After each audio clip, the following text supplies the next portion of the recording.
Hi, Daybreakers. Long time no see. Today we will be playing Cinderella Phenomenon, starting with Rod's Route. I've actually already played this game a while back, and it is my absolute favorite romance visual novel. The world building, story, character development, relationship build up, everything is just amazing. So, of course, I had to share it with you guys. I don't think we can finish Rod's Route today since I remember the story being pretty long, but I'll try my best. On another note, Rod's route is probably my second favorite route. The romance development is definitely the best of them all, in my opinion, so we've got that to look forward to. Then, without further ado, let's begin. If the game will behave. Let's see. Where did I put it? Alright.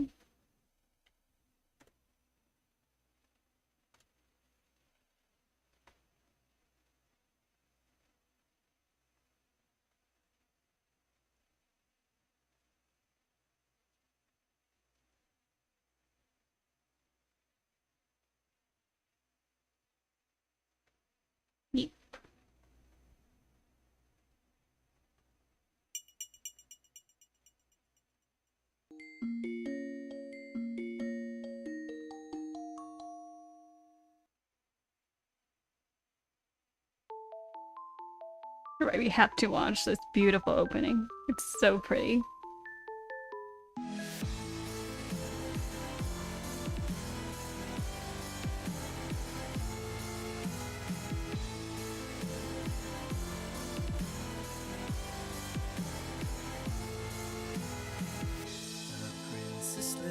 In a monochrome world, broken from the sight through her lonely eyes. It reflects the ocean and stars, but her cry echoes around the simple loss of love in her heart, making this whole fairy tale alive.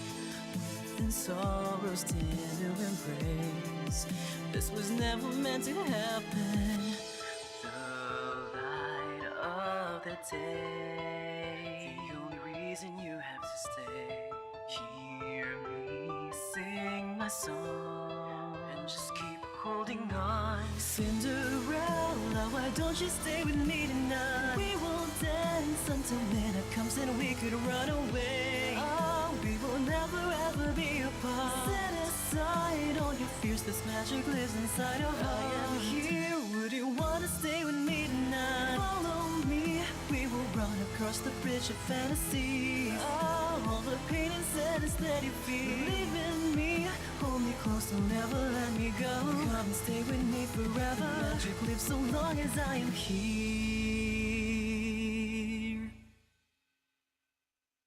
Isn't that the best thing ever? Oh my god. I'm so excited. I haven't done it. I actually looked up because originally when I had this game downloaded, it actually saved my previous progress, so everything was already unlocked. And I was like, well, that doesn't that kind of takes away the fun. So I actually had to look up how to reset everything, and I'm so glad it worked. Yes. So now we can start over with a clean slate, and I'm just so excited to share this because it really is such a beautiful game. Okay, let's start. No. Once upon a time in a kingdom far, far away, there were two crystals. One was the crystal in Lucis, protected by the ruler of the fairies. The other one was the crystal in Tenebrarum, which was watched over by the high leader, the witches. The Lucis was sustained by love, happiness, and joy. The Tenebrarum by fear, anger, and hatred. And why would you have that? The fairies and witches lived in harmony with the humans in the kingdom. They regulate the powers of the crystals in order to maintain balance between darkness and light. Oh, there we go. For there can be no joy without sadness, no courage without fear. The kingdom was at peace for a time. Then one day, a traveling bard decided to write stories, tales of the magic and wonders of the kingdom. He named these stories fairy tales. In fairy tales, the light always emerged victorious, and true love was the usual reward. Yuck. The fairy tale spread further than could have been predicted. The humans of the kingdom began to believe that fairy tales were true, and that the magic of the witches were inherently wicked and cruel. The witches became hated and feared. Eventually they were hunted like animals. The witch hunt. The High Leader of the witches, in all of her anger, created the fairy tale curse. You think we are wicked? So be it. Just as you have taken our happily ever afters, we shall take yours. The witches use the fairy tale curse to attack humans indiscriminately, ultimately throwing the kingdom to chaos and darkness. The ruler of the fairies, the Lucis Bearer, sought to regain peace. But the witches were blinded by their hatred for humans, who were responsible for the witch genocide. A terrible war, the Great War, began. Eventually the Terror Baron Bearer, the High Leader of the witches, was finally defeated. The Tenor Baron was lost, peace was restored, and the light once again triumphed, like in the fairy tales, but darkness can never fully disappear. It waits in the shadows, patient for when its time will inevitably return. Some lore for you guys. I'm so used to the main character just being known as her default name. I don't really want to change it, so we're gonna keep it as Lou said. Yes. Prologue. Ice Princess. I'm so excited. Okay, let me see. Can I save? Yes, let me save here. And hope I don't accidentally overwrite the common route. Alright, I am the Crown Princess of the Kingdom of Angeal. At least, that was what I used to be. But that was before yesterday, when I became a victim of the infamous fairy tale curse.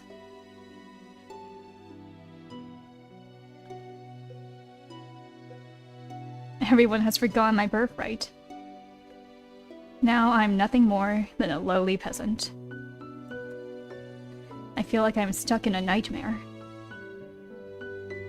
But no, this is my reality now. I still have no idea what I must do to break the curse. I close my eyes and remember that day. It has started out like any other day.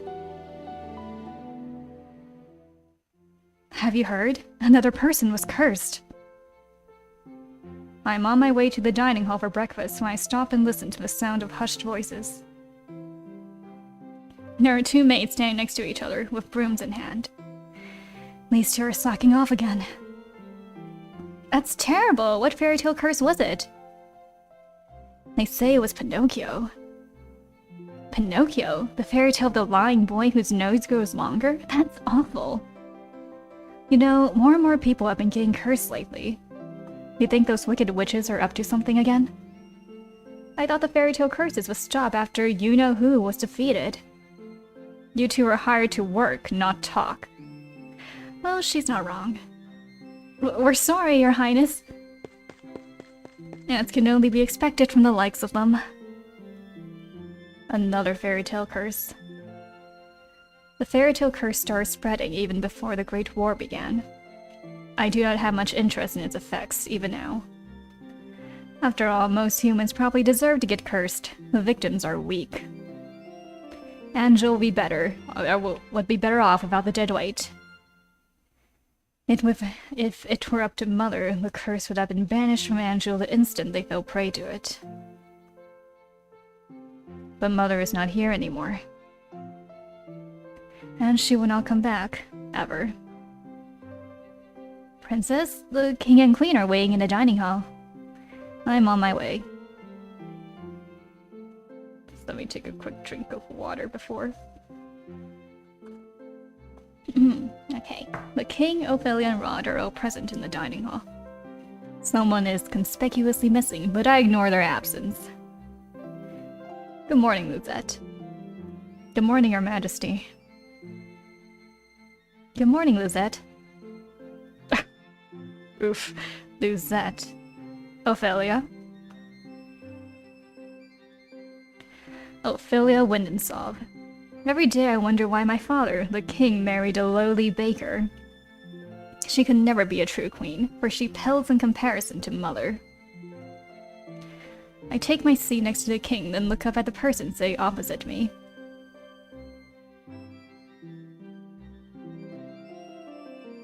Rod Benedict Windensov, my stepbrother, is bored and quiet as usual. Look at the little bunny, though. He is 2 years my junior and is a younger of Ophelia's children. He is mute and uses a plush bunny to voice his thoughts. It was apparently given to him by a fairy. He minds his own business and is easy to deal with.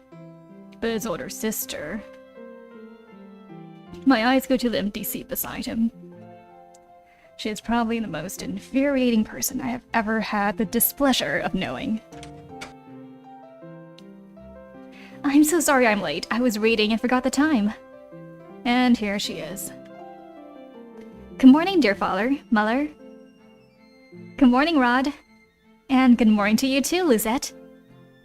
It's a beautiful morning, isn't it? Emmeline Windensov, Rod's elder sister and my stepsister. She acts as if we are blood, as if she too were born a princess. As if she could be crown princess, perhaps steal my place. I would never let that happen. Now that everyone is here, let us begin. Butlers glide inside of silver trays to carefully serve us breakfast. So, Emmeline, you were reading the fairy tale books that the king brought you? Oh yes, there are so many, and they are all so wonderful. Thank you so much, Father. I am happy that you like them. It's the fact that she calls him Father while Lizette calls him Your Majesty. I love them. It's so strange that the library didn't have any of them to begin with. That's because Mother hated them. She had all the books burned. But why? There are such charming stories. Fairy tales mislead humans into believing they can have things they do not deserve. Fame, riches, love, happily ever afters. And when their wishes do not come to fruition exactly as they want them to, the humans blame the witches for granting them in the first place. What are you implying about the witches, Lizette? The atmosphere shifts, the air in the room growing heavy. I continue to eat. Perhaps witches are not responsible for the evil in this world. I mean, they're not. Perhaps humans are the cause of their own downfall. I mean, she's not wrong. Have you any idea what you are talking about, child?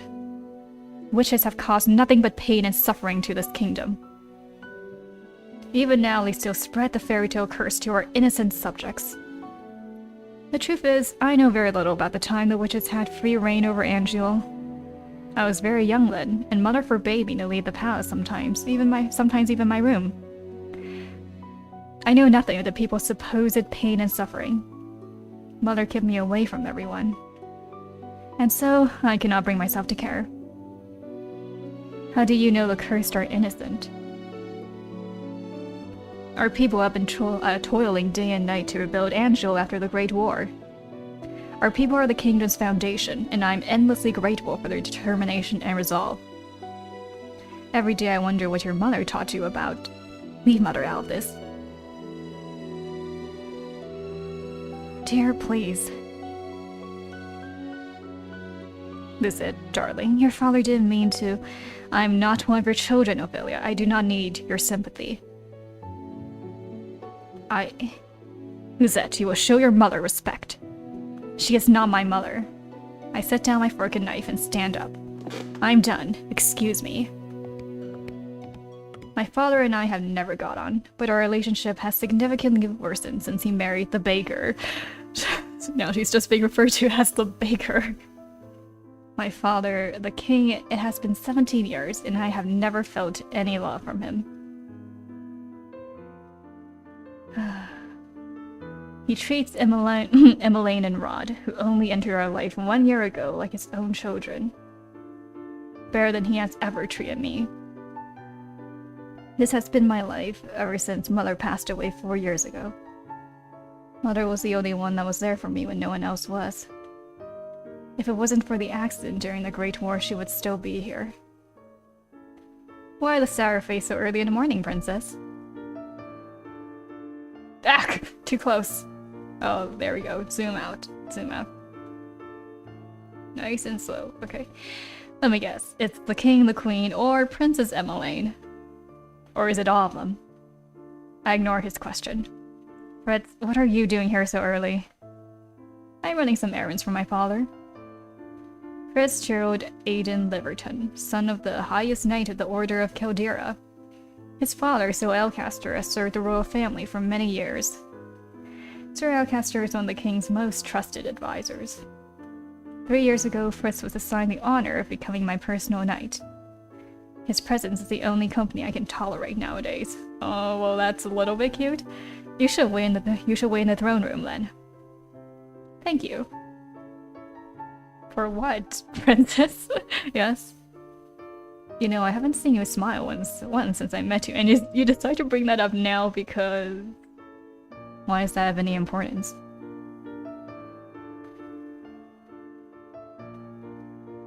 Still, I do hope to see you smile one day, princess.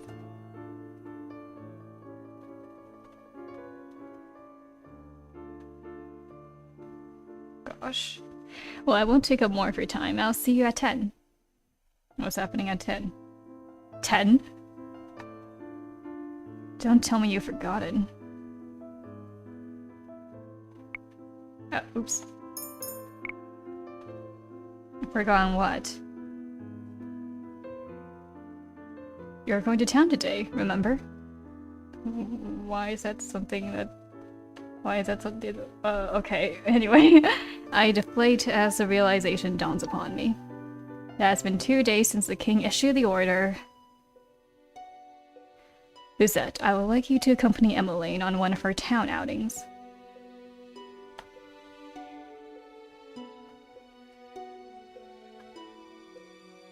Surely you could send maids of her instead. I would not have requested you to accompany her if I was going to send her over maids.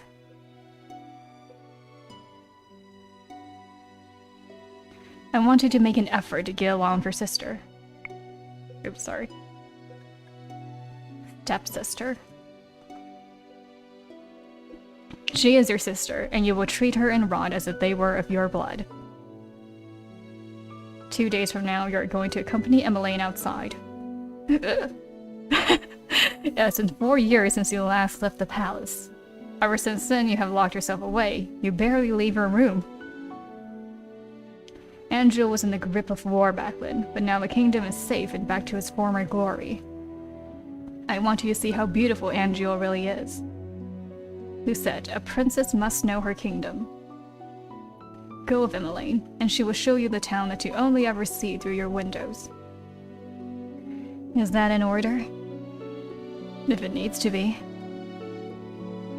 Are we clear? Lucette. Understood. The last time I left the palace was 4 years ago, when the king took me with him to check on the people after the Great War had ended. I shake my head, removing myself from the memory. I am safe here. Princess, are you alright? It won't be that bad. The townsfolk are good people. Everyone's good people to you, Fritz. How can you be so sure? Times have changed. People change. That's precisely the problem. Mother never changed. Mother loved me until the end. Oh, so sorry. Oops. Okay. Okay. Sometimes change is for the better, princess. I think you'll see that someday. If you'll excuse me, I shall see you later. Oh, Delora!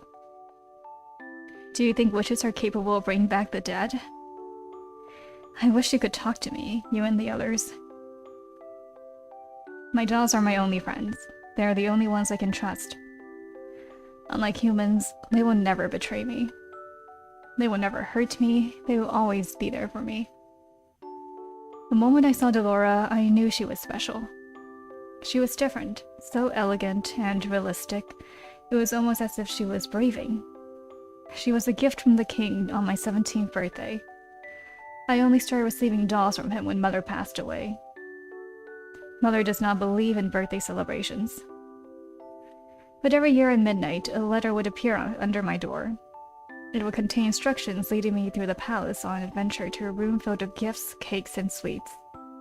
A child's dream. I'd been fascinated by the dolls, which had always held a little greeting card. A card with the words, "I love you" on it, signed by M. The card would tell me to keep those celebrations a special secret, but I didn't need to be told that. Mother always found a way to show me she still cared. In her own way. The secret celebrations had stopped as soon as she had disappeared. Yes?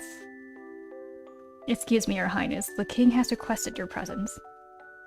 This better not be another lecture. Mood.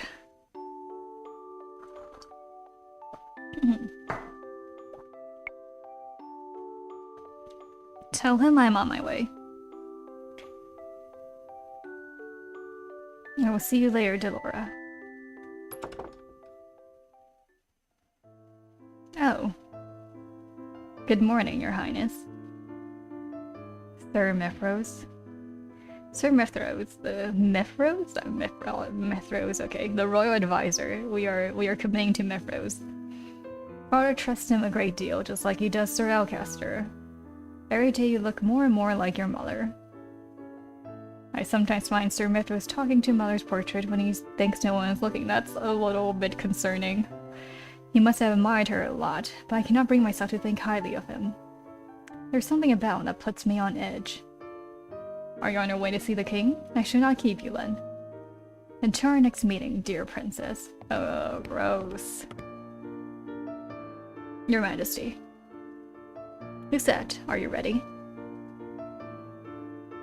You will enjoy this.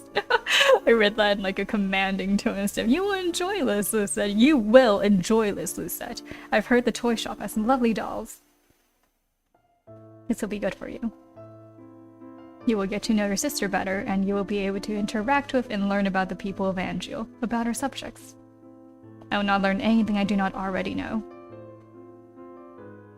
Why do you always believe that the people around you are incapable of good? Because I have seen how quickly people will betray and manipulate each other to get what they want. Mother warned me about human nature. You do not see clearly, Lucette. If you would only open your eyes, you would be able to see how good people really are. I believe I'm already quite capable of seeing the true nature of people. After all, I have seen that there is no good in you. What a thing to say. Lucette, Where were you when I needed you 4 years ago? Where have you been ever since? Back then, I'd been overflowing with grief and pain. I just lost Mother. I just lost Mother, my entire world. I'd hoped that maybe then he would have shown me love and compassion. Even just a hug to let me know someone was there. It had been childish hope. I had been left alone. I did not see him for months, had barely even heard his voice. You cannot rely on but yourself. You cannot trust anyone but, you cannot trust anyone but yourself.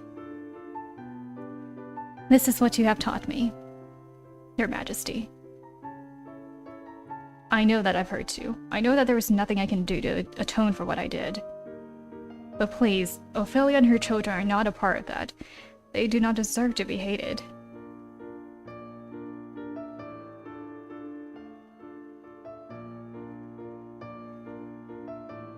Hi, yeah, I've played this game before, so I know what's to come, but yeah, it's really, really cool. The story development is really, really awesome.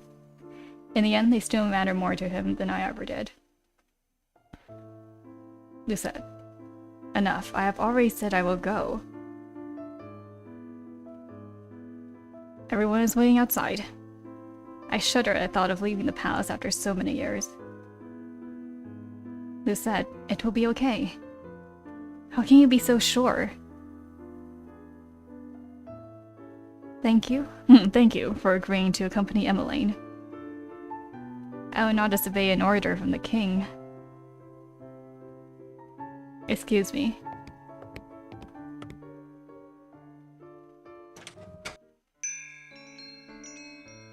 Hello, how can I help? Eureka! Emmeline, Princess Emmeline, how good to see you! I trail Emmeline, ignoring her as she embraces her friend.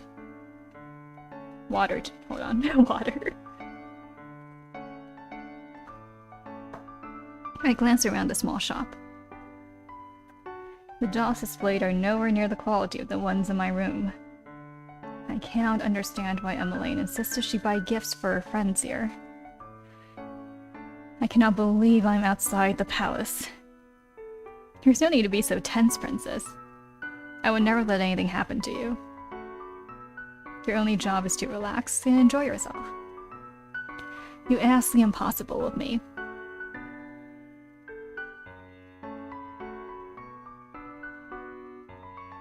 No, same. Rod's, I mentioned this earlier, but Rod's is my second favorite route. I know the whole, like, the whole stepbrother thing is kind of weird, but they do resolve it in the, in Evermore, I believe. So, I mean, if we look past that, but still, it's mostly the relationship development. I think these two have, like, the most natural development, I guess, because they, well, no spoilers, but yeah, let's just move on. But yes, I do love Rod's route. There's no need to be formed, Eureka. I'm still the same as I was. Oh yes, Rod's coming along as well. It's been a while, Eureka. Well, that's actually Sebi talking, but yeah. It's good to see you again too, Rod. And I must introduce you to Her Highness, the Crown Princess Lucette. Gasp. The look on Eureka's face as she takes a step back from me is all too familiar. Fear.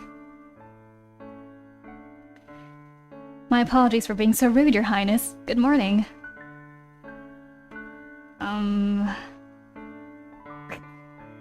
Awkward.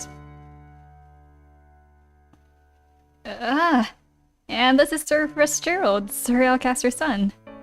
It is a pleasure to meet you, my lady. Oh, you're Sir Fitzgerald? You really are as handsome as Emmeline described in her letters. Oh, I'm sorry. Please don't mind her, Sir Fitzgerald. I'm sorry, Emmeline. Right. Oh my god, this is so awkward. So, what brings you all the way here? Oh, I'm here to get some toys. Gifts for some new friends. Toys from here? Are you sure? Of course I am. I cross my arms. I would prefer we finish this errand as quickly as possible. Yeah, yes, of course. I'm sorry, Your Highness.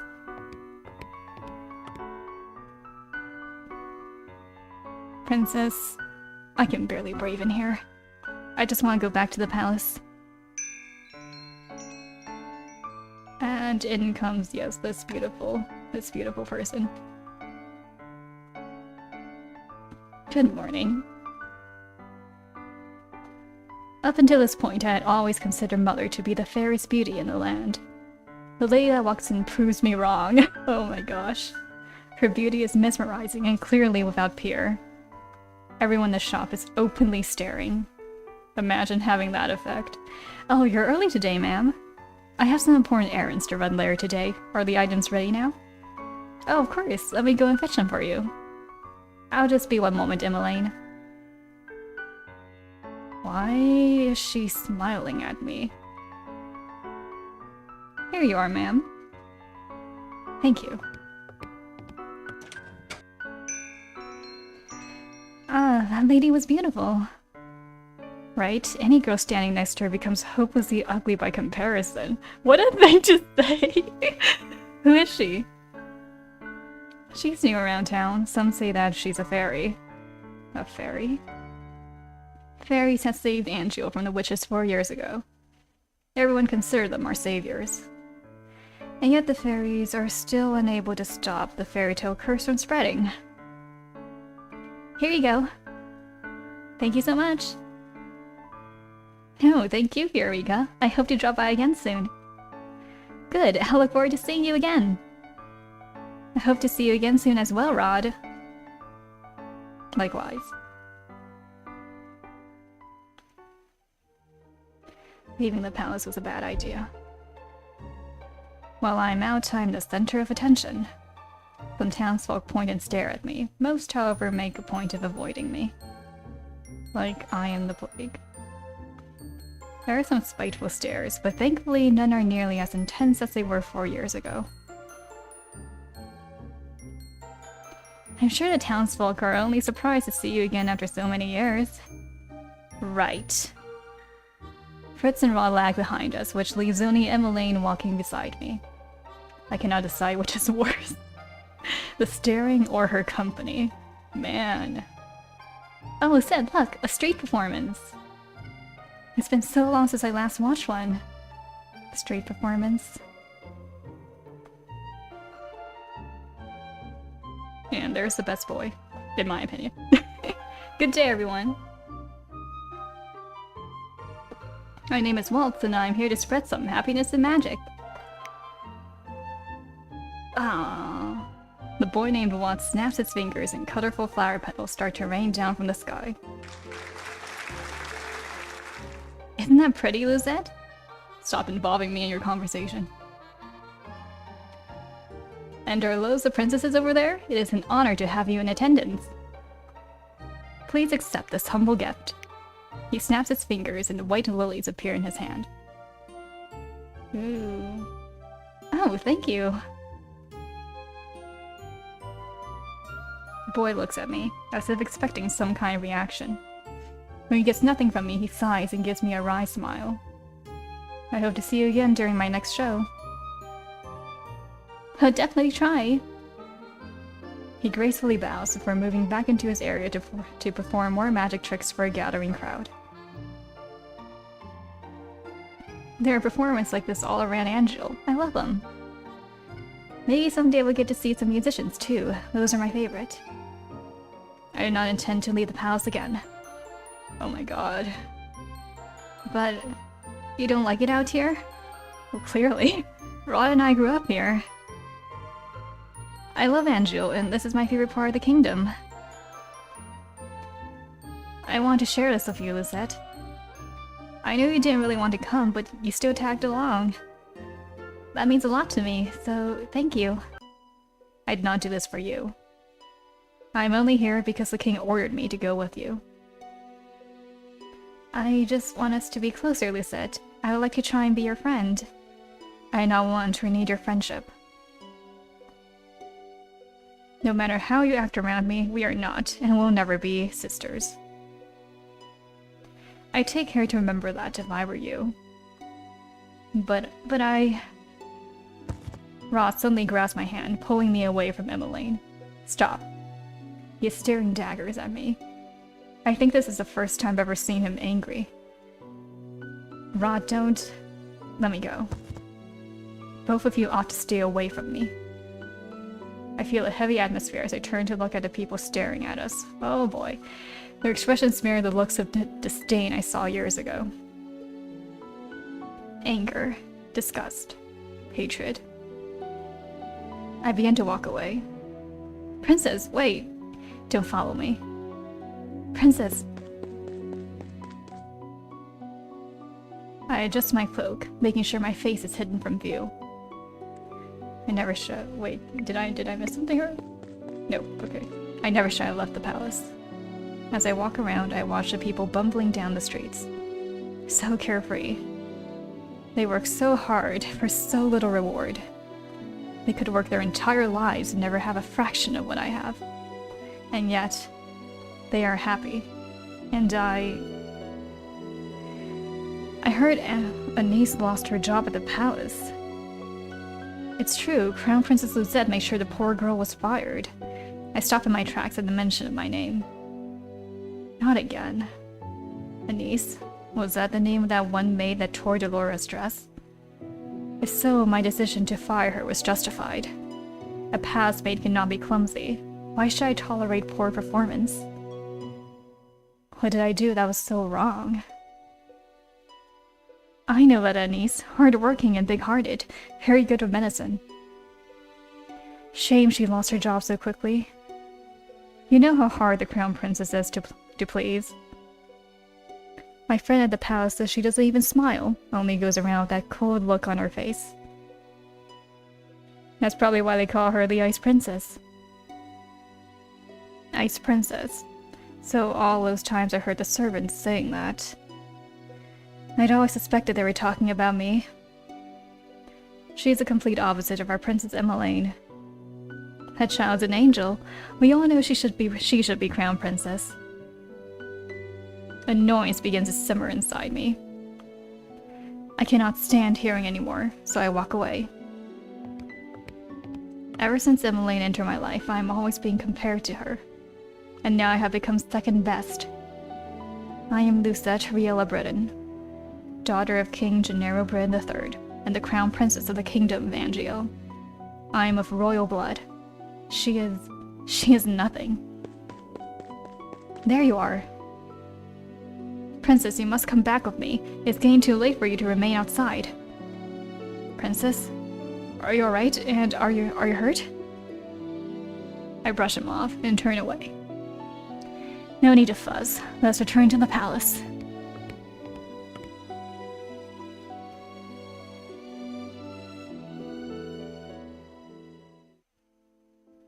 Leaving the palace was physically and mentally draining. My bed is welcoming to my unusually heavy body. I turn my head and meet Delora's glassy gaze from where she sits on my shelf. I left the past today, Delora. It was the same as all those years ago. Everyone looked at me like I was... What have I ever done to deserve those looks? How can I be so hated? Ice Princess.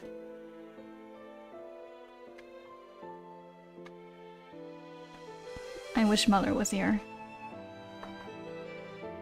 I look at the smiling faces of my dolls. At least I still have all of you. I yawn and stretch my arms. Good night, Delora.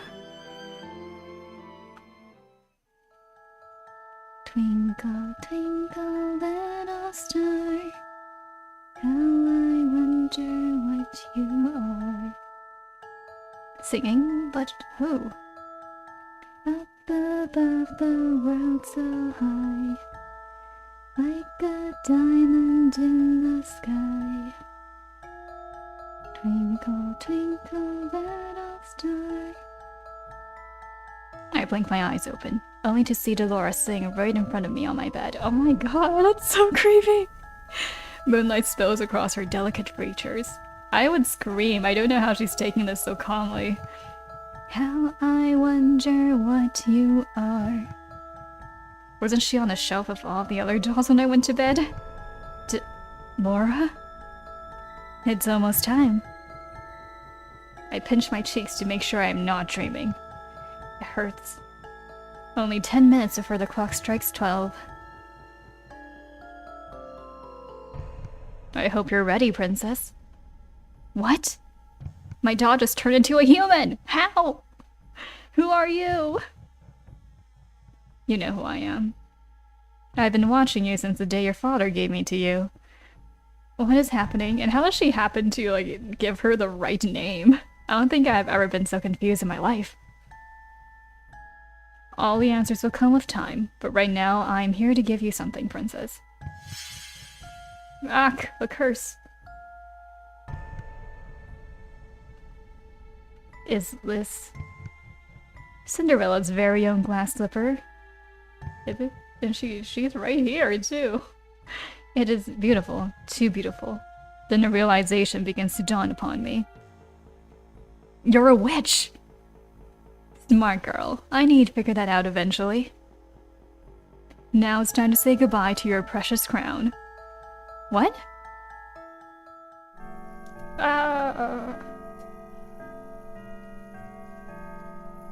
Sweet dreams.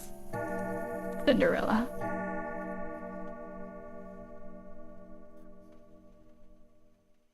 Woohoo!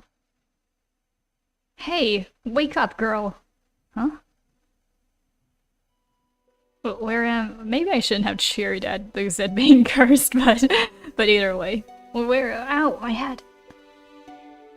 You have some nerve sleeping in front of my shop. Leave before a customer sees you. I was in my room. How am I here? Did you not hear what I said, you filthy child? Filthy? You would speak to your crown princess in such a manner? If you're the crown princess, then I'm the queen. I know, I love Delora. You must have been knocked on the head quite hard. It has such grand delusions. I am not delusional. I am Lucette Riella Breton, a blood daughter, do people actually see that? Blood daughter of King Gennaro Breton III, and the crown princess of Angiel. Right, the king never had a daughter with that witch. Is she referring to Mother? Witch? Don't pretend to be stupid, girl. I can only stare at her, puzzled. Our good king only has stepchildren, Princess Emmeline and Prince Rod. And you are most definitely neither of them. What? You know, one loophole about Rod's route is that because everyone forgot about her birthright, she and Rod are technically not step siblings during the process. Now get gone before you go spout your crazy gibberish at my customers and scare them away. With a huff, she leads me to my own rapidly turning thoughts. I quickly realize that I am wearing tattered clothes and that I do not even have shoes on. No. This cannot be happening. Something shines against my chest and I reach up to grab it.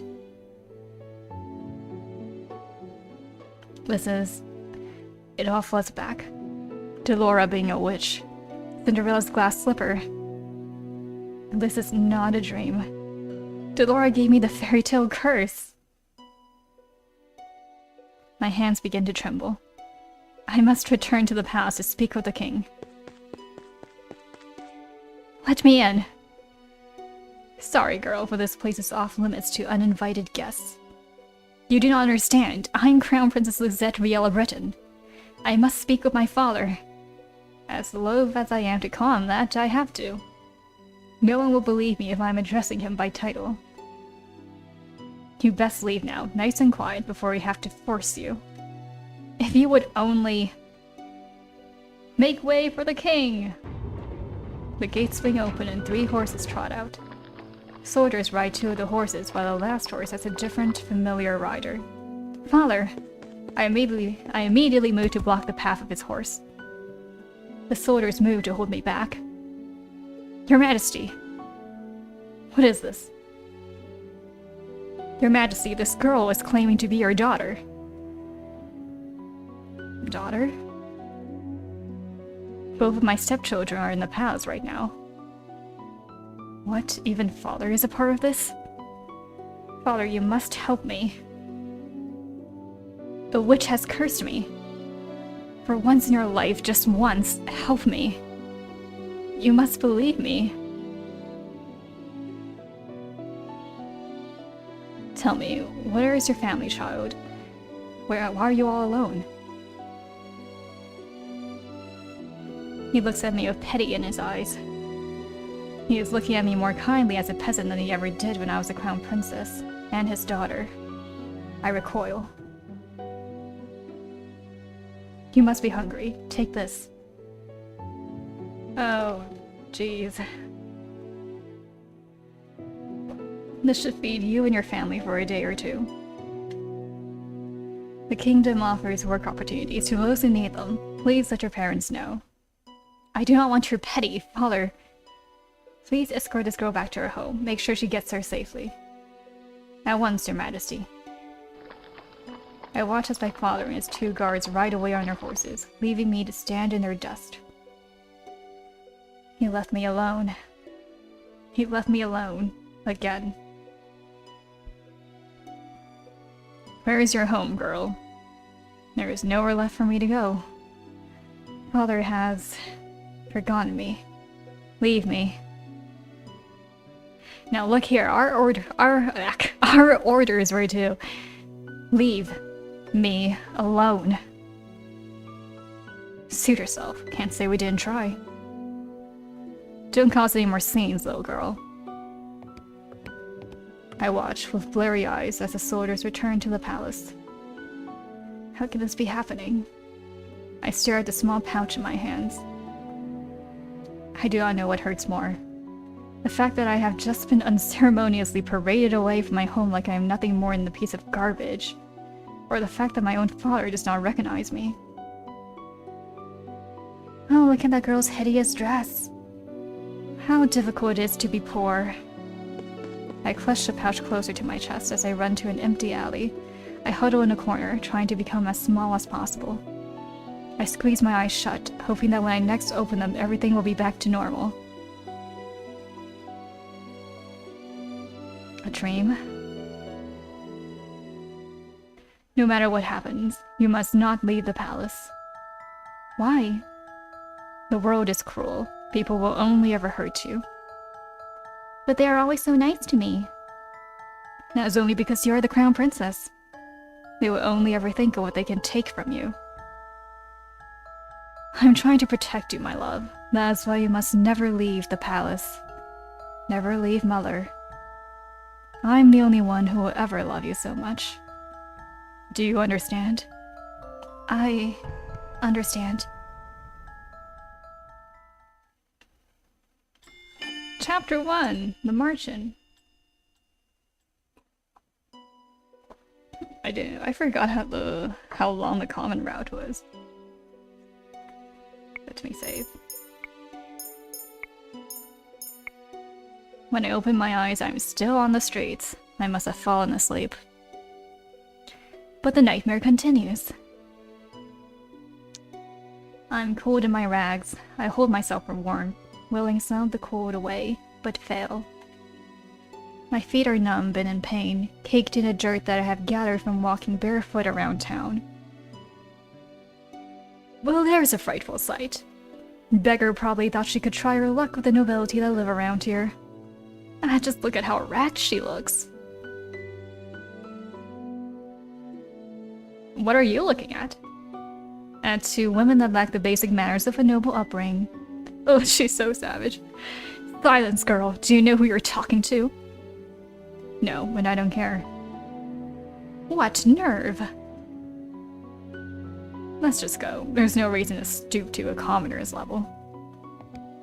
I will remember you, and once I break this curse, I will make you regret your words. I become acutely aware of the fact that I have not eaten anything for almost a day. I have been sitting here, thinking on the new mess that is my life. But moping around will not break my curse. Crying will not help either. I should find that witch first. But how? I have no idea where she is. Delora. I swear I will make you regret doing this to me. When I find you, I will find food first. Is this all the king thinks I'm worth? Leave, girl. A dirty peasant like you has no place in this restaurant. But why? I can pay. Find another place. You're scaring away my customers. Am I not a customer? Shoo! There's nothing for you here. You just want to swat me away like a fly. What nerve! Sensing that this will get me nowhere, I ball my hands into fists and walk away. I get the same treatment at the next 3 restaurants I try. I am treated as something less than dirt, like my money has no real value. I am the crown princess. They have no right to turn me away like this. I have been eating stale bread, anything to keep the hunger at bay. The bread barely helps. Out of the corner of my eye, I notice a small bakery.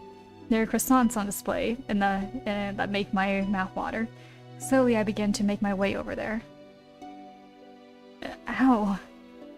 My feet ache with every step. They look and feel even worse than before. If only I had enough coins for a pair of shoes. But food is more important. With the rags that I am wearing and the pouch of money are all that I have, that I need to prioritize. And I would die before I beg. 2 croissants. You'll need to pay, girl. There are no free handouts here. I take a coin from my pouch and hand it to her. This should be more than enough. The shopper stares at the coin before reluctantly taking it. She hands me 2 croissants in a paper bag. I would not ask where you got those coins. Are you implying that I stole them?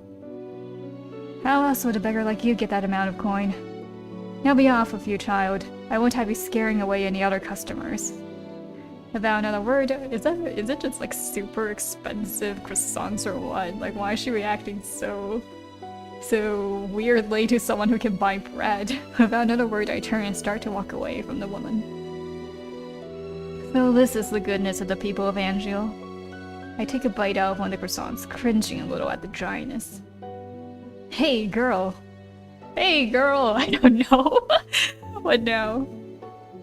We saw you at that shop. Want to share how you got your coins there? Excuse me. Or did she overpay? Look at her brushing us off like she's royalty or something. Let me go. You ain't no better than us. Now be a good girl and hand over that pouch. The man on my left grabs at my pouch and attempts to yank it away from me. I would not let these brutes take anything from me. I elbow the man in the stomach, then aim a kick at the other man's shin. I have an opening, and I take it. Well, I pull myself free and begin to run as fast as I can. Hey! Where do I go? I am not familiar with the streets at all. It's highly likely I'm just going to hit a dead end. Hold on. Okay, this is where the choices begin. Wait, I'm not sure. I am not sure. I don't think, Rod's route or any of the routes. Actually, I don't know if the choices in the beginning over here actually do anything. Let me see. Let me look. Let me go cheat real quick.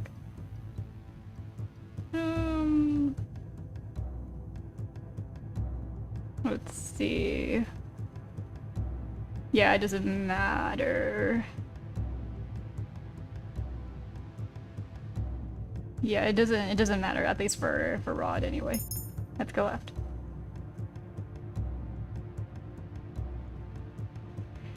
I cannot let the pain in my feet or my exhaustion stop me. And if I stop now, they will definitely catch me. And taking my coins might not be the worst thing they do. A dead end.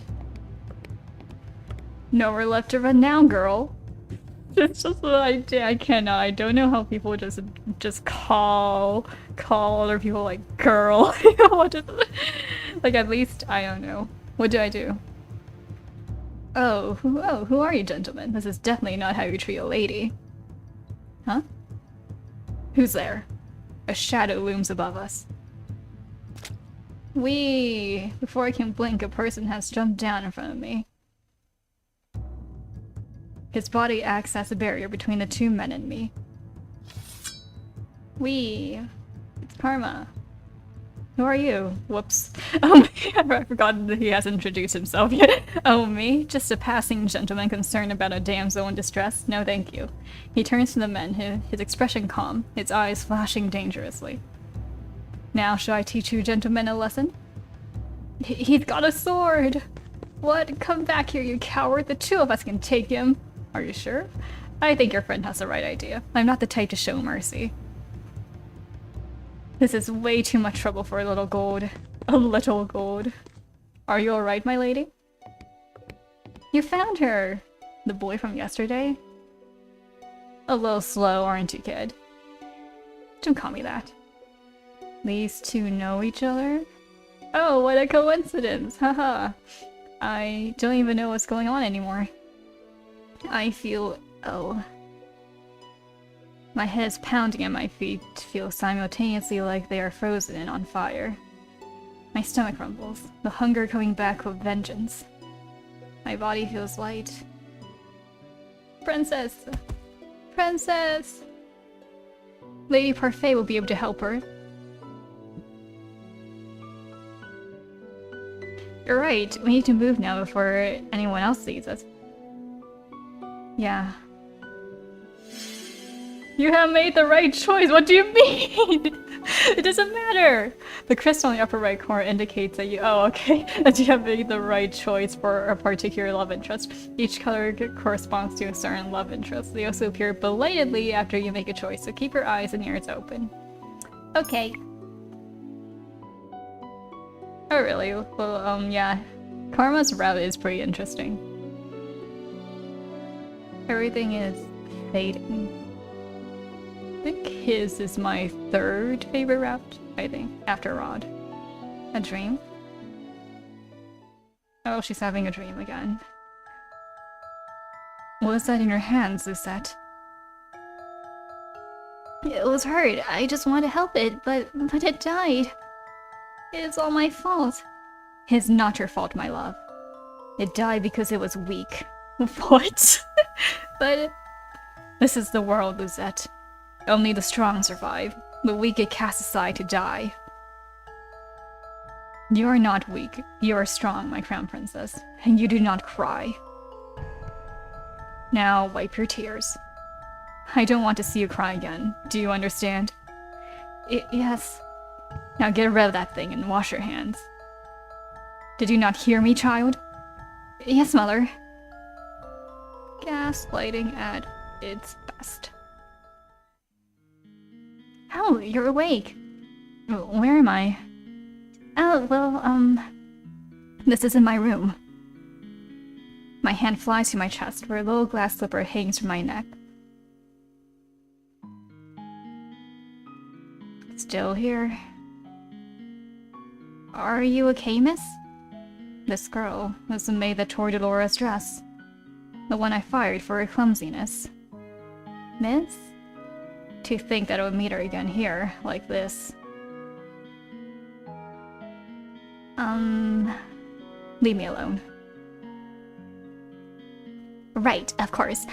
Here's some salve I made for you. It'll help with the pain. Now what? Haven't thought at all, have you, Ice Princess? You! Suddenly there she is. Dolores stands before me with a snide smile, looking happy with herself. She is the cause of everything I have been through. Yo, like a grand 2 days, in fact. I think. All the pain, heartache, and hunger is her fault. I try to stand, thinking to give the witch a piece of my mind, but as soon as my feet touch the floor, pain shoots up my legs. I end up falling back to the bed. Ow! You should be more grateful to the girl you just scared away. She's been taking care of you for the past 2 days. 2 days? I've been passed out for 2 days? I'm suddenly vibrating with anger. Remove the curse. Now. Do you think you can just command me to remove the curse in your best princess voice? What do you want? Gold? What I want is worth more than all the gold you could summon in Angel, princess. Besides, haven't you read your fairy tales? The caster cannot take a curse back. You need to focus on breaking the curse yourself if you want your life back. Mother burned the books before I could read more than 1 or 2 of them. I do not think either involve curses, just genies and trading away your voice for legs. Haha, it's good that you're awake, princess. Parfait, should you really be up and about? Don't fuss, I'm feeling much better. Are you a witch as well? Oh no, my name is Parfait, and I'm a fairy. A witch and a fairy in one room, being friendly with one another? Impossible. Oh, look at her face. You weren't expecting that at all, were you, princess? What is going on? I'm sure you have many questions, princess. How do you know I am the princess? Don't be silly, she's a fairy. Of course she knows. I promise we'll do our best to answer your questions. I don't even know where to start. What would you like to know? Why was I cursed? Seriously, you're really going to ask that? I wouldn't have asked if I knew the answer.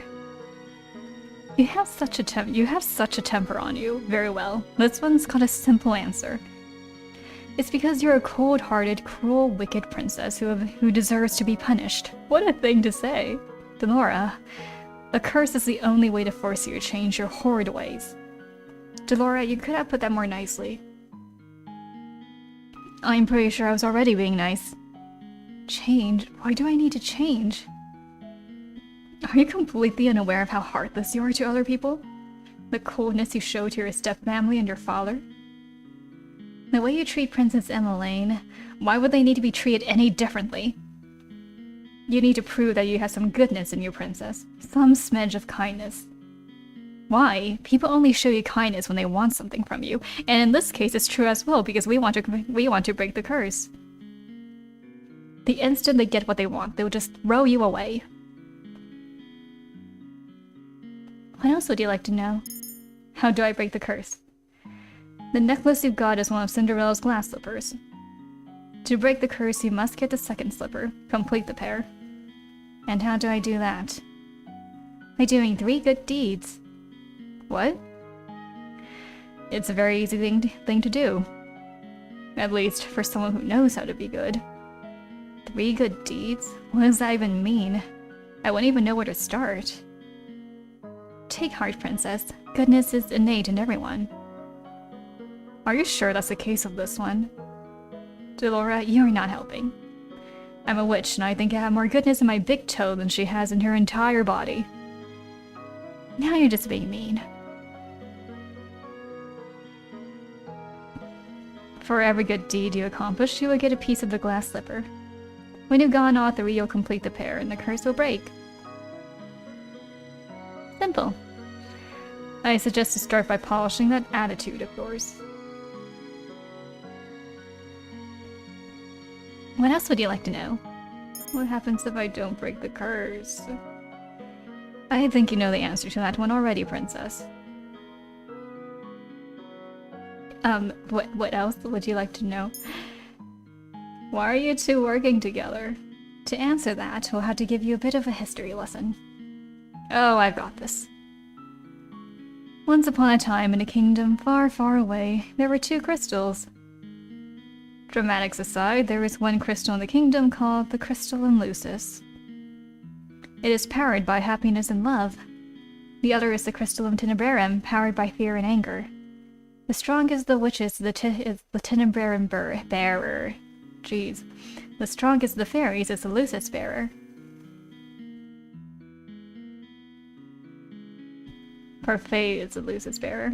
Hi, Stacy! Yes, it's 11 a.m. Yes, I purposely chose a time where it wouldn't be like ridiculously early. Just kidding. I take in Parfait's frail and sickly appearance. She is the strongest fairy. The Great War greatly damaged me. My powers are a fraction of what they used to be. And of no child, I have no successor to my burden. What does a bearer do? The bearers regulate the energy of the crystals and keep the balance between darkness and light. For centuries, the fairies and witches lived in harmony with the humans for the kingdom, of the kingdom, until a certain human decided to be a pest. Who was he?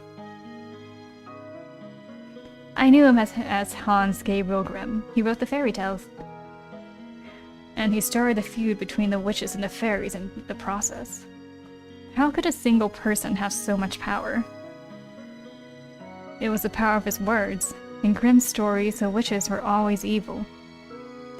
The humans naturally grew to fear and hate them. They began to hunt them. Didn't the witches fight back? We aren't allowed to use our powers to cause harm. But that all changed when the Tenebrarum bearer decided revenge was more important than our promise. The witches took over the kingdom. They created the fairy tale curse to spread even more sadness and anger, to fill the human heart with negative emotions. All to fuel the power of the Tenebrarum. The delicate balance of harmony between the crystals is broken. The witches in the Tenebrarum grew far stronger than they were ever meant to be. We had no choice but to fight. And then the Great War happened. The Tenebrarum bearer was eventually defeated. The Great War was ended with the help of an unexpected ally, but many lives were lost.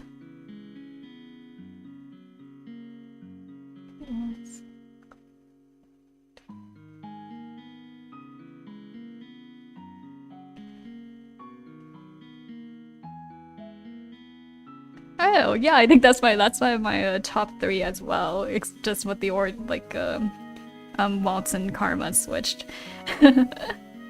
Yeah, I do like all the routes, but I will say I don't remember much from Rumpelstiltskin. I mean, more like the character of Rumpelstiltskin's curse.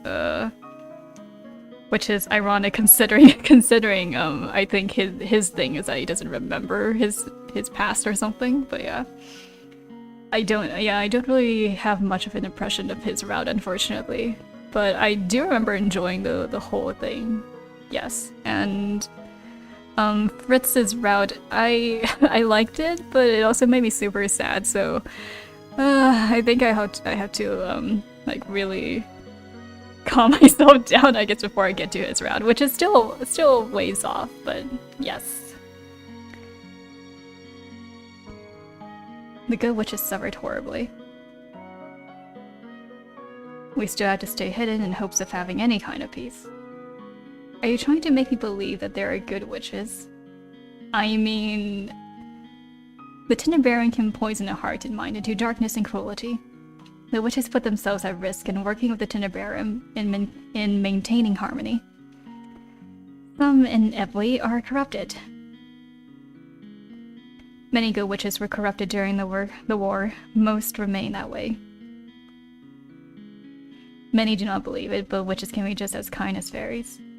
Well, thank you for popping into the stream while you're working. I hope it doesn't distract you too much. And yet it wasn't a fairy that cursed me. I've done good by cursing your princess. You'll thank me when you've broken it. Delora was not corrupted by the Tinderbaron. She is as good as they come. Hopefully you'll come to see that for yourself. I doubt it. Apart from my own inherent goodness, Parfait and I are working together because we have a common goal. Which is to restore the balance between darkness and light. 3 good deeds and I get my life back. Easier said than done. You said Cinderella, didn't you? Didn't she just go to a ball and find a prince? What does doing good have to do with that? Going to a ball, finding a prince, it's also old-fashioned. No fun in that. Cinderella is a girl with a pure heart. She's always willing to help others, even when they're cruel to her. Oh, I never realized it before, but I guess in Luzette's case she does have the opposite circumstances as Cinderella, who had a mean stepfamily, but she has a really nice stepfamily who she's mean to. Anyway, I have brought some clothes for you. I'll leave them on the table. We'll be waiting outside. There are some people I'd like you to meet.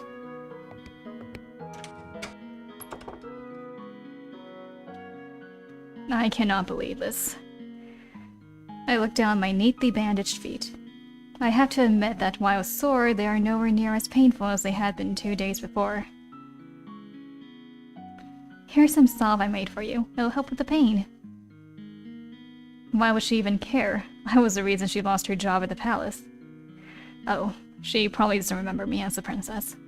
But still, she has no reason to do such things for me.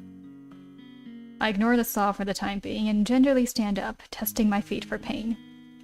The injury is definitely healing.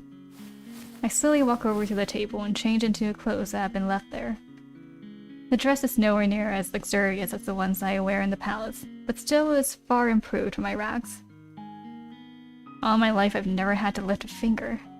And now... I would not let them see how much they have rattled me. Blue looks much better on you than red, though. I don't even remember like what her initial outfit looks like. I think it was red. I refuse to break. Just watch me. I will free myself from this curse.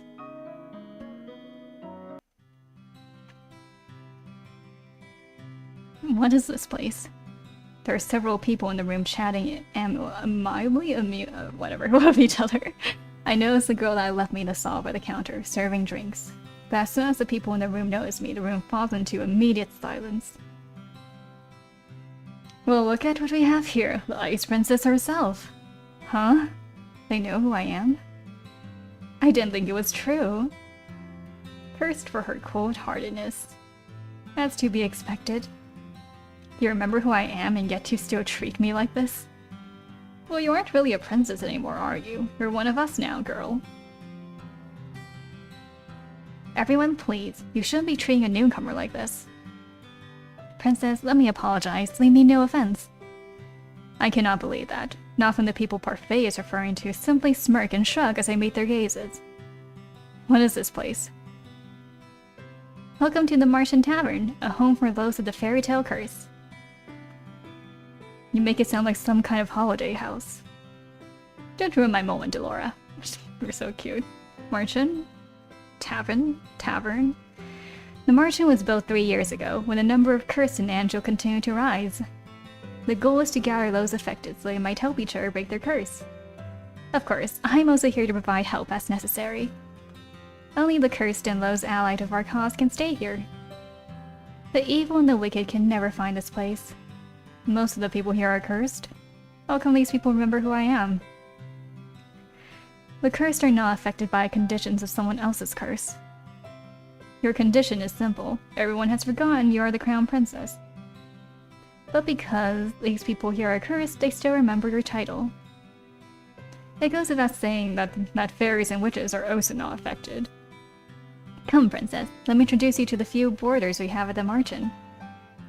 Parfait beckons the serving girl over. This is Anise. She helps out in the Martian and does most of the cooking. Anise? Okay, I'm gonna go with Anise. I'm sure you understand why she's working here now. I believe she deserves an apology. Miss Delora, what are you talking about? Don't you worry your sweet little head over it. You don't remember what this ice princess did to you. Huh? I have nothing to apologize for. Clumsiness does not befit a palace maid. I only did what was necessary. Well, it's nice to meet you, princess. I'm Anise Willow. I hope we get along.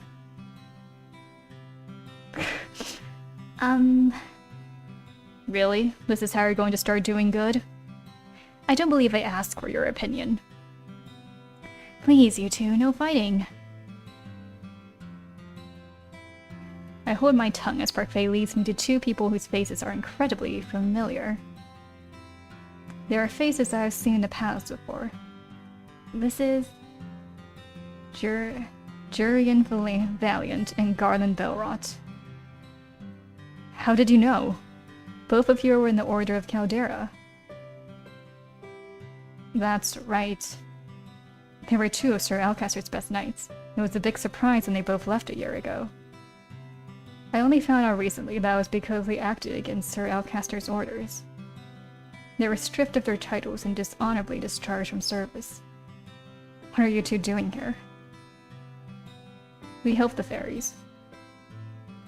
Lee and Anise are exceptions and are allowed in this tavern without the curse.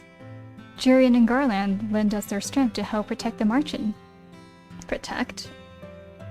Is it Markin or Marchin? Yeah, I'm just gonna commit to one, to whatever, to whatever I began with, so. From the witches, they do anything to make sure their curses remain unbroken. And what about you? I'm an exception. Oh, so I'm good. You keep forgetting the good part. Aw. Remember, not all witches are evil. The curse is a test. A test? Originally, the wicked were cursed so they could learn to change. Their curses were meant to teach them a lesson. I'm hoping your curse will teach you a lesson too, Ice Princess. This reminds me of how everyone always says that, at least Disney villains, like they were, most of them were actually right, or had a point, you know?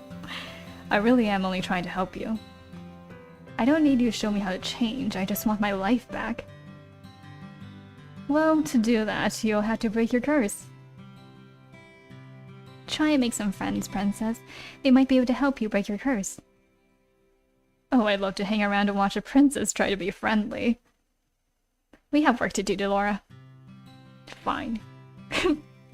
Try not to make any more enemies, Princess. The instant Parfait and Delora leave the room, the temperature drops several degrees. Now that I'm alone, I feel the cold stares return. disgust, contempt. As if I'm the reason they're cursed and had to take refuge in the market in the first place. Oof.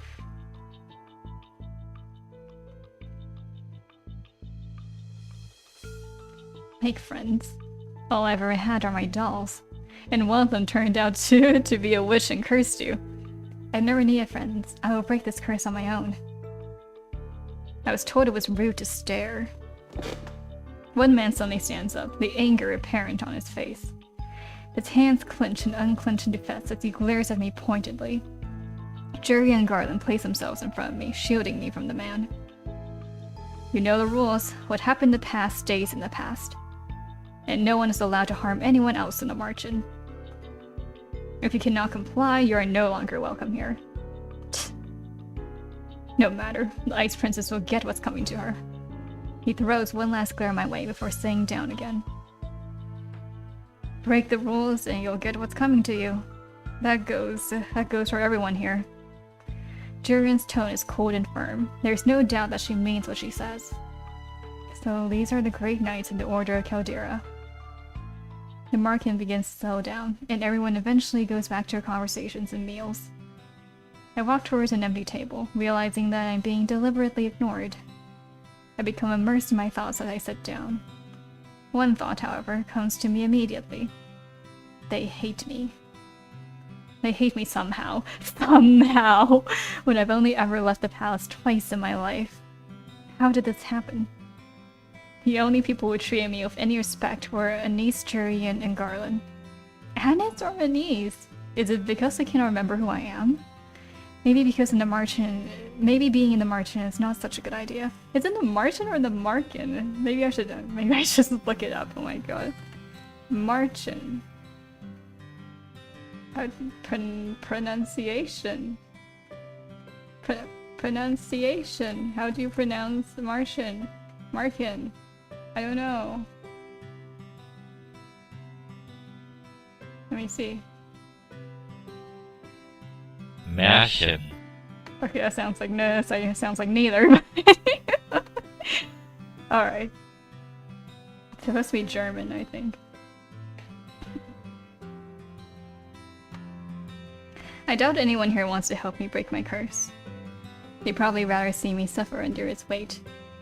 3 good deeds? How am I supposed to complete 3 when I do not know if I can even accomplish 1?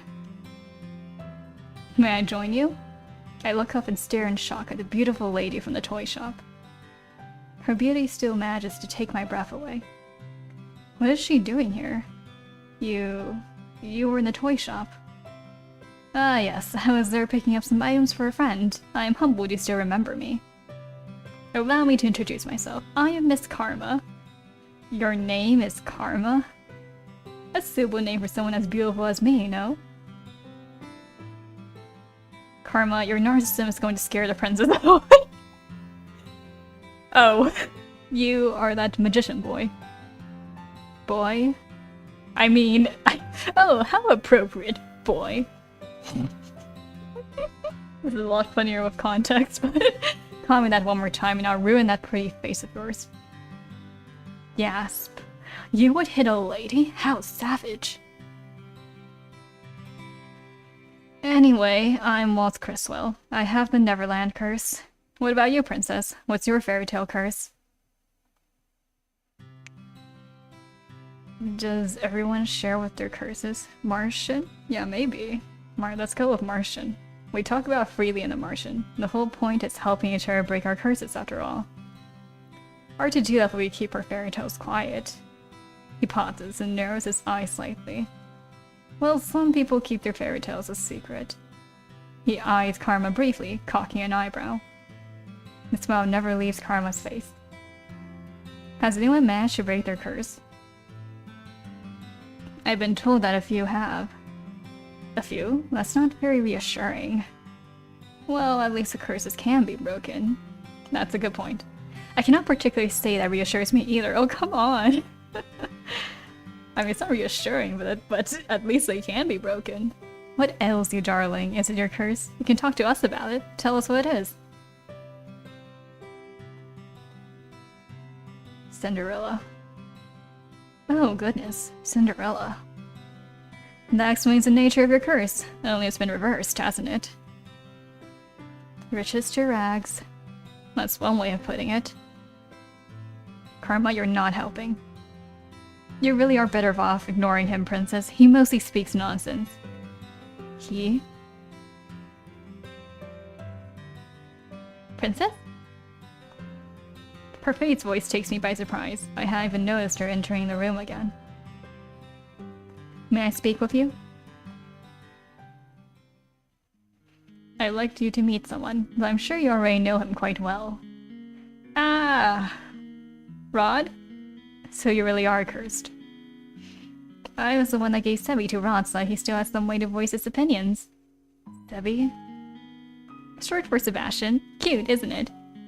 It's nice to meet you, Princess. Sebi's voice changes when he greets me. The tone he uses is lower and never speaks for Rod. Perhaps that's what Rod's voice actually sounds like? Wait, if he remembers me, does that mean... The mermaid's curse. What? That is my curse. Rod has been mute all this time because he is cursed? Does everyone else know? Obviously, they are my family. Even the king? He knows as well. So am I the only one you never told? I didn't think you'd particularly care either way. He is not wrong. Yet I cannot believe I did not know. I was left out once again. What are you doing here? I have been trying to help Rod with his curse. That's why he comes to the Martian from time to time. But I don't even want... Anyway, I only came here today to confirm that you were truly cursed. I want to see it with my own eyes. It was a big surprise when I woke up one day and you weren't in the palace. An even bigger surprise when I found out no one remembered you. It's been days since I was cursed. I wonder... How are things in the palace? Livelier? Happier? Happier? I never see my family happier than they are now. I'd say it's a good thing you aren't a princess anymore. I'd always thought Rod didn't really care about me regardless, but this is the truth? I mean, you kind of had to expect him to not like you very much when you're so mean to his sister. And his mom. You hate me. You have no right to start acting the victim now. Oof.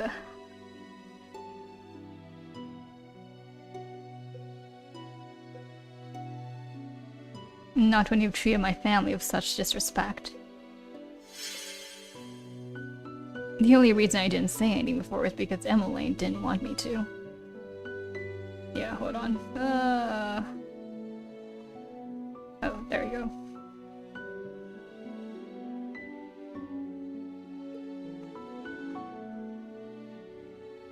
Oh, no, hold on. Oh, I'm sorry, I'm just like checking a few things.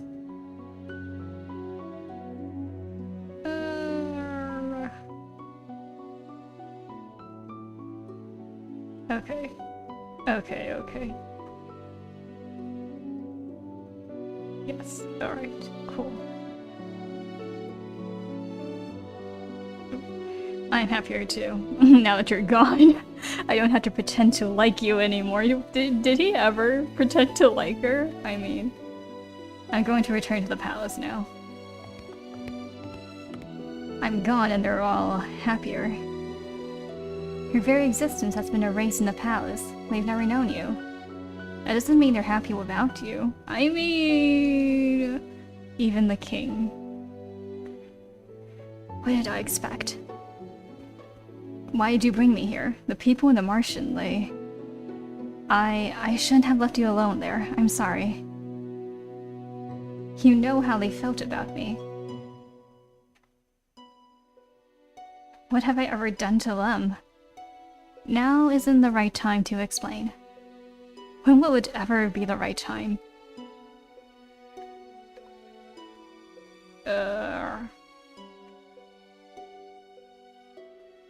So many things have already happened to you. I need you to be patient, Lucette.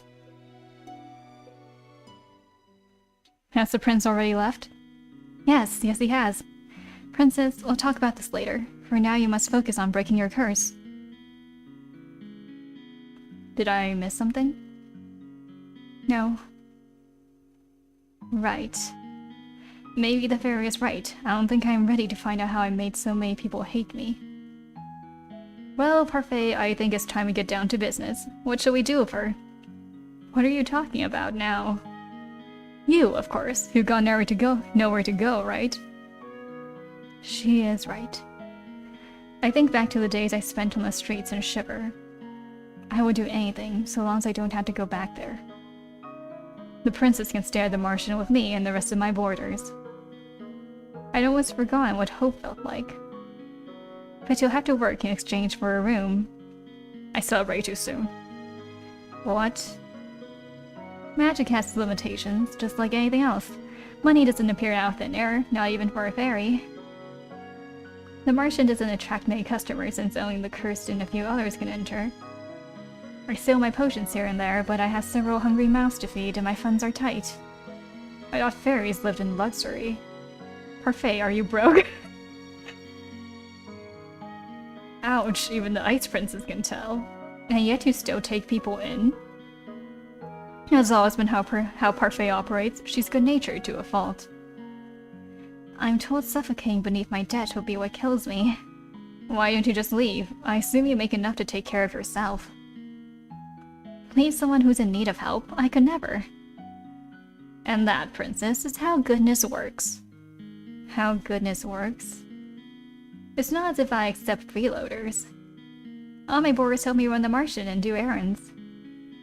The princess has never worked a day in her life. I doubt she'll be useful. If karma can be useful, anyone can. Oh, what a thing to say. I have yet to see karma be anything but useless. Princess, you're more than welcome to stay if you're willing to help out. It's the least you can do in exchange for a roof over your head and 3 meals a day. Oh, and shoes. Sounds like a good deal. Well, I mean, aside from being cursed, you know. Do I even have a choice? You do not.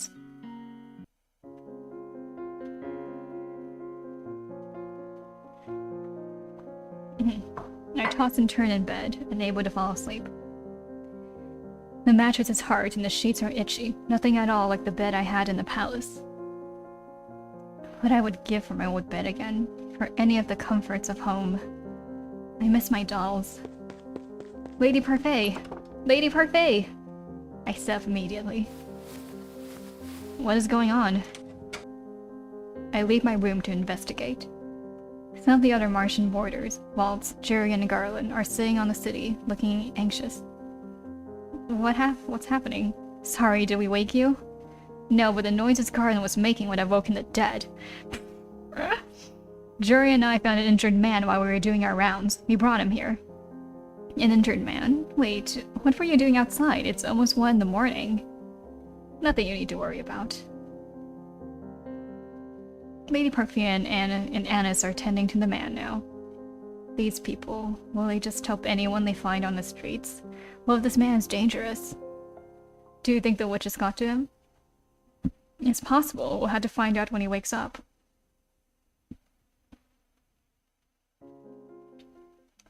The next day, Parfait reveals that the man only suffered minor head injuries. She says that she expects him to wake soon. I look at the tray of food in my hand.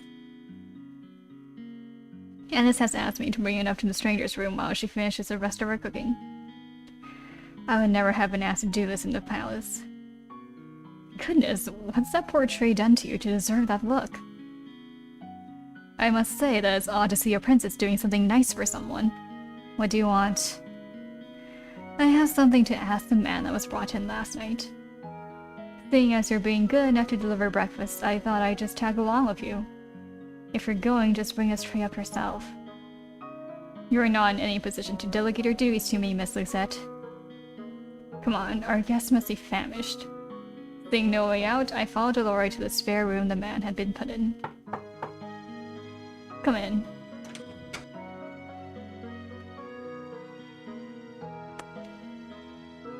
And now everyone's here! I thought the man would have been old, but to my surprise he looks young, probably in his early 20s. He seems lost in a reverie as he stares at a small notebook. Good morning. Good to see you're awake and breathing. The man looks up at her when she speaks. The instant he sees us, his eyes widen. Why is he staring at us like that? Am I dead? What? I'm in heaven, or maybe you two are angels that have fallen out of it? I see. What can a humble gentleman like myself do for you lovely ladies? Oh my god. Oh, you could join me on this bed. What? It's very comfortable and there's plenty of room for the both of you. What is wrong with this? I'll follow your lead on this one, princess. Princess? Ah, of course, such a beautiful lady could only be a princess. Look at the noble way you hold up the tray. Your wish is my command and my fate, my sweet princess. If you want, you can have him. I'll pass, thanks. Oh, he's awake. Another lovely lady has entered my chambers, and this is why I don't remember his route much. Just kidding. I don't think my heart can handle the perfection of 3 of you at once. I think I know how Casanova here got those head injuries.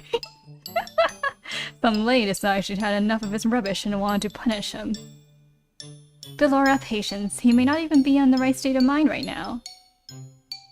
He did take injuries to the head after all. The man finally stops to look just at me. He narrows his eyes and stares so hard I almost want to slap him. What? You're familiar. But no, it's impossible. Aren't you the crown princess? What are you doing here? Oh. If he knows, then he's... Well, he's definitely not a witch or a fairy. Can only mean one thing if he recognizes the ice princess. What is your name, good sir? I would answer any questions you ask of me, madam, but... The man looks down at the notebook in his hand. I don't remember. Amnesia? I know everything about Angel, and yet I don't know the first thing about myself. Except that I had the Rumpelstiltskin curse. Rumpelstiltskin? Is that a fairy tale? I knew it. He's got the fairy tale curse. I mean, I think we've already established that when he recognized Lucettes' title. Fairy tale curse? Do you remember how to break it? From what I remember, I need to somehow collect 3 memories and get them to appear in this journal as entries. That's... interesting. The magic number 3. He shows us a notebook he's been holding on to since he entered the room. My first memory is of waking up and holding this. I thought there would be information in here, but it's empty. Another victim of the curse. You must be tired. Lucette will leave your breakfast here and will give you some time to yourself. We'll be outside if you need anything else. Rumpelstiltskin. What was that fairy tale about? Delora does not do a good job of hiding her laughter. She snorts and I cross my arms, embarrassed. Mother burned the fairy tales in the past before I got the chance to read all of them. Fine, I'll keep it short. Once upon a time there was a girl that was said to be able to spin straw into gold. The king found her and locked her up in a tower. He said he wouldn't let her out until she turned all the straw in the room into gold. But the girl was just a regular human girl. She knew she would never be able to turn the straw into gold and feared that she would be locked up forever. That was when an odd little man appeared before her and offered to do the job for her if she gave him something in return. The girl gave him her necklace, and the man spent the rest of the night spinning the straw into gold. However, the girl wasn't released. The second night she was given more straw to spin, and the little man appeared once more. This time, she gave her a ring. Back. On the third night, the king ordered her to spin the straw one last time, and if she did, she would be released and made his queen. However, that night the girl had nothing left to give the little man, so they made an agreement. He would spin the straw into gold for her, so long as she gave him her first child. I personally never understood why the girl would want to marry the king in the first place. Good point. Hush, I'm trying to tell a story here. Years passed and the queen finally gave birth to her first child. That night, the odd little man returned and demanded his due, but the queen didn't want to give up her child. The man then said that he wouldn't take the child if the queen was able to guess its name in 3 days. The man's name was Rumpelstiltskin. Did she guess it? Oh yeah, the night before her time was officially up, the queen was drawn to the forest by the sound of a little voice. She saw a little man celebrating his upcoming victory, singing about how nobody had or ever would guess his real name, which was Rumpelstiltskin. He does not sound particularly smart. So agrees the general populace. Sometimes I wonder how Hans was able to come up with such tall tales. Well, the Martian is opening soon. I expect another busy day. Especially busy for you, Lu said. You need to start coming up with good deeds.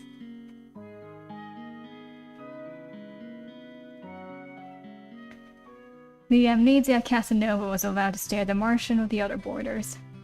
Because he still seemed capable, Parfait sent him to work as one of the Martian servers. Vanessa's protests that he remain in bed fell on deaf ears. Parfait couldn't very well throw him out, not while knowing that he had nowhere to go. I would be incapable of showing him such kindness given all the nonsense he spouts at us.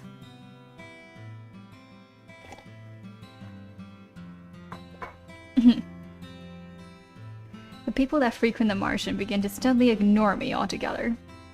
Like I do not exist. It is buried in the stares and the hateful looks. Rumpel, you aren't here to flirt. But this lovely lady isn't attended. Oh my god. Sir Rumpel, please, you're making me blush. Really, that works? Because the man couldn't remember his name, he fashioned one from his own curse. Rumpel. I think it suits him.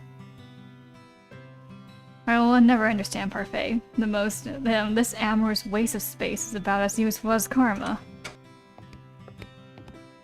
I returned!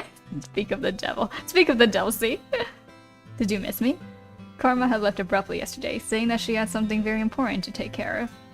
Waltz trails in after her now, carrying several boxes in his arms. Why am I carrying these? Because you made me run that errand for you at the toy shop the other day. And because gentlemen carry things for ladies. I'm going to drop them now. Those boxes contain very important contents.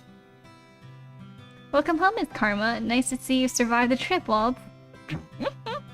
Thank you, Anis. So this is our new housemate. We have not had the opportunity to meet. I am...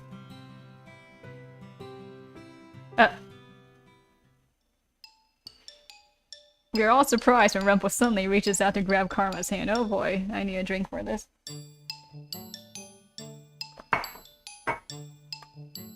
My life before this moment has been a depressing monochrome.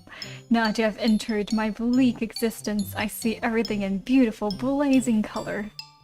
And nothing shines more brightly, more vividly than you. I am Rumpel, my sweet. Let's talk of marriage. I stare at Karma, waiting for her to flirt. At the very least, I expect her to wave Rumpel away for being a fool. But she remains eerily silent. Answer, my angel, I beg of you. Keep. See the word and it is done. Your filthy hands off of me!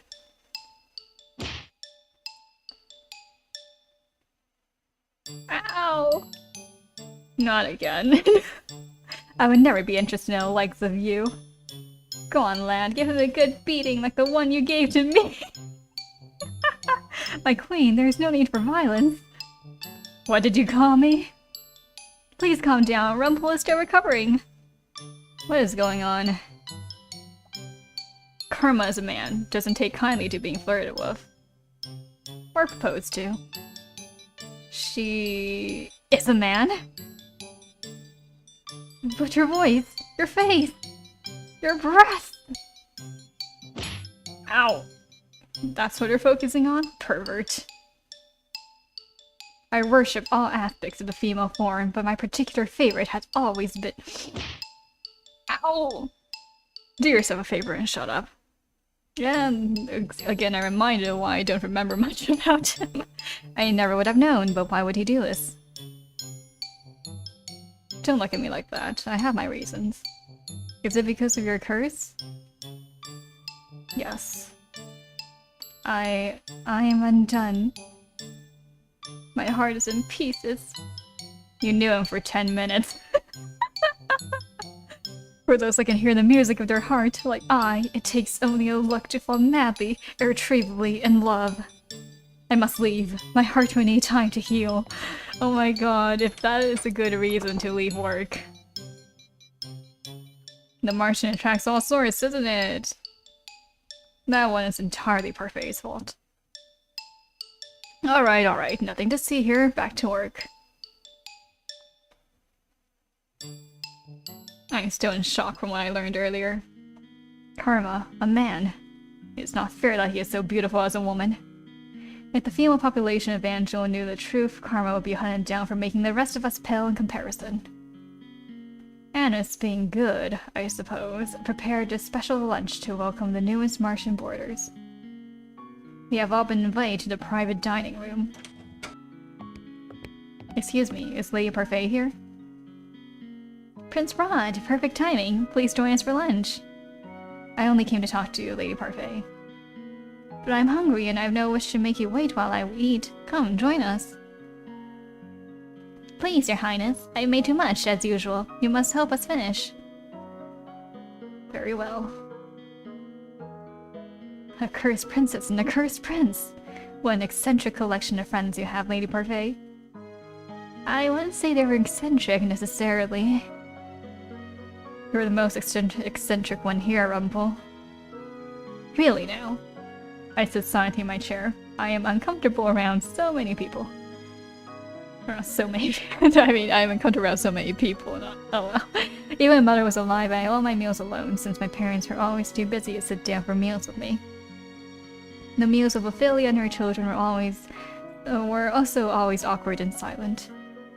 Somehow the atmosphere here is lively and friendly, even though I barely know anyone here. Is something wrong? Excuse me? You very touch your food. Don't you like it? Dolores said this was one of your favorites. I'm just not used to eating with company, that's all. They say that sharing a meal brings the family closer together. Garland. I apologize. Closer together, huh?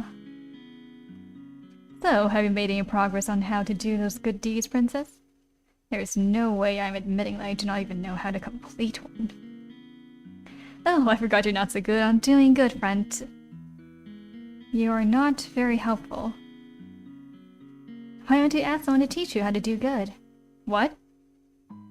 Well, that's not something you hear every day. As in... then take some kind of lessons? If you're having so much trouble on your own, you should ask someone to give you some advice, or teach you. It's as simple as that. What is this I hear? The princess needs advice? Well then, she is in luck. I happen to give the most excellent advice, and believe me when I say I can teach almost anything. Oh boy. The princess is indeed lucky, as I am available for teaching duties. No doubt I'd be the better choice as I don't go about deceiving the world. Oh my god. Excuse me? This would not be taken kindly in modern days. From one cipher into better enemies, and all in the span of a few hours. The man broke my heart! Anyway, I'd also be happy to help you in any way I can, Princess. And I'm sure your stepbrother will be happy to help as well. I don't know about that. He's not even... He's like, sure. I don't think I would make the best teacher for this sort of thing. I only teach others how to fight. Never mind the fact that Jurin herself still struggles to be good. What? You're lucky, aren't you? So many people are willing to help you. Why? Why are you all willing to help me? That's what we do at the Martian. We help each other. Lesson number 1. Doing good means helping whenever one can. Just let any of us know if you want our help. Trust no one but yourself. You need not care for anyone but yourself. This is what Mother in the last few years have taught me. I have always been alone, and it's easier that way. And yet, these strangers, these people that I've only known for a few days, are so willing to help me when they will, and when they will gain nothing in return. Is this the goodness I was meant to see? Father? How can I even begin to trust and care for others when I have forgotten how to do so? I am slowly beginning to understand what I must do. We're slowly getting there. The decision! I don't see why this is necessary. Of course this is necessary, Princess. You work to show you can be useful. For the last half hour, Parfait and Delora have been debating what chores they want to give me. I cannot believe they're seriously going to make me work, like a commoner. No freeloaders and no freeloaders. Oh my god, no freeloaders and a Martian, remember? You can't pull a princess card anymore now that you are a homeless peasant. Being demoted to a homeless peasant is not my fault. Well, technically it is. If you really think about it, it was kind of me to demote you. Stop teasing her, Delora. The Cid has had a lot thrown at her already. Oh, a kind of me, I see. I'm only speaking the truth. Besides, working to live is a commoner's way of life, but at least it's rewarding. But if you do nothing, you get nothing. No food, no clothes, no bed. You are no longer a princess, Lucette. Life here at the Martian is comfortable, and you need to work for comfort. Remember that. What you do is your choice, Princess. Do I even have a choice? Oh really, no. Let's see. How about cooking duties? No way, she'd burn a salad. She could be a receptionist? Then we lose all of our customers. That's probably true. I am right here, you know. Sorry. Do you have any useful skills at all? As a princess, I had servants who did everything for me. They cleaned my room, helped me dress. How am I expected to possess skills for things I have never done? Aha! I have found the perfect job for our Cinderella. Oh my god, that scares me every time. Oh, this is one of the cutest scenes. Ta-da! Lucette will be in charge of sweeping the Martian floors. What? Perfect. Even she should be able to do that. Could you, Princess? I refuse. But look, I even put a cute little ribbon on the broom just for you. It's your very own special broom. A princess is not clean. Hard-headed as ever. Don't worry, I have a fix for this. Suddenly the broom flies into my hands. I'm pulled helplessly along as the things begin to sweep the floors. As the thing begins to sweep the floors. I try to pull my hands away, but they may as well be glued to the broom. They do not budge. What have you done? You should be thanking me. I'm helping you with your duties. Delora, isn't this a little too much? Oh nonsense, the princess is learning useful new skills. Mr. Broom will teach her everything she needs to know. If the floor is dirty, Mr. Broom will come to life and start sweeping, and it will not stop until the floors are spotless. What? Come on, Parfait, we've got time for a cup of tea. But she'll be fine, a little sweeping never killed anyone. You are dreadful. Enjoy your time with Mr. Broom. Wait, did they really just leave? Hey, so slow down! The broom begins to sweep faster. Despite my protests, I am still forced, like a puppet, to sweep the floors with grudging tenacity. Whee! Aw, look at it, it's so proud of itself. Oh my god. I can barely catch my breath after that. Princess, Parfait sent me to check. How lovely! It's so clean, I can see my reflection on the floorboards. I'm impressed. Do not even think about stepping into this room with your dirty shoes. Goodness, I didn't know princesses could be such terrifying creatures. You are aware that the Martian is opening soon, yes? The floor isn't going to stay clean forever. Then do not open the Martian. I do sympathize with you, Princess. It's difficult adjusting to the commoner's life. What will you know about that? More than you think. What? Oh, did I let that slip? That was my mistake. Karma just smiles at me, his eyes gleaming with playful mischief. He is definitely hiding something.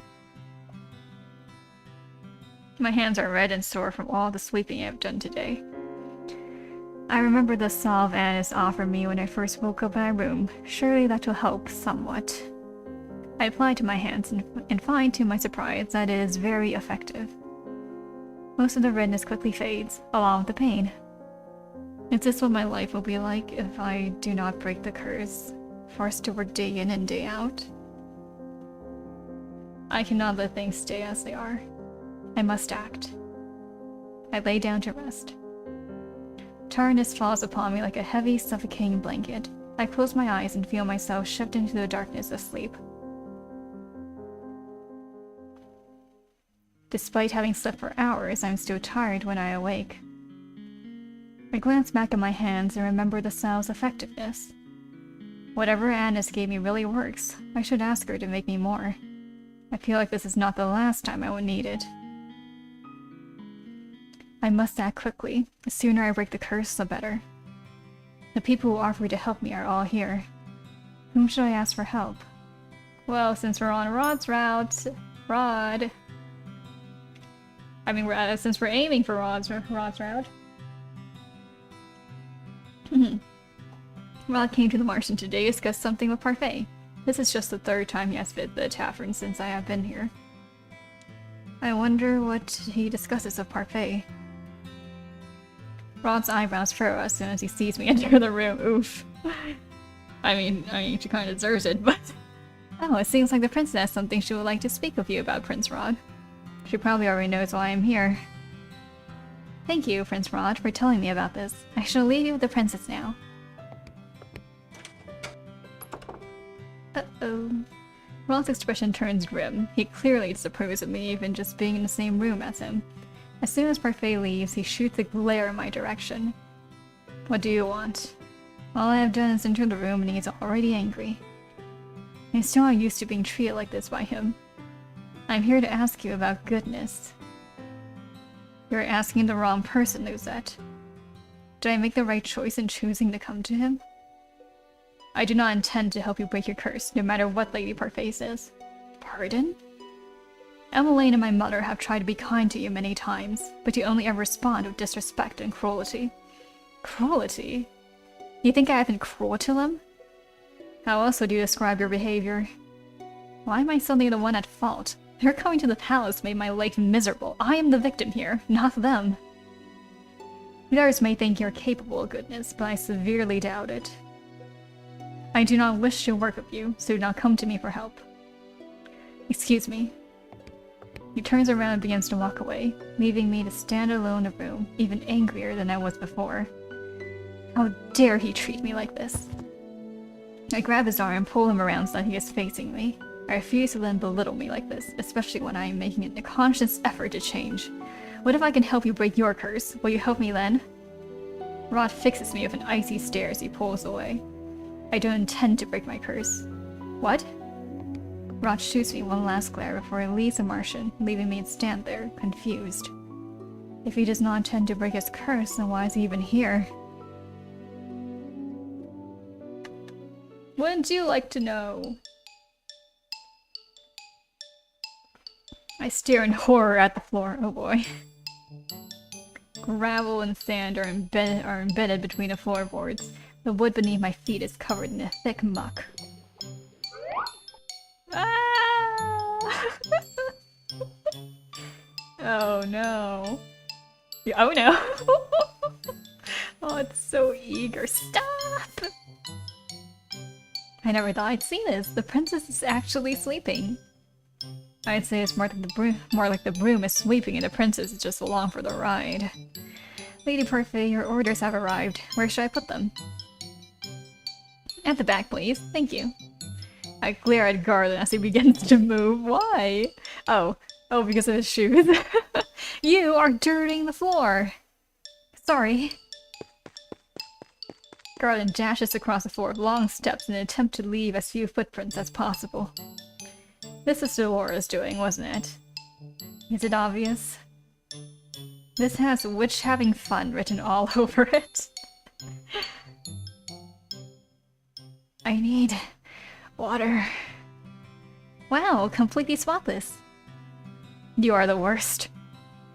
Oh, don't be mad at the broom. Don't be mad at the broom princess. Only tried to help. It's doing nothing but making my life miserable. Ah, so dramatic. Lady Parfait, I must speak with you. I look up at the witch that has just entered. She is a regular at the Martian, and according to Parfait and Delora, a good witch. She orders tea here from time to time. She adds mud on her shoes. Why is she glaring at me like that? I believe it's because of your shoes, dear.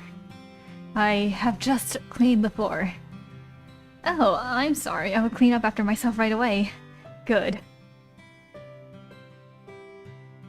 The princess is something else. I've never seen a witch so frightened of someone before. Yeah. The witch hurriedly cleans up the track she'd made coming in before going to speak with Parfait. Even though Parfait says that Delora and his witch is good, I do not trust her judgment.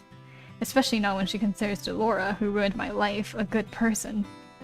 I put the broom back in its resting place before double-checking my work. Now that I am done, I can continue to work on breaking my curse. Which I asked for help today. We will go with Rod again because obvious reasons.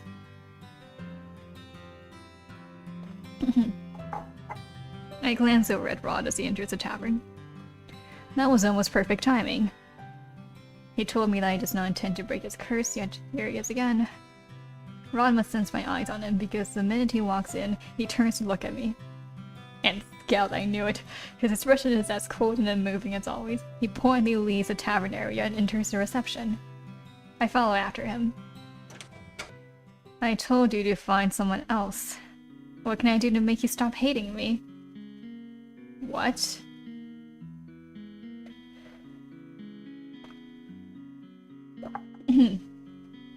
You said that whatever I had done to your family was bad. So if I reverse that, I might get a good deed. Oh my god. You truly don't understand how goodness works, do you? I would not be asking you if I did. Rod closes his eyes and rubs the back of his neck. He looks thoughtful, but also irritated. I intend to break my curse as soon as possible, and I would do whatever it takes. And it seems to me that the easiest way to achieve a good deed is to fix the supposedly bad things I've already done. So, are you going to help me or not? Tell Lady Parfait I will see her another time. He leaves the room without answering my question. I ball my hands and confess. And he calls me the cruel one? A month has passed, and I have yet to complete even one good deed. Not for any lack of trying, though. I have been asking around for advice on how to be a good person and received various answers. What makes someone good? I'd say being selfless. I think it's important that I consider another person's feelings. Patience. Oh, so he actually bothered to give her an answer. The ability to soothe even the most broken of hearts. Forget I asked. Bravery. Loyalty. You must be beautiful, both on the inside and out. Right. Must be all those things in order to be good? According to Parfait, I cannot just pretend. It has to come from my heart. I place my hand on my chest and consider the steady pulse of my heartbeat. That will not be easy. I close my eyes, thinking of all the possible ways I might be able to break my curse, but in the end, my mind is blank. Mother, what am I supposed to do? A dream. Again! We're going to find out more about how her mother gaslit her.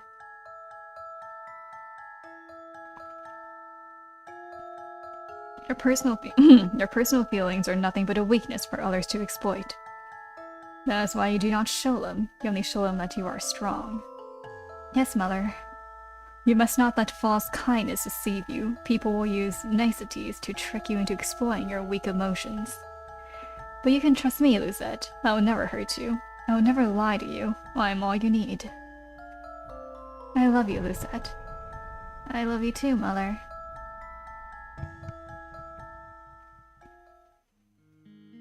How are those lessons of yours going? I hope you're not giving anyone a difficult time. I am the only one having a difficult time. Have you tried pairing up with someone? Pairing up?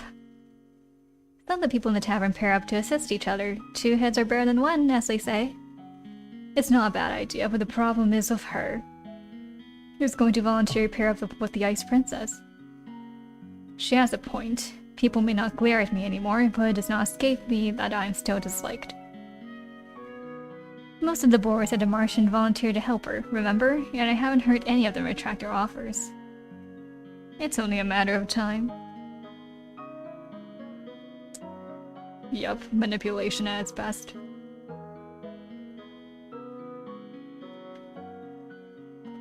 Stop it, Delora. It's your choice, Princess. Pairing up is only a suggestion. Would pairing up with someone really help me break my curse? What if they end up being an annoyance instead?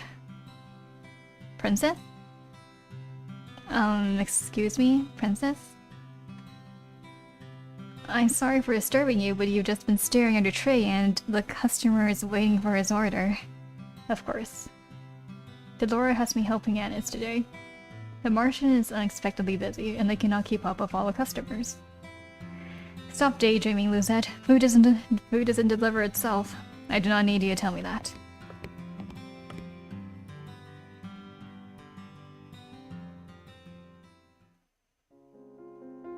I stretch out on my bed. The stiff mattress does little to soothe my aching muscles.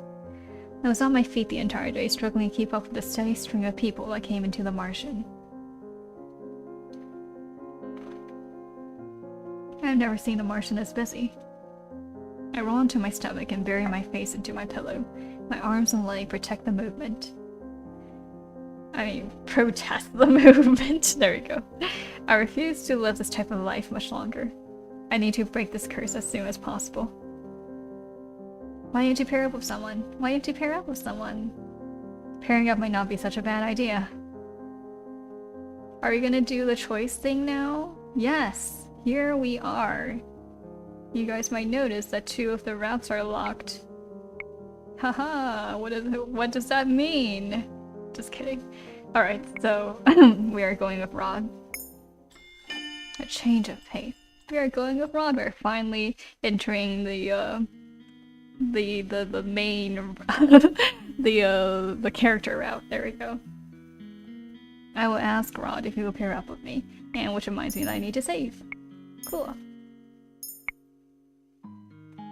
Alright.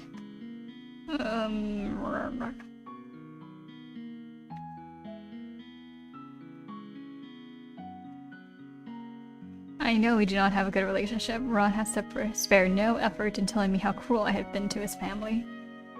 But I feel that rectifying whatever mistakes I made of them might be an easy way to get 3 good deeds. Oh, this is going to be very interesting. But Lucette, didn't he tell you that he didn't want to break his curse? Yes, but that may not be the whole truth. He is still reluctant to break his curse despite all the advice I've offered him. Perhaps you'll be able to encourage him where I could not. I do not care if he does not want to break his curse. I only need you to help me remedy the supposedly bad things I've done to his family. I believe that would be the easiest way to break my curse. The way she keeps referring to it as like supposedly.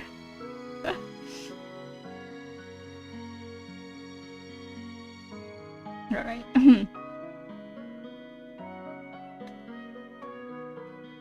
But the problem is that I rarely see him here. He is usually at the palace. In order for this arrangement to work, I would need to be in the palace.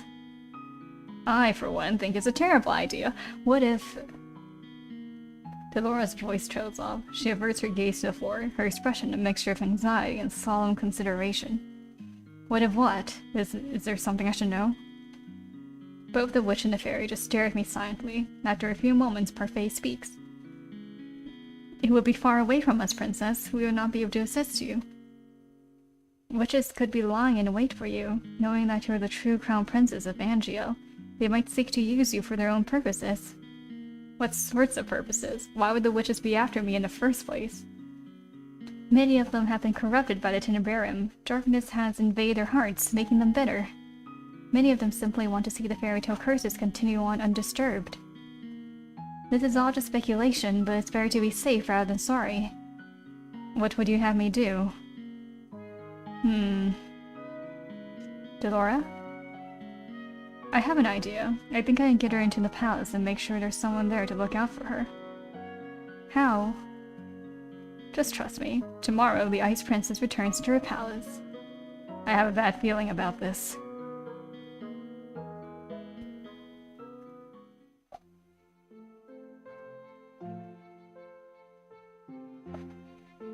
This cannot be happening. Don't dilly-dally, the princess will soon be awake and expecting her new maid. I closed my eyes and suppressed the urge to groan. How is it that Delora was able to turn me into Emmeline's personal maid? She thought this would be funny, did she? Well, I will make her pay for this. I expect you not to be late again. We have very strict rules on how the palace staff should behave. I'm not exactly sure how Delora managed this. She told me she was going to cast a spell on me, and that it would be over as soon as I opened my eyes. I closed my eyes, and sure enough, when I opened them, I found myself here in a maid uniform. What does she do? The maid continues to babble at me. How annoying. I pretend to listen to her as she leads me through the palace hallways. Emmeline and Rod's chambers are located here. Oh! We came to a halt when Emmeline suddenly appears from around the corner. Your Highness. The maid ducks into a neat curtsy. Emmeline's eyes meet mine. I tense as I wait for any signs of recognition from her, but she only gives me a curious look, as if wondering who I am. She clearly does not recognize me. The maid suddenly reaches back and pulls at my shoulder, forcing me into a bow. You are in front of the Crown Princess of Angel. Show some respect, girl. My apologies, Your Highness. She is new and clearly needs to be taught some manners. Excuse me? Oh please, there's no need for that. What is she trying to achieve by pretending to be kind to a palace maid? Who is she trying to fool? Your Highness, this is your new personal maid. Emmeline glances at the maid, looking confused. Why do I need a personal maid?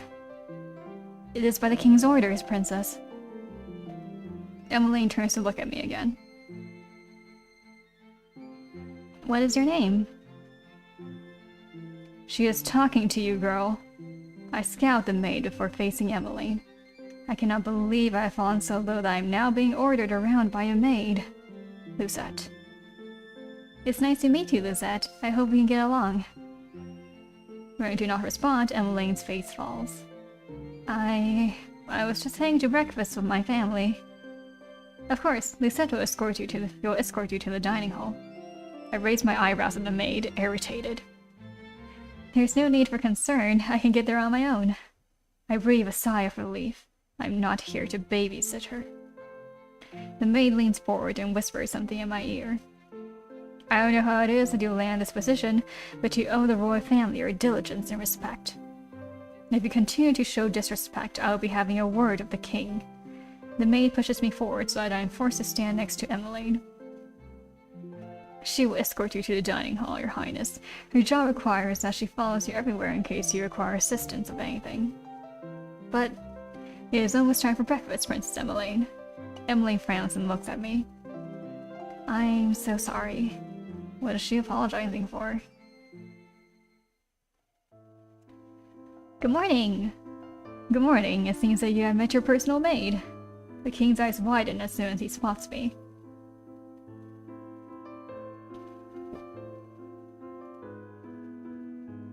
You look familiar.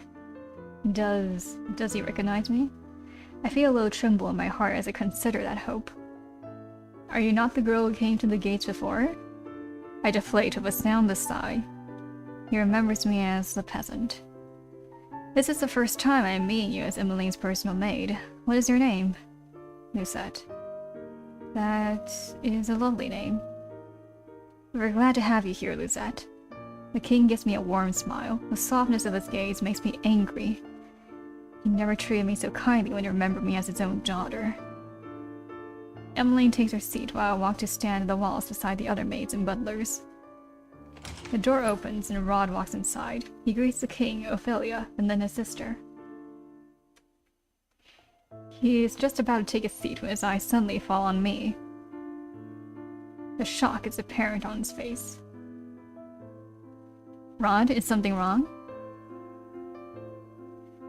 I see there is a new maid on staff. His tone is almost accusatory. I bristle at his words and about to say something when Ophelia speaks. She is Emmeline's new personal maid, Lizette.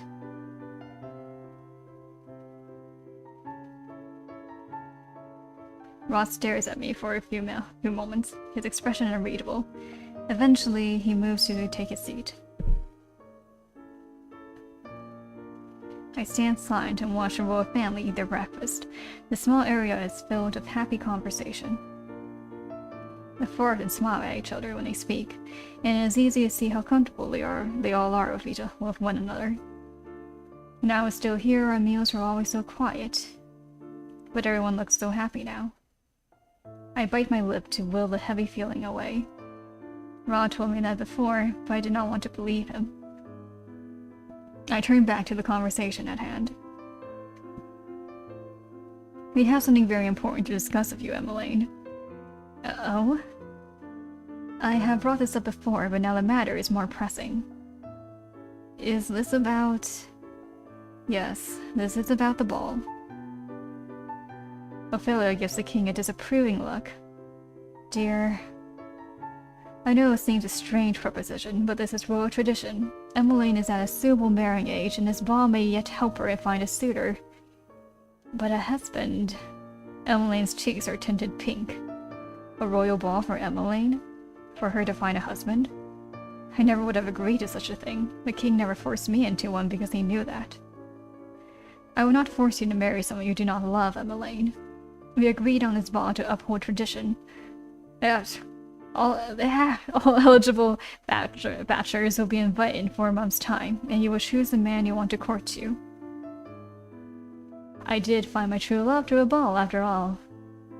He glances at Ophelia, who responds with a fond smile. Her expression falls back into something more worried when she looks at her daughter. But what if I can't choose anyone? We will throw one ball, as per tradition. We will not force you into another ball if you do not find a good suitor. We must uphold traditions at least once. Perhaps this will push you to think more about the future. I'll not put any added pressure on you, Emmeline, but I would be happy to see grandchildren before I have to give up my throne. I am not getting any younger, you know. Father, I can tell that the king is trying to make light of this situation, but there is an undertone of seriousness. Emmeline eventually sighs and slowly nods. I understand. My gaze shifts to Rod to search for a reaction, but the expression is impassive. No reaction at all. Did he know this is going to happen? But can I really be the princess the kingdom of Angeal deserves? I feel so unprepared. You are the crown princess of Angeal. You must be confident. Emmeline looks down, looking genuinely distressed. I'm finished. May I be excused? But sweetheart, you barely touched your food. You may. Emmeline stands up and ducks into a quick curtsy before rushing from the room. I do not move until I feel Rod's glare on me. I realize that I'm meant to follow Emmeline. Excuse me. I curtsy and follow after Emmeline. I barely make it a few steps away from the dining hall before the door flies open and Rod is rushing after me. What are you doing here? Answer. To do a decent thing, you know. I'm here to break my curse. You expect me to believe that when you had people offering to help you at the Martian? Rod's expression changes, anger clear in his eyes. No, I know why you are really here. What are you talking about? You thought you might take back what was rightfully yours, didn't you? You have no qualms about hurting my family again. I stare at him, nonplussed by his accusations. I carefully quell a simmering anger inside me, which reminds me that I need to get some more water. Hold on a sec.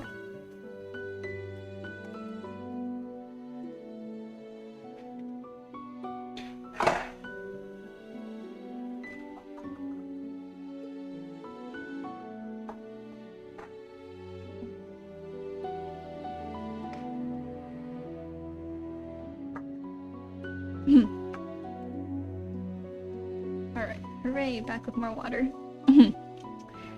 I stare at him, nonplussed by his accusations.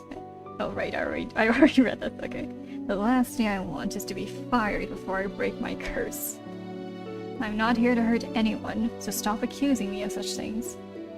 We glare at each other in silence. I'd always thought that Rod was closed off and quiet, but his emotions are always blazing in his eyes. You shouldn't be here. Ross sits back, but his gaze is still furious. I do not have time for this. I'm going to find Emmeline. Why, so you can insult her? No, because it is now my job to attend to her. Excuse me.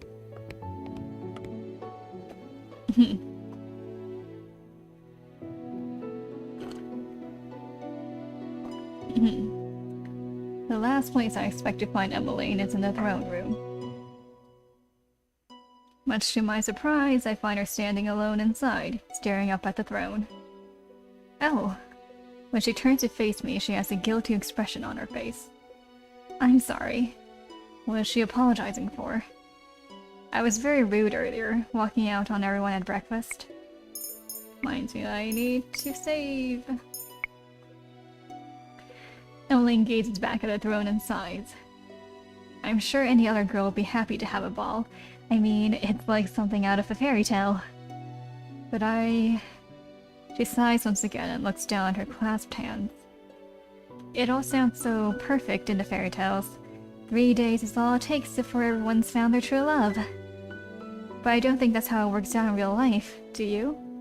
I have nothing to say in response, and Emmeline turns her beseeching gaze to me. I don't know how I'm supposed to marry someone I barely even know. Is this really what it means to be the crown princess? Isn't this precisely what you wanted? Excuse me? When your mother married the king, you became a princess. You went from rags to riches overnight. I cannot keep the bitterness from my voice when I speak.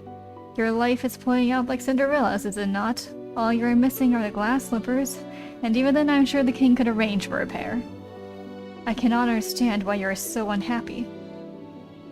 Neither can I. Emmeline turns away from me to face the throne once more. In the sun that streams through the windows, I see something shining on her cheeks. Is she crying?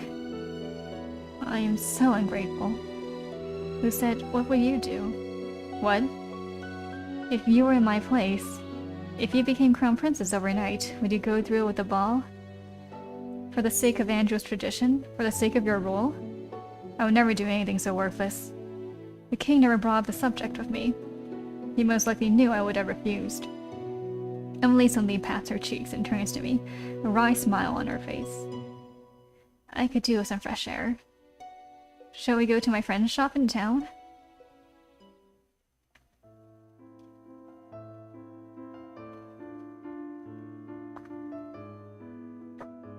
We have only just exited the throne room when Emmeline stops short and I almost bump into her back. Oh! Your Highness, what it wasn't...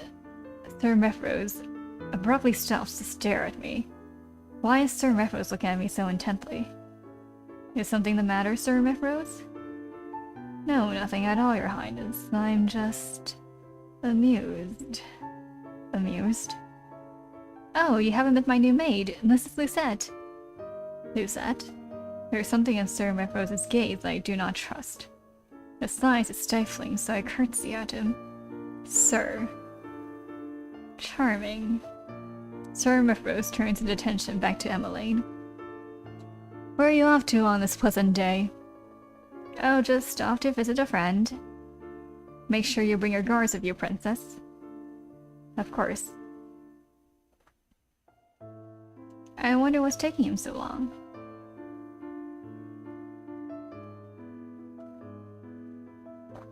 Emily decided to invite Rod to join us on our visit. One of the guards offered to get Rod for her, but he still has yet to return. Another stands with us by the gates, ready to escort us into town. Why does the king even keep these incompetent fools if they cannot find a single person? Maybe we should go look for Rod. But then, what if he gets here as soon as we go searching for him? I sigh. I will go look for him. You can stay here. But you don't need to run errands for me. She has yet to ask me to do anything. What does she think a maid even does? I look at her solemnly, not answering her. Finally, she relents. Thank you, Lisette. I incline my head just slightly before walking off. I feel like a babysitter. I cannot believe I have to search for Rod. It's only slightly better than being dragged around by that broom. I turn around the corner and nearly bump into someone. I take a few steps back just in time. Princess? I look up in shock. Fritz's surprise mirrors my own. Where have you been? I've been looking for you everywhere. He pauses to stare at my clothing. Why are you wearing a maid's uniform? Fritz, you remember who I am? I would never forget you, Princess Lucette. But it does seem like I'm the only one who remembers you. What is going on, Princess? The only person who remember me are the witches, fairies, and... Fritz, are you... I stop when I hear the sound of approaching footsteps. Fritz turns at the sound and then stoops low into a formal bow when he sees Rod. Your Highness. Rod's impassive face twists with annoyance when he sees me. Rod does not even acknowledge Fritz as he walks past and to stop in front of me. Shouldn't he be attending to my sister? I don't understand. Prince Rod, do you know other princess is dressed like this? Rod is clearly just as surprised as I am that Fritz remembers me. You recognize her? You remember the princess too? But if you knew, why didn't you say anything when she first went missing? And can someone explain to me why she's attending to Princess Emmeline? This is... Fritz. I cut him off before he can ask any more questions. I feel Rod's gaze on my back as I turn to look at Fritz. No more questions. But Princess... Right now, I am a palace maid. A what? It is a long story, and I have no time to explain now, so do not ask. Fritz is clearly discontent. He seems to struggle for a few moments before he finally sighs and nods. Yes, Your Highness. Though it is nice to hear someone here speak my title, it will not do if Fritz calls me that on accident. It is just Lucette for now. But I turn to face Rod. Emmeline is waiting. What? The guard cannot even deliver her message? Where are you going? Emily wants to visit her friend's shop in town. She wants to go with us, Rod. Town? Ordinarily, I would not mind Fritz joining us, but right now he might just be a necessary company. He may very well give me away. Rod barely wants to speak with me when it is just the two of us. I doubt Fritz will make him more sociable. I'm assuming that accompanying you is not an option at this point. Yes. Fritz looks down for a moment before looking at Rod. I'm sorry to ask this of Your Highness, but since she refuses to let me do so, please look after Princess Lucette in my place. Ridiculous. I do not need to be coddled. Even if I did, Rod couldn't care less if I'm hurt. I would do my best, Sir Fitzgerald. I cannot tell if he is being genuine or not. Fritz bows to the both of us. Stay safe, Lucette. And you, Your Highness. Rod turns and begins to walk away without another word. Come on. Rod is silent as we make our way back to the palace gates. I'm still thinking about what he said to Fritz earlier.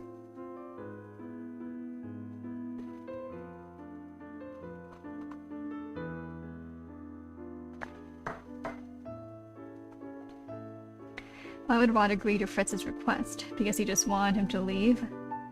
I stare at Rod's back as he walks in front of me. Sometimes I cannot figure out what he is thinking. Rod, Lucette! Emmeline beams when she catches sight of us. Are you ready? Rod crosses his arms. He does not look very happy with his sister. Even though Rod is younger, I cannot help but think that he often sounds like the older of the two. I'm busy, Emmeline. I can't keep dropping everything whenever you want to leave the palace. I'm sorry, but I just really need some fresh air today. You can get plenty of fresh air on the palace grounds. I felt I needed to be off the palace grounds. Emmeline's face drops as she looks down at the ground. Rod lets out an exasperated sigh before stepping inside the carriage. Come on. Rod? Just for an hour, okay? Thank you. I soon come to realize that it is easier to walk around town now that everyone has forgotten who I am. The atmosphere around town feels brighter. All the spiteful stares are gone. Princess Emmeline! Oh, how are you doing? Is your wife feeling better? Emmeline has responded to most of the people who know her. She seems to know a good majority of the people in town.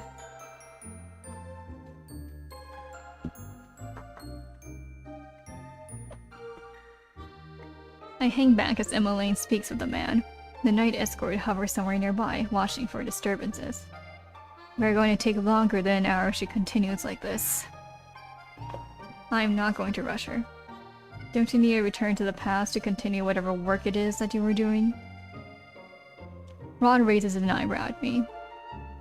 I do have to get back to my studies. My family always comes first. If this makes Emmeline happy, then I will gladly come with her to town. It's a small thing. Happy? I look more closely at Emmeline. She is smiling, but then she always smiles. I do not understand. She's more at ease talking to the townspeople sometimes because they don't judge her. Why would she have to worry about being judged? It is clear that everyone adores her. Emmeline takes a man's hand in hers as she wishes him well. Rod points out the gesture. See that? That's goodness. You can learn something from my sister, Lizette. It's goodness pretending to be interested in the lives of strangers. Emmeline eventually says her goodbyes before walking toward a familiar store. This is a toy shop I visited with Emmeline and Rod before. I glance at Rod and notice the expression on his face. He seems conflicted. But why? Before I can ask, Rod marches in front of me and decisively pushes open the door. When I enter, Emmeline is already hugging the shopgirl, Eureka. Emmeline, you look as beautiful as ever. Oh please, I look the same. You, on the other hand. Emmeline steps back before nodding, a bright smile on her face. Being in love suits you. When is the wedding? Ooh boy.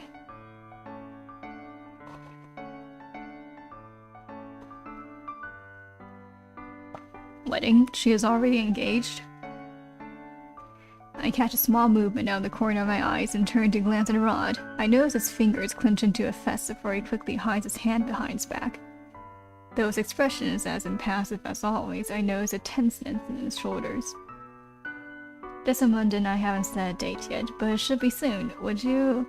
Eureka trails off when she notices the rest of us. Hello, Rod. Eureka? His tone is surprisingly static.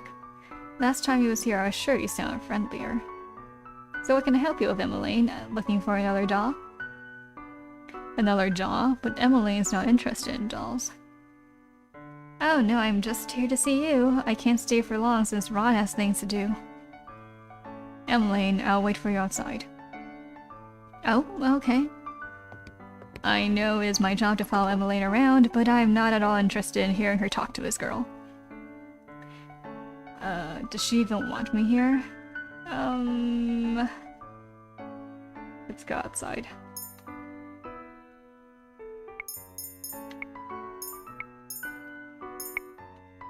My time might be better spent trying to improve Rod's opinion of me. If I could get him to tell me precisely what I've done wrong, I can make up for it. I hope that would give me a good deed. I curtsy to the two girls. What's what do we call it? What is the good place called again? A moral dessert. Excuse me, Your Highness. I shall wait outside with Rod.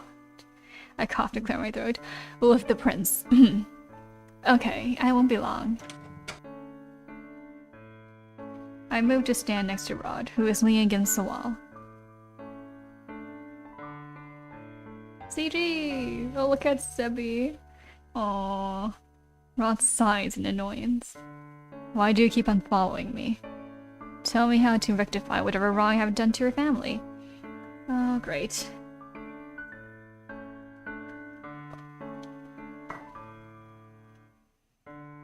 This again? I cannot help but scowl at Rod's answer. You spout all this nonsense about goodness, but refuse to help me. How is that good? You haven't given me any reason to help you. What? If you're not serious about genuinely learning how to be good, then I'm not interested in helping you. Maybe I can catch him off guard by bringing up his response in the toy shop just now. Fine, then I'll make normal conversation. Who is Viorica to you? Has she done something to hurt your family too? Viorica is a childhood friend. She is not like you at all. Oh, then why were you acting so cold to her? You obviously did not want to be inside the shop.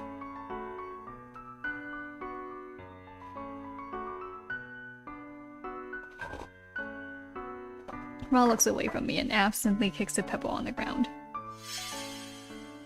That is none of your business. I sigh, disappointed with Ra's reaction. Ra turns away from me as Emmeline exits the shop. Ready to go? Emmeline nods with a small smile. The two of us begin to make our way to the palace again. By the time we return to the palace, evening has fallen. I hope we're not too late for dinner. The minute the carriage doors open, we are greeted by two familiar faces. Sir Alcaster and Sir Mefro stand before us. Princess Emmeline, Prince Rod, I was on my way to look for you when Sir Mefros informed me of your whereabouts. He glares at a knight escort and the knight shrinks back. Sir Alcaster turns sharply to me afterwards, his eyes narrowed. Why is he looking at me like that? It was getting late and the queen was worried. I'm so sorry. Princess Emmeline, Prince Rod, it is almost time for dinner. Please, let me escort you inside. Sir Mefros gestures for them to follow him. I am about to follow after them when Sir Alcaster suddenly moves to block my path. His eyes are cold. He opens his mouth to say something, but then closes it and shakes his head. You are dismissed, girl. You may go back to your quarters. But that is an order. His gaze is piercing. Even now as a princess, I was not able to stand up to that gaze. Yes, sir.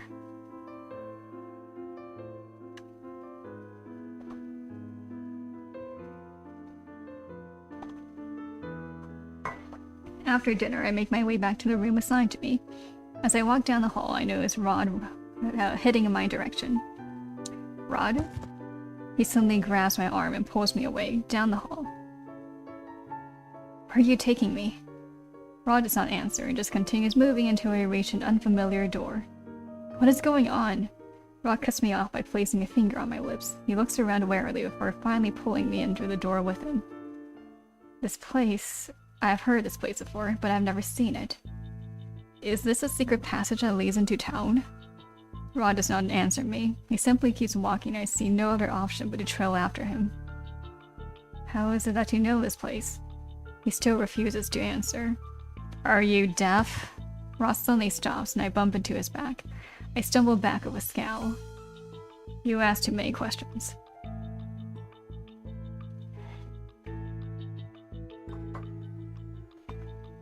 Because he refused to answer any of them. I glare back at him until Rod makes an exasperated sound.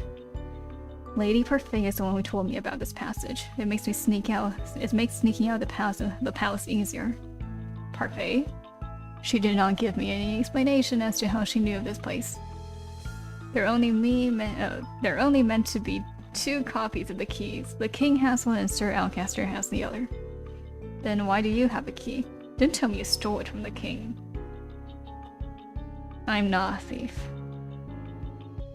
Lady Parfait also has a copy. She saw fit to provide me with a king for my own use. What? How does Parfait have a key to this place? You'll have to ask her that yourself. Once we step into town, I realize where it is that we are headed. We are going back to the Martian. Delora is the first person who we see as soon as we enter the Martian. Well, well, look what the cat dragged in. Delora, you... Rod's glare silences me. He steps forward and points back at me, gaze icy. She is not staying at the palace. What? Delora raises an eyebrow. Why is that? She works there now. I do not know what game you are playing, but I would not be a part of it. Excuse me? This is not a game. I do not want you meddling in my life as you meddle with hers. The room's temperature drops several degrees. Delora stares at Rod, her expression suddenly lacking any emotion. With all due respect, Your Highness, I do not want to meddle with your wallowing. But just because you do not wish to break your curse doesn't mean that others shouldn't want to either. You should be humbled that our princess here thought you would be able to help her. Rod raises an eyebrow. Where is Lady Parfait? Of course you want to talk to Parfait because she puts things nicely. Fine, I'll fetch her for you.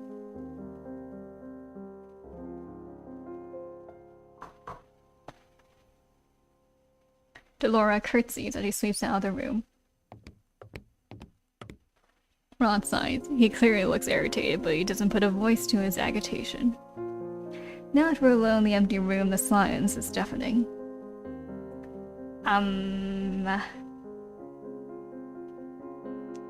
Why do you want me out of the palace? The further away you are from my family, the better.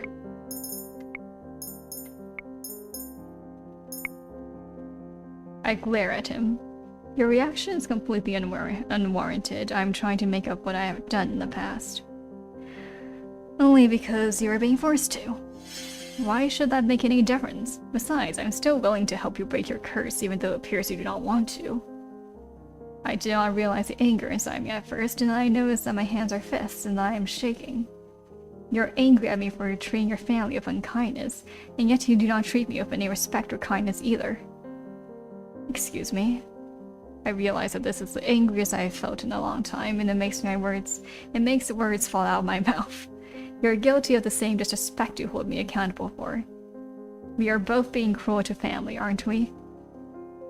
Rod's eyes are ablaze as he stalks toward me. He stops right in front of me, his mouth pressed into a firm line.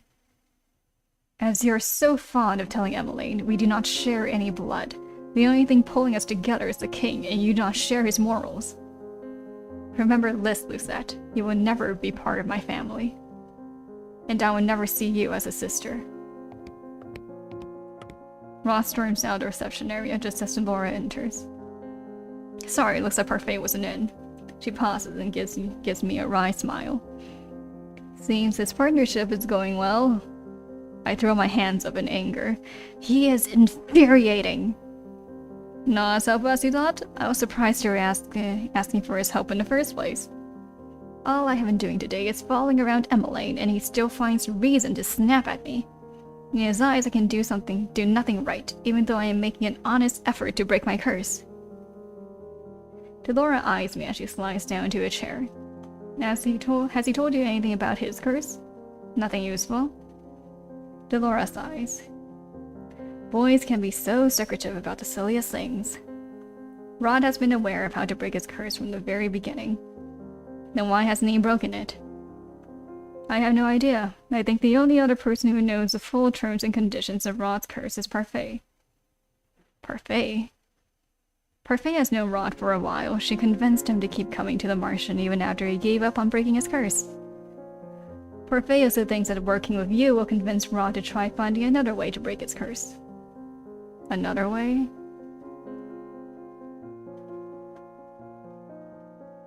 Don't ask me. I don't know much about his curse either. But if you keep trying, you might convince Rod to talk. I doubt that very much. It seems that all I am doing is convincing Rod that I do not deserve to break my own curse. Delora looks at me curiously for a few moments, then she grins. I have an idea. If it's another terrible idea... Oh no, this one's much better. I'll just stick around with you, watch out for you. What? Delora, watch out for me?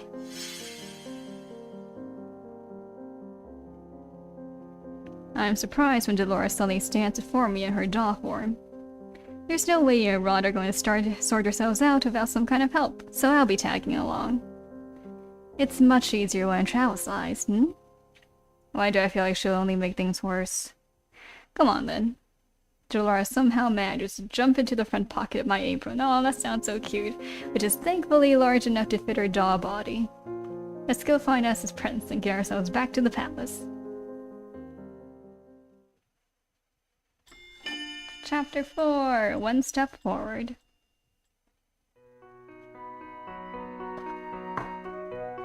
And it's been more than a week since Ra and I returned to the Martian. He has been avoiding me ever since that day.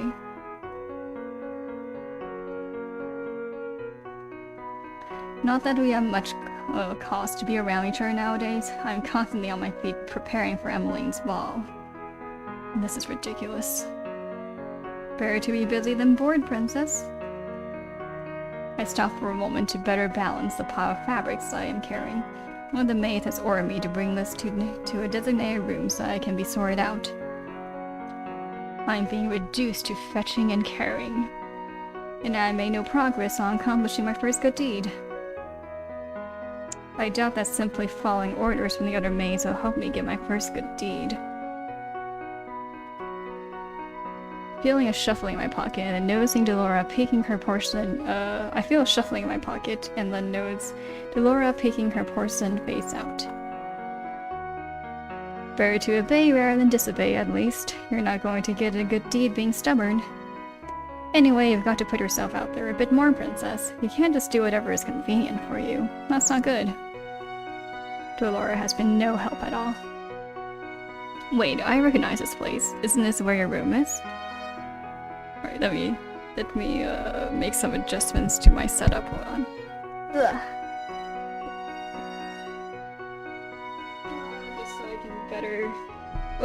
Just so I can better see the screen this way, I guess.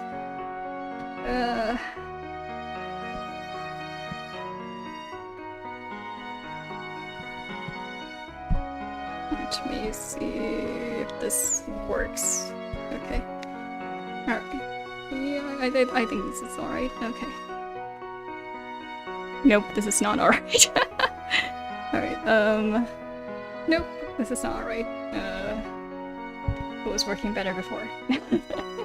Let me see. Okay, go back. Go back. Alright.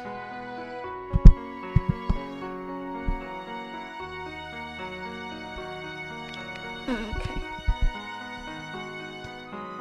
Alright.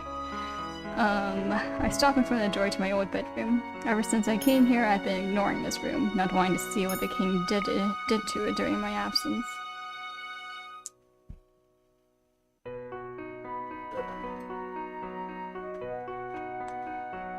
Do you not want to go in? Why should I? It's not as if it's my room anymore. Oh, you're no fun. Aren't you curious about how it's changed? I would be lying if I said I wasn't. I guess a little peek would not hurt. I step into the room and close the door behind me. It is like stepping into the past. The room is exactly as I left it. It seems completely untouched. Moments later, Delora is standing before me in her human form. It looks like someone's been dusting in here. Strange, considering no one should remember who his room even belongs to. I glance around, eyes wide. Everything looks the same. I put the fabrics I am carrying down my bed and make my way to the shelf where my dolls are displayed. My eyes pause on a specific doll. This one was not here before. Delora raises an eyebrow. Maybe you just don't remember that one because she wasn't very memorable? You do have a lot of dolls after all. No, I know each of my dolls by name. This one is definitely new. She looks very similar to the dolls I saw at Victoria's shop. Victoria? Whoa, where did that come from? Viorica's shop. I quickly turn at the sound of the doorknob. My eyes moved to Delora, but she has already turned to a doll and tucked herself into a corner of the shelf with the rest of my dolls. Emmeline stands in the doorway, eyeing me curiously. Lucette, what are you doing here? I made a mistake and thought I was supposed to bring these fabrics here. I hope she does not see through my lie. Emmeline shakes her head, smiling. It's not your fault, Lucette. We're still getting used to the palace and its many rooms. I got lost here all the time when I first arrived, too. This room is interesting, though. Father expressly ordered that it be kept clean, but otherwise undisturbed. Why would he say that? He won't say why, but apparently this room is very special to him. Maybe it belonged to someone he cherished.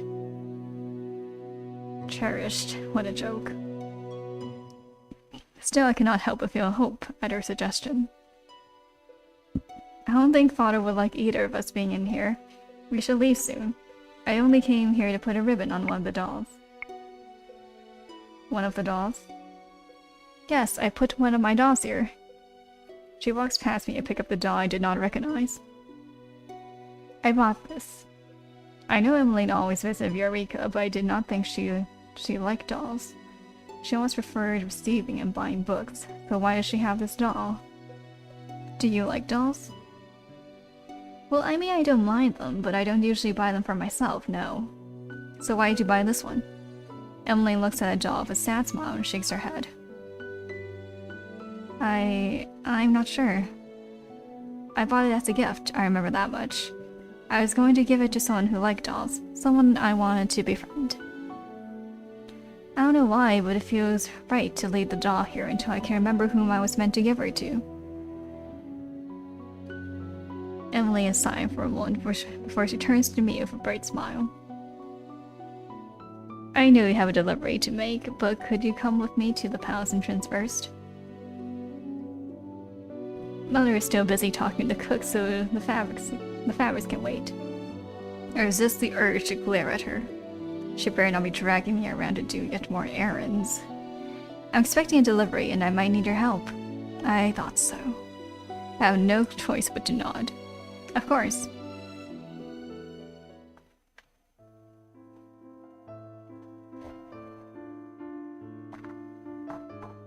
I begrudgingly follow Emmeline toward the entrance, and there I see the delivery carriage. A familiar person stands beside it. Eureka! Emmeline pulls Eureka into a tight hug. I turn my attention away to glare at the number of boxes at the back of the carriage. I will no doubt have to help carrying them inside. How are the preparations for the ball going? Emmeline's smile seems forced at first, but then eases into something softer. It's going well, I suppose. How about the wedding? Jessamine and I never finalized a date. It will be 2 days after your ball. I can't wait to see you in your wedding dress. These two always talk so much when they get together. I ignore their chatter as I walk up to the carriage to observe the boxes piled inside. What is in the boxes? Oh. Eureka reaches out to grab one. She hands it to me. I'm helping with the ball decorations. I came by with part of the order today. Part of it? Careful, it's a bit heavy. I take the box from her hands and nearly stumble. This is heavy. Emmeline should have the male servants do this. Queen Ophelia placed quite a large order. I bought the more fragile decorations first. Oh, the glass baubles and vases? I grit my teeth as I shift the box in my arms in an attempt to make it easier to hold.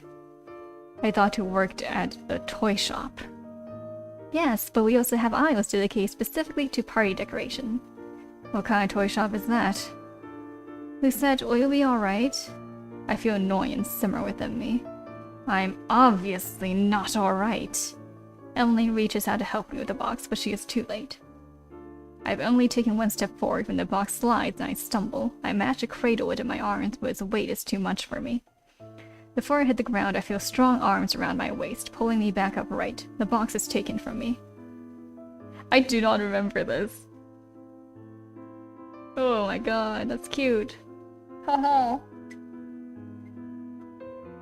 Even though they don't like each other at this point yet, but my heart and mind are racing, and for a moment I cannot comprehend what has just happened.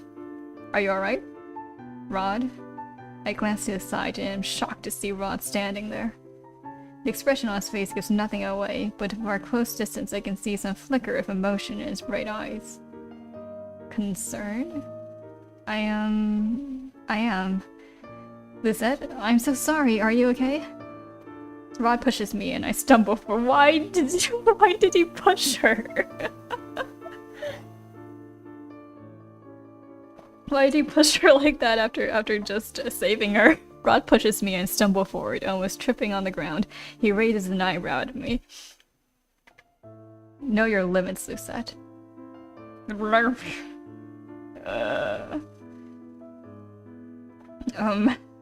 I glare at him as anger begins to bubble up in my chest. Stay silent. Oops.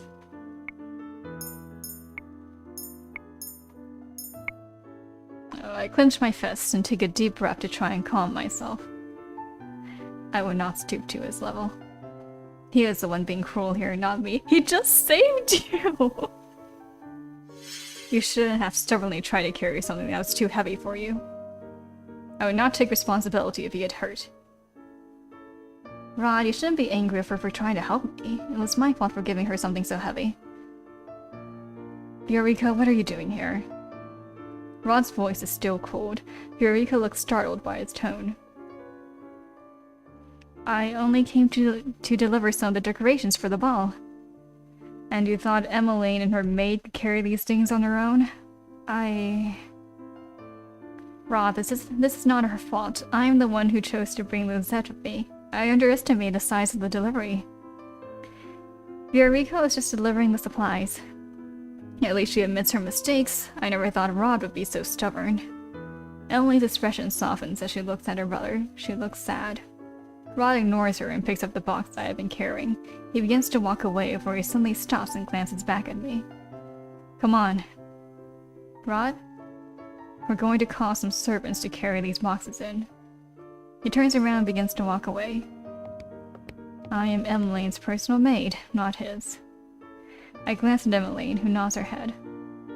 I really am so sorry. Thank you for helping my brother, Lisette. I curtsy ever so slightly before running after Rod. Rod, wait! He picks up his pace as if trying to lose me. I turn the corner and barely stop myself for running right into Rod's back. What now? Why are you so angry at me today? I have barely even spoken to you. Your mere presence is enough to darken my mood. Whoa! Oof. I glare at him and cross my arms. Funny, you call me cruel, but right now you are worse than I ever was. I don't need someone who hasn't even managed a single good deed to lecture me. I have to try very hard to resist the urge to slap him. You were supposed to help me get a good deed. As I said before, I never agreed to this. I still refuse to help you. Ross starts walking again, and I hurry after him. I cannot help but recall how cold he was with Eureka earlier. I thought they were friends, but he treated her like this at the toy shop too. Why were you so angry with Eureka earlier? No reason. I raise an eyebrow and Rod quickly answers the question. Then you were cold for no reason. You have such a princely disposition. Rod frowns, but has no rebuttal for my words. You must be generally cold and unfriendly. Excuse me? That would explain why you treated Eureka as you did. I had thought that you two were childhood friends. Eureka was always closer with Emmeline than with me. We may have been friendly once, but we since become distant. Distant? It is none of your business. I pause as they pass by my door, remembering that I left both the fabrics and Delora inside. I make my way toward the door and open it. What are you doing? None of your business? Enjoyed your field trip? I frown when I see her sitting on my bed in human form. What would you have done if it wasn't me? Us witches have a sense for these things. Delora? Ross slowly enters the room. It's nice to see you here, Lady Delora. Nice to see you too, little Zibby. Why are you here? Delora shrugs as she inspects her nails. I thought I would help the princess here since someone doesn't seem very willing. Rod furrows his eyebrows at her. I didn't... Yes, I know you didn't sign up for this. But do you really think you have a choice, Rod? Delora looks at Rod pointedly. You know the consequences if this fails. Rod looks away, expression conflicted. Consequences? What are you talking about? Consequences for not helping me with my curse? Rod sighs heavily before turning back to Delora. He does not pay attention to me. I am not the right person for this. Doesn't matter what you think, the princess thought you were, so suck it up and do your job. Rod is silent for a few moments before he finally faces me, looking resigned. I will help you then, but don't expect me to change my opinions of you. I shrug at him. It's not like I was expecting you to in the first place. Delora grins with clear triumph. Good talk. Rod sighs. In order to achieve your good deeds you're going to need to mend what you broke before. I feel like I already know what he is going to say. My sister has always wanted to be your friend, so you must do just that. Show her kindness and you may be able to get your first good deed through her. Show her kindness, huh?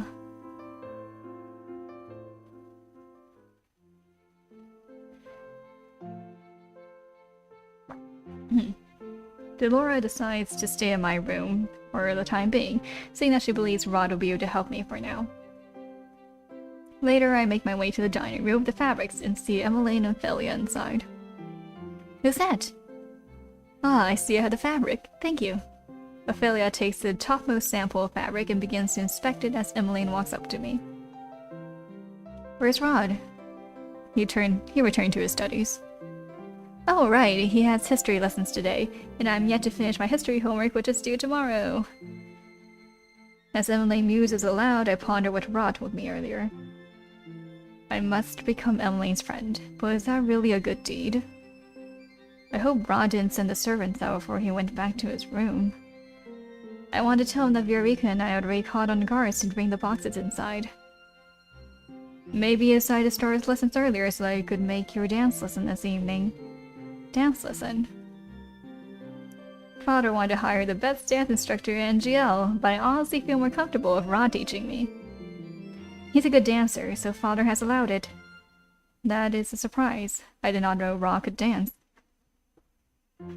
He used to prefer singing, but then... Ophelia trails off. I know that she is talking about the fairy tale curse, but I do not expect her to divulge such information to a maid like myself. He's decided to focus on his dancing for the past few months. Ophelia glances down at the fabrics, then looks up and smiles at me. Lucette, would you mind helping me with this? I obediently walk over to the fabrics Ophelia wants me to look through. There are apparently samples for a tablecloth that will be used during the ball. This is going to be a long day.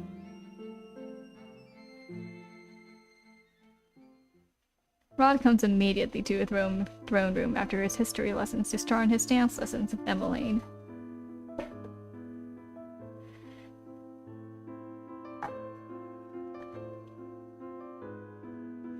I am only standing here because it is my responsibility as her personal maid to watch over her as she practices.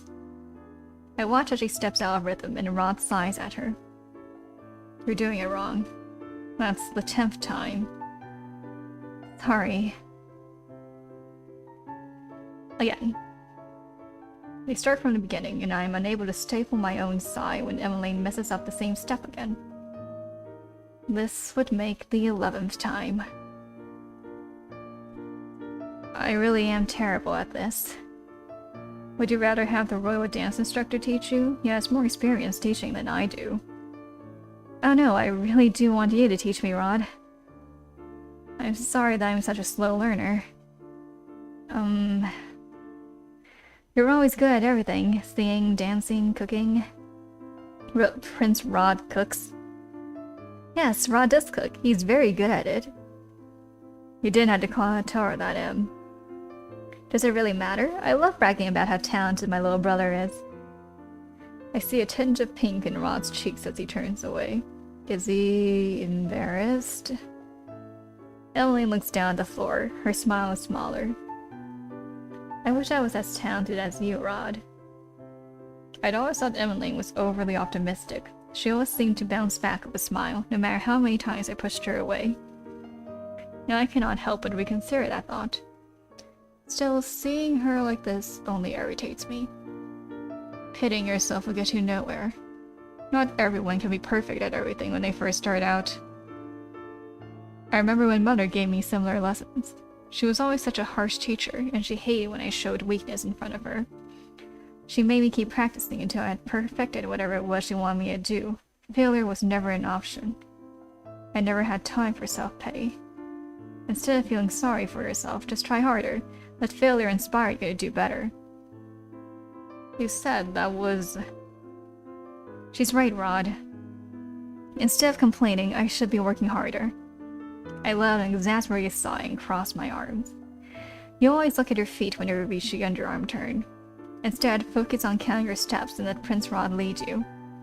Worrying too much on your next step is what puts you off rhythm. Emmeline stares at me. Can you dance, Suzette? I can. Why? Wow, that's amazing! There's nothing amazing about me being able to dance. Her praise makes me embarrassed regardless. Maybe I could learn faster seeing someone else do the dance first. What are you talking about? It might be easier to copy the steps if I can have someone perform them first. She turns to me suddenly, eyes bright. Would you help me?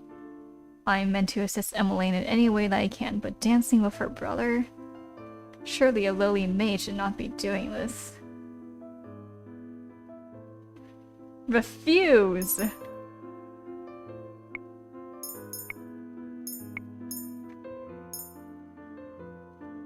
Ugh.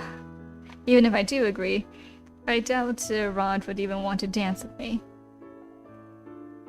You cannot learn how to dance by watching someone. You had to practice the steps yourself.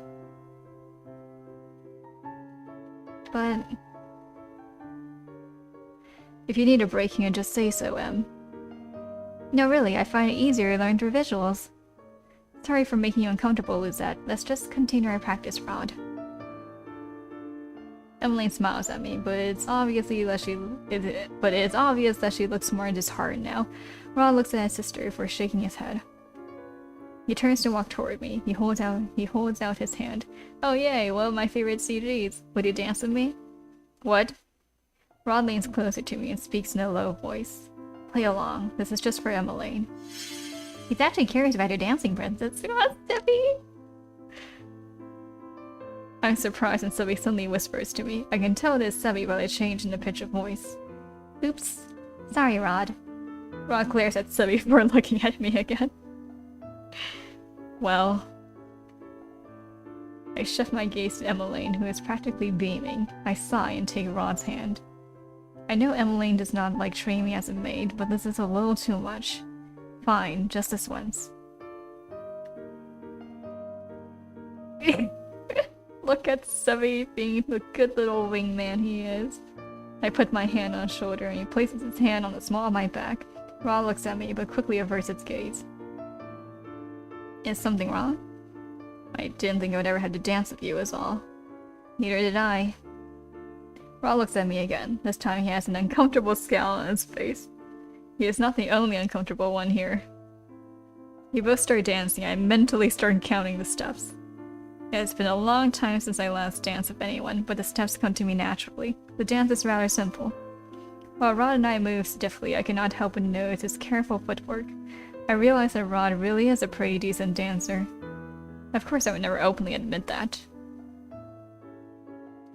When we stop, I hear Emmeline clapping her hands as she looks at the both of us in awe. You really are a good dancer. Thank you so much for showing me the steps. Now I know for sure what to do during that part. I just shrug at her before stepping back into the corner. Emmeline takes her position in front of Rod once more. This time she has a bright smile on her face. I cannot believe something as simple as that has made her so happy. At the end of the day, Emmeline has managed to do the steps correctly. She tells me many times how grateful she is for the help. After practice, I return to my room and retire to bed. I think about how happy Emmeline was. How can such small things make a person so happy? Oh boy, more.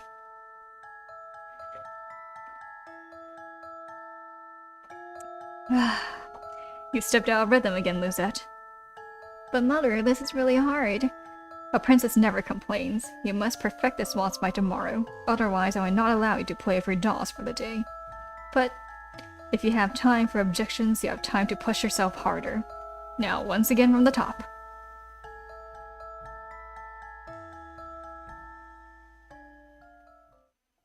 The following days are uneventful. Ah, whoa, sorry. Return.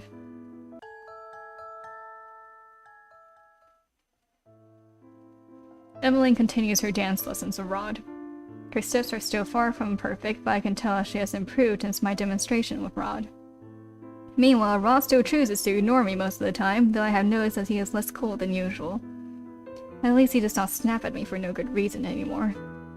Though Dolores is no longer assisting me, she insists on staying in my room more often. She says that there is something important that she wants to investigate, and I cannot even guess what it might be. I prefer not having her around anyway. Her constant chattering makes it difficult to focus on anything.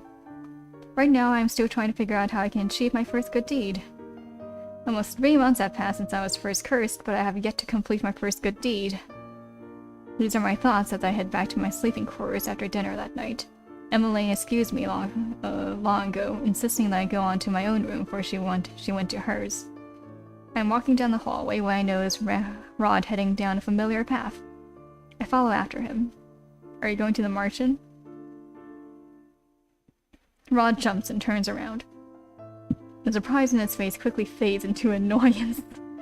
Don't do that again. And no, not today. Since I came here, I found that Rod occasionally sneaks out of the palace at night through the secret passageway to go to the Martian. Even now, I'm still confused as to why he goes there. He said before that he had given up on breaking his curse, which makes me wonder why he still visits.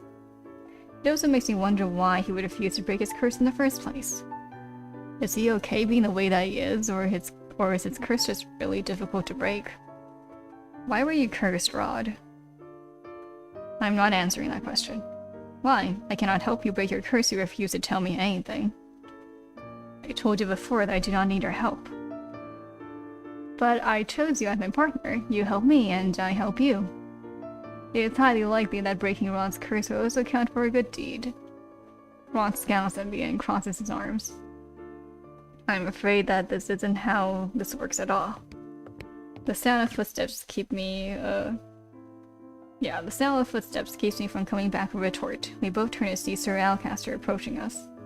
Prince Rod, good evening. Good evening, Sir Alcaster. Sir Alcaster turns to me and raises an eyebrow. Shouldn't you be attending to Princess Emmeline? Rod signs as we overlook. He moves to stand in front of me, shielding me from Sir Alcaster's gaze. You were just about to go to her. Let's go, Luzette. Rod strides away, and I quickly curtsy to Sir Alcaster for following after Rod. I can still feel Sir Alcaster's eyes on my back as I walk away. I try my best to suppress a shudder. Rod and I walk through the hallway in silence. We both stop in our tracks when we hear the clattering of silverware. I look around and realize that a sound has come from behind a set of doors that is slightly open. The dining hall? Oh no! That's Emmeline's voice.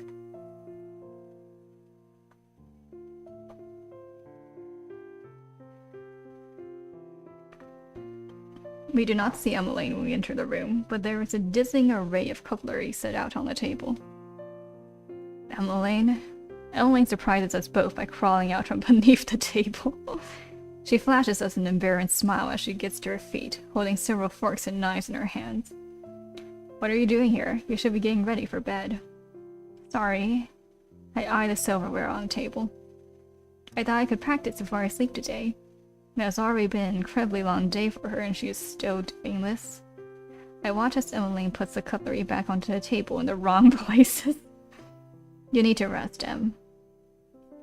I will after I practice the placement one last time. He smiles at him before returning to the table. I don't know why a person would need so much cutlery. 1 fork, 1 spoon, and 1 knife should be more than enough for any meal. And all these glasses, if I recall correctly, this one is for water, this one's for red wine, and this one is for white wine.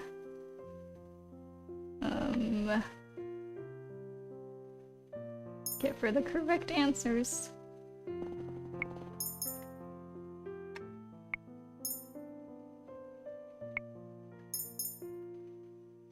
Eek. The flute is for champagne, the other is for sherry. Oh, right. But there are two more. The other is for juice, and the other glass is for dessert wine. The dessert wine glass will only be used during the dessert course, and the juice glass is only used when juice is being served as a course. Otherwise, it's placed next to the water goblet. I see. I see Rod staring at me out of the corner of his eyes. His lips twitch before he turns back to his sister. It looked like he was about to smile. Then what are these for? Emmeline points out the group of forks in front of her. You use those every day, Your Highness. You should know the answer. Emily points at them as she rattles off names. Dinner fork, fish fork, salad. Correct. You know so much about etiquette too. You're really incredible, Lisette. You make a better noblewoman than I do. Even if I told her I was a noble, it's not as if she would believe me. I just read a lot about all of these things. You read and know enough to put them into practice? That's amazing. Especially since you haven't even been with us so long, right, Rod? Rod shrugs. He does not, much to my surprise, disagree. Perhaps you should be my teacher, Lisette. I can learn so quickly from you. Emmeline quickly straightens out the cutlery. Now that I think about it, I've come to realize that Emmeline is much more than she appeared to be. It's probably because I'm forced to spend so much time with her as her mate. She is different, she is flawed, and not as conceited and more humble than I had originally thought. Maybe I should try lending her a hand. I may not be one of your tutors, but if you need help with your lessons, just ask me, and I will do what I can for you. Lou said. I glanced at Rod, who was once again wearing an expression of surprise. I shift my attention to Emmeline once again. You only have 1 month left to prepare, and as your personal maid, I feel my responsibility to help you in whatever ways I can. Who said? Emmeline wipes her eyes in the back of her hand, and that's when I notice something glistening on her cheeks. Is she crying? You're extremely kind, Lisette. Thank you. I would definitely take you up on that offer. I'm still looking at Emmeline when I catch a faint glow coming from the pendant on my chest. What just happened? Oh, what a pretty necklace you have, Lisette. Thank you. Anyway, for now I think the both of us will benefit from some sleep.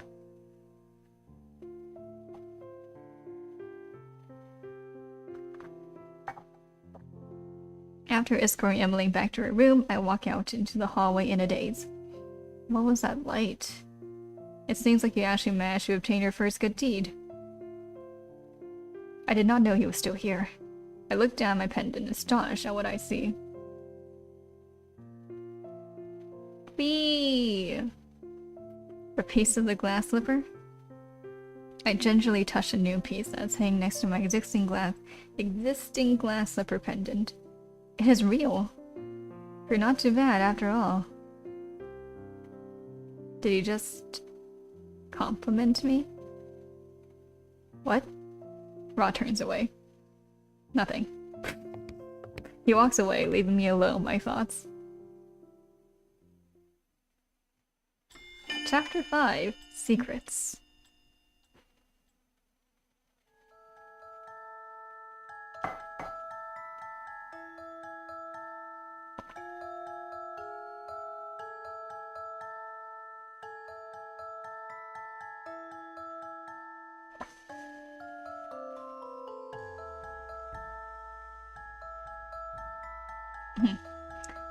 Good morning, Your Highness. Good morning, Your Highness. Would you like to play with us?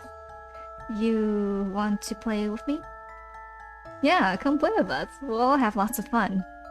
Oh... Please, just for a little while? Maybe I can... Lisette, what are you doing here in front of the gates? Mother? Good morning, Your Majesty. You're just wondering the princess wants to come play with us. No, Princess Lucette does not want to play with you. But Mother, I do. Enough idle chatter. You must go. It is almost time for your dance lessons. But... Lucette, do not make me repeat myself. Yes, Mother. It's still dawn when I wake up. As much as I want to continue sleeping, I have no choice but to get up and prepare for the day. The last thing I need is an annoying lecture from the head maid. I've almost become accustomed to waking up this early, even if I do not enjoy it.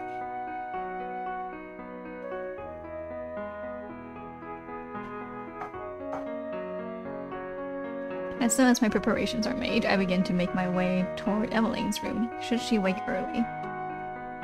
I am about halfway there when I hear familiar voices. Standing far ahead of me are Sir Alcaster and Sir Mefrose. Are you sure this is going to work? Have a little faith in me, my friend.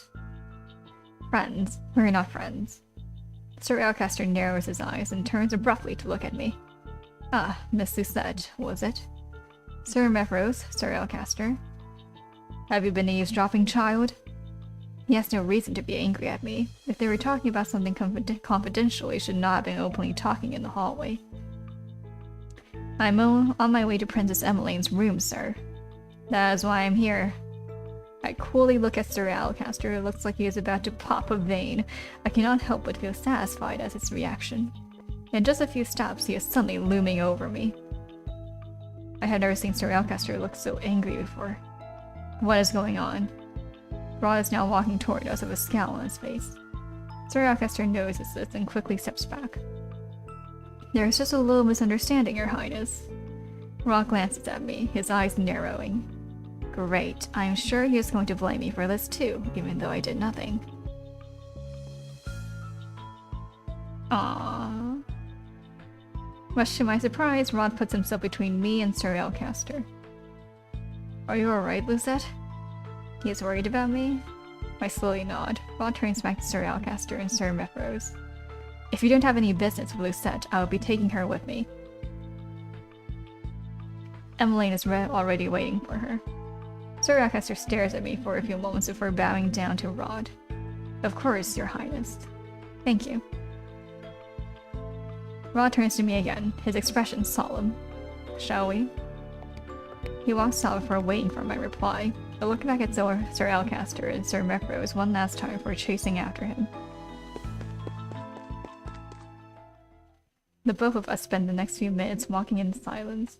Rod has not said a thing since my encounter with Sir Mefrose and Sir Alcaster. Are you okay? What? He already asked me that before. Is he really that worried?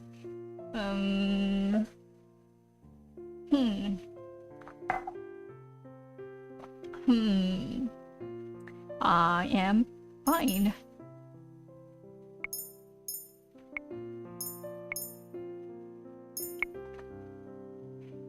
I am surprised by the look on Rod's face at my response. His expression is soft, so unlike his usual scowl. Rod here is pretty worried about you, Princess. Rod glares at Sevi, his cheeks tense pink. Oh, Sevi! Sevi chuckles. Sorry, Rod. Your thoughts ring so loudly in your mind that I can't help but say them aloud. This is not the first time Sevi has told me about what Rod is thinking. Because he's a good little wingman. Rod reaches out and pinches Sevi's face, his scowl returning.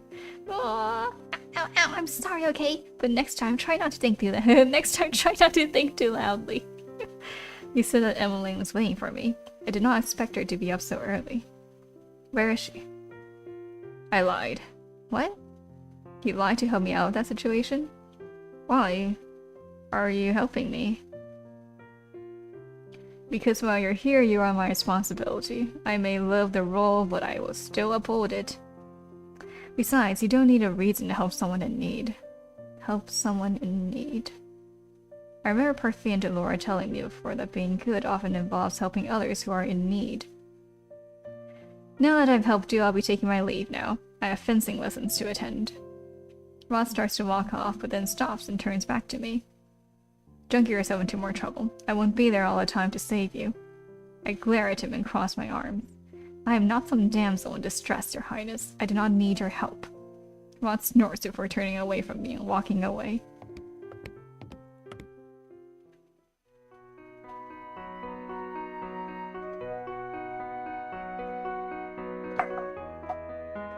There, that day I watched Emmeline finish her etiquette lessons.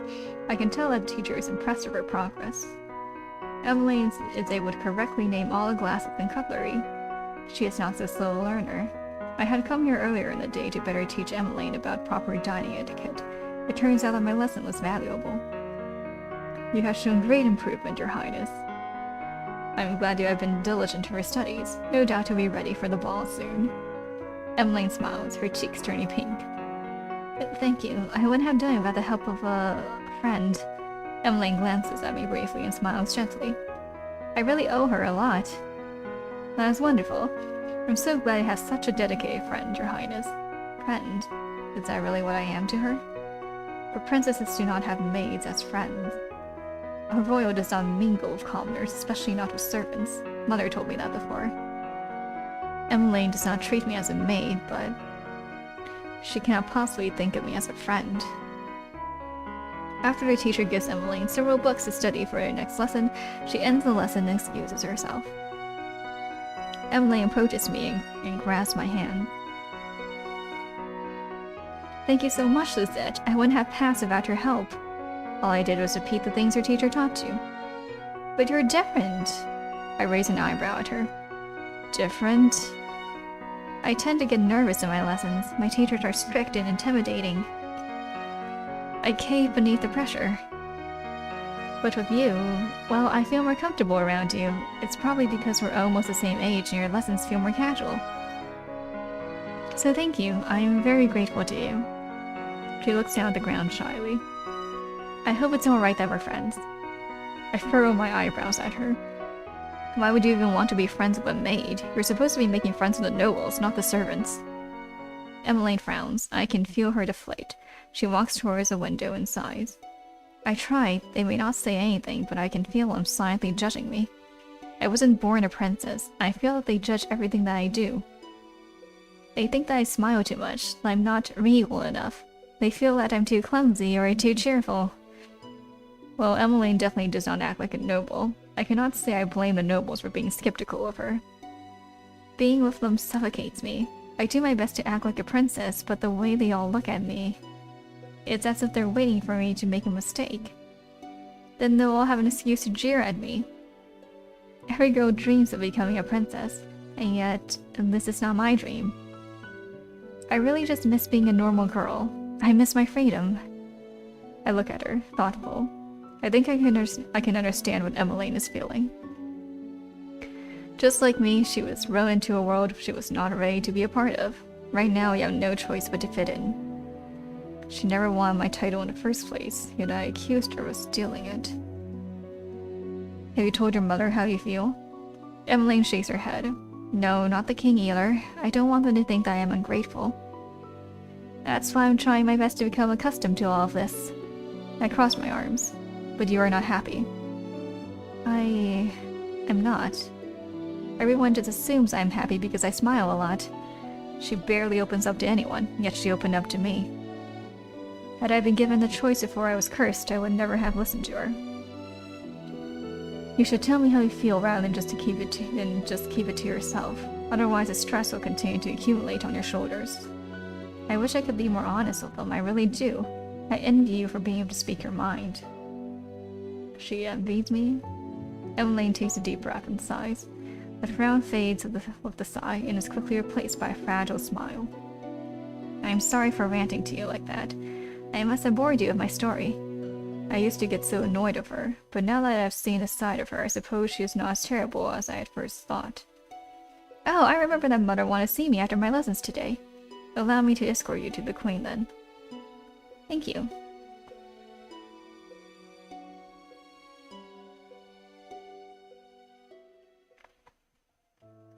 Days pass without any real conflict. Hold on, let me... okay. Without any real conflict. I run into Sir Alcaster again in the hallways, but his eyes pass over me as if I am something to be ignored. Delora, who had been ignoring me as she had been busy with other priorities, returned to the Martian yesterday to discuss something important with Parfait. It is not as if she has been any help since she came here. She mostly stays in my room while I run around doing errands for Emmeline and taking on other chores as they are handed to me. I'm just gonna get another refill of water.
Right now I'm headed to the palace gates as I hurry to meet Emily.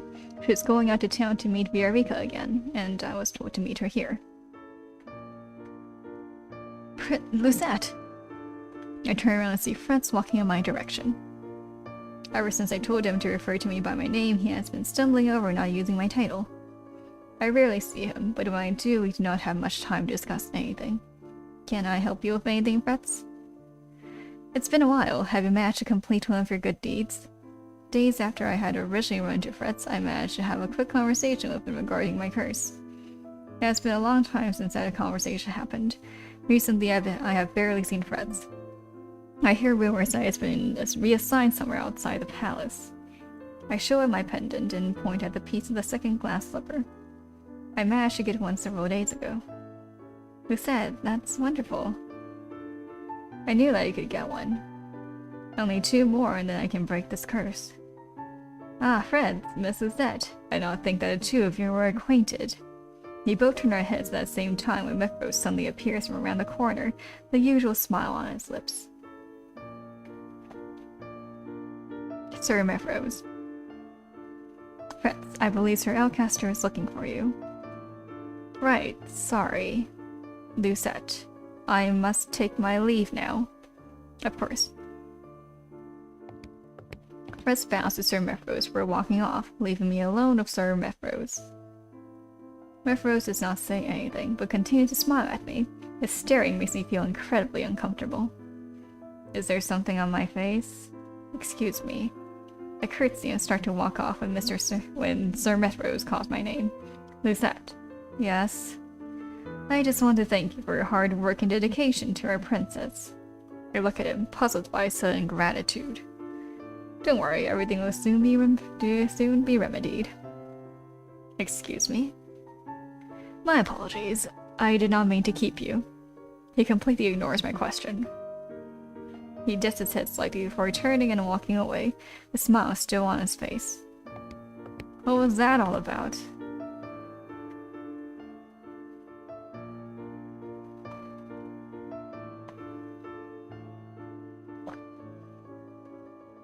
Rod and Emily are already waiting for me outside the carriage by the time I arrive at the palace gates. Rod has his arms crossed and looks at me, irritable.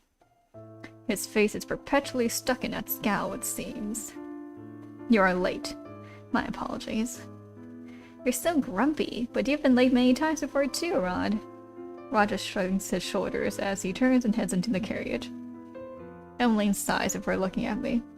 Shall we? Of course. The 3 of us sit in silence as the carriage rolls toward the town.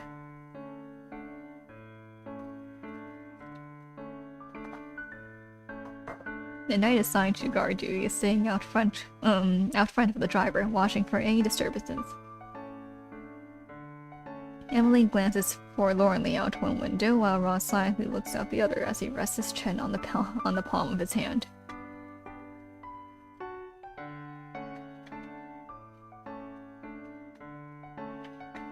I notice Emily pausing to glance at Rod every now and then, looking restless. Finally, she breaks the silence. Are you still mad that I asked you to come along to visit Viorica? You could have declined the invitation, Rod. And if you would only tell me what happened between the 2 of you, I would do my best to remedy the situation. Rod notices me looking at him and scowls. He returns his moody gaze to the window. I have nothing to say, Em.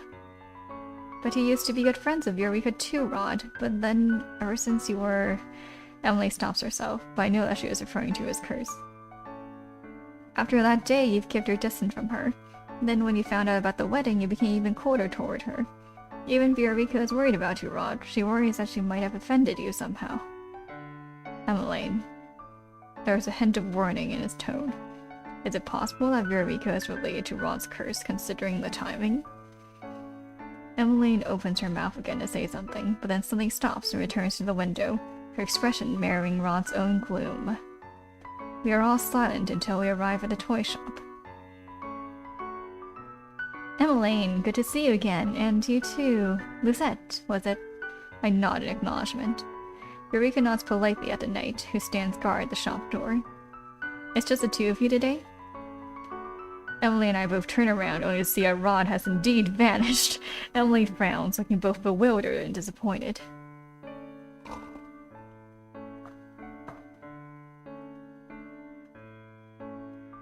He was right behind us. I will go look for him. Thank you, Lizette. Just as expected, Rod is laying against the wall of an alley just outside a toy shop.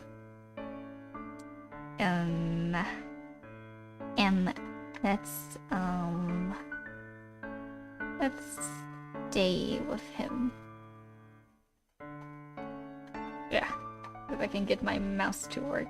Okay. Stay with him.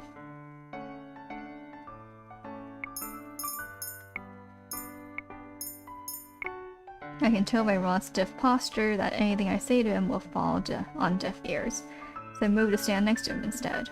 I lean against the wall with him. What are you doing? Keeping you company? Rod raises an eyebrow at me. Since when have you even liked my company? Well, I'd rather be here than stay inside a toy shop and listen to Emily and Viorica talk. So you're not here to try and get me to talk? Well, it's not as if you would answer any of my questions.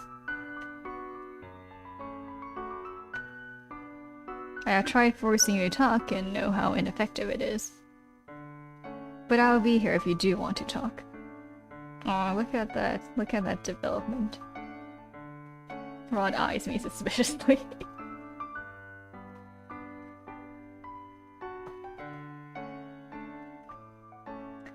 Since when did you start listening to others?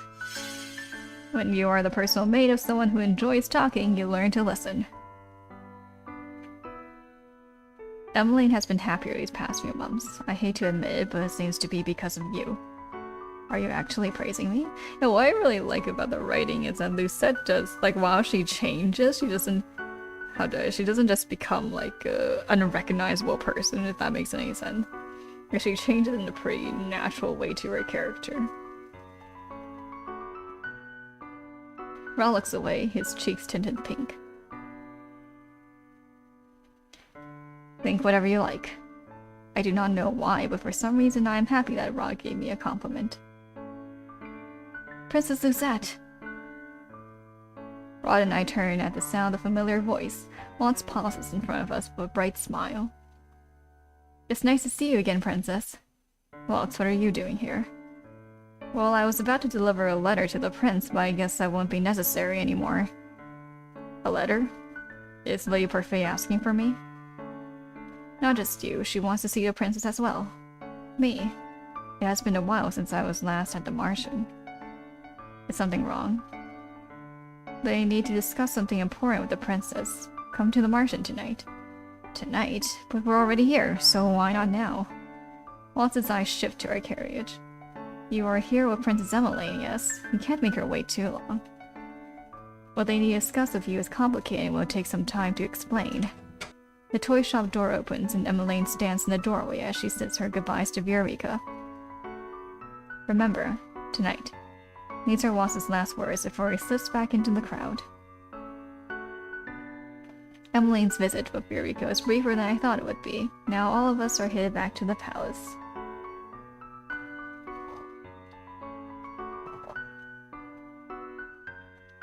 Rod has not uttered a word on our way back. I can tell that this is making Emmeline agitated as she continues to keep glancing at Rod expectantly. If you have something to say, say it. Emmeline stares at me. You obviously want to say something to Prince Rod. The only way to get your answers is to ask him directly. Rod does not turn around. It is as if he does not hear me. Emmeline clasps her hands and sighs. Well...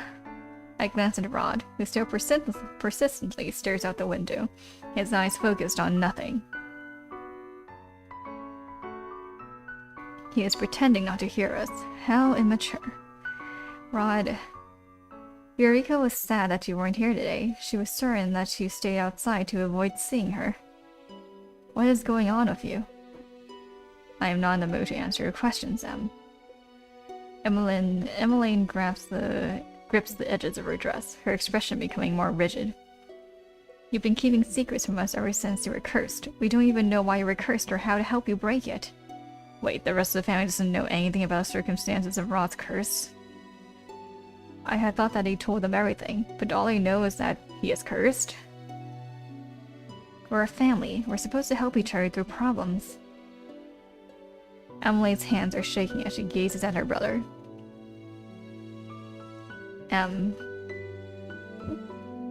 The carriage stops, and as soon as the servant opens the door, Emmeline quickly steps out and rushes back towards the palace.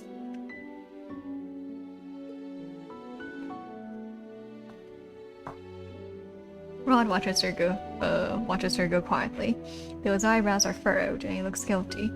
I silently shake my head at him before running after Emmeline.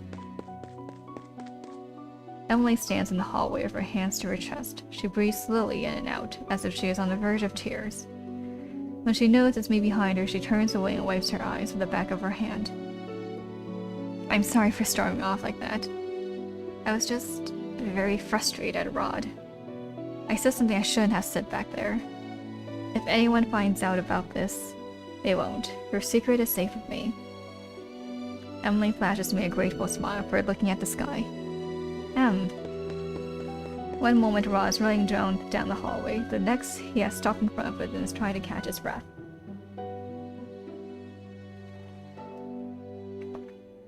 I'm sorry. I'm sorry too, Rod, but right now I would like to be alone. Of course. I'm sorry, Lizette, but could you leave me for now? She does not even wait for my answer before walking away, leaving me alone with Rod. You made her cry, Rod. I'm fully aware of that. Why are you hiding your curse from her family? You wouldn't understand. I'm doing this to protect them. Protect them? Rod silently shakes his head. They wouldn't understand. Those are the last ominous words Rod speaks before rushing off, leaving me alone in the hall. What happened to him? The hallways are silent at this time of night, as most everyone in the palace prepares for bed. I am now on my way to our meeting's place. Rod told me earlier to wait for him here. I thought that he would make me go to the Martian by myself after what transpired with Emmeline, but I was wrong. Emmeline was so upset today. I've never seen her like this before. I turn my thoughts back to the Martian and to what Walt said earlier. I wonder what Parfait wants to talk with us about. I feel my heart beating erratically against my chest. Why do I feel like something bad is going to happen? I realize that I've been standing in the open for a while. Perhaps I should move. People might find me standing here suspicious. I start walking again, and am surprised when I feel a hand close around my wrist and pull me into the darkness. I open my mouth, but a hand muffles my scream. Shh! Rod? Rod's gaze is icy. He speaks quietly, but I can feel the anger simmering underneath his words. What if someone saw you just standing there? Have you even thought about how they might get suspicious? His tone is so accusatory that for a moment I cannot find my voice. But then he is right. I should have been more careful.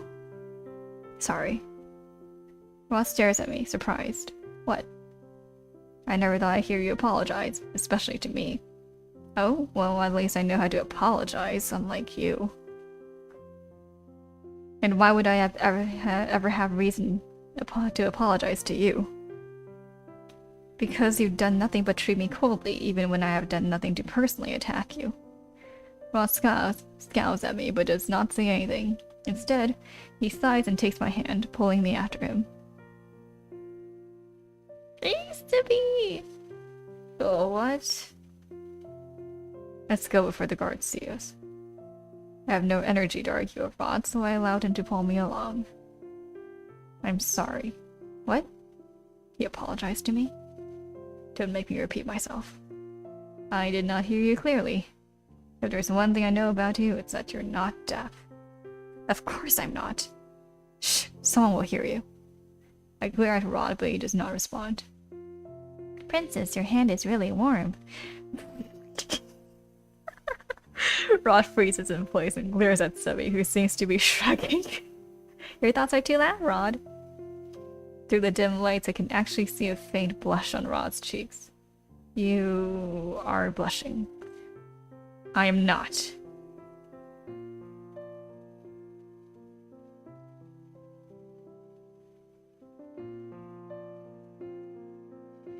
He lets go of my hand and starts to walk toward the secret passage with me trailing behind him. We look around to make sure no one is in sight before we both slip inside.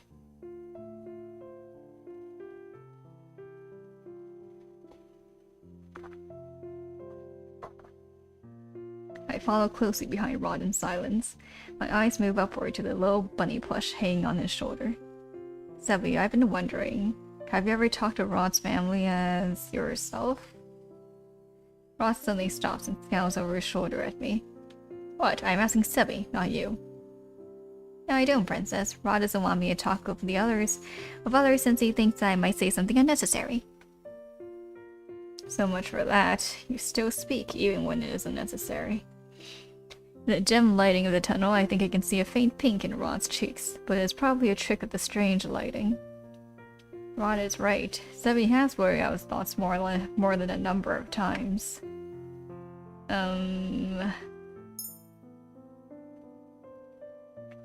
You are not doing a very good job. Oh, Sevi is so cute. Sevi sighs. How can I not when Rod here is thinking too loudly? It makes my head ache. Do you get headaches? That's not the point. The point is that when he thinks on something too long, his head becomes cloudy and really full like it's going to explode. That's why I got to explain for him. He's not good at expressing his thoughts, so I... Rod cuts Sebi off by pinching his cheeks. Ow, ow, ow! Okay, I'll stop talking now. Rod sighs and continues walking. Rod, have you spoken of Emmeline since that earlier incident? No. As much as I wanted to ask him again about his curse, I doubt that he would divulge anything right now. I decided to keep my thoughts to myself as we head for the Martian.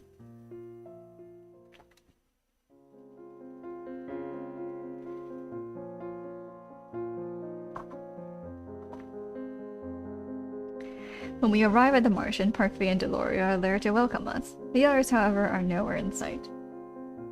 It's been a while, Princess. Thank you for bringing her here safely, Princess Rod. Where is everyone?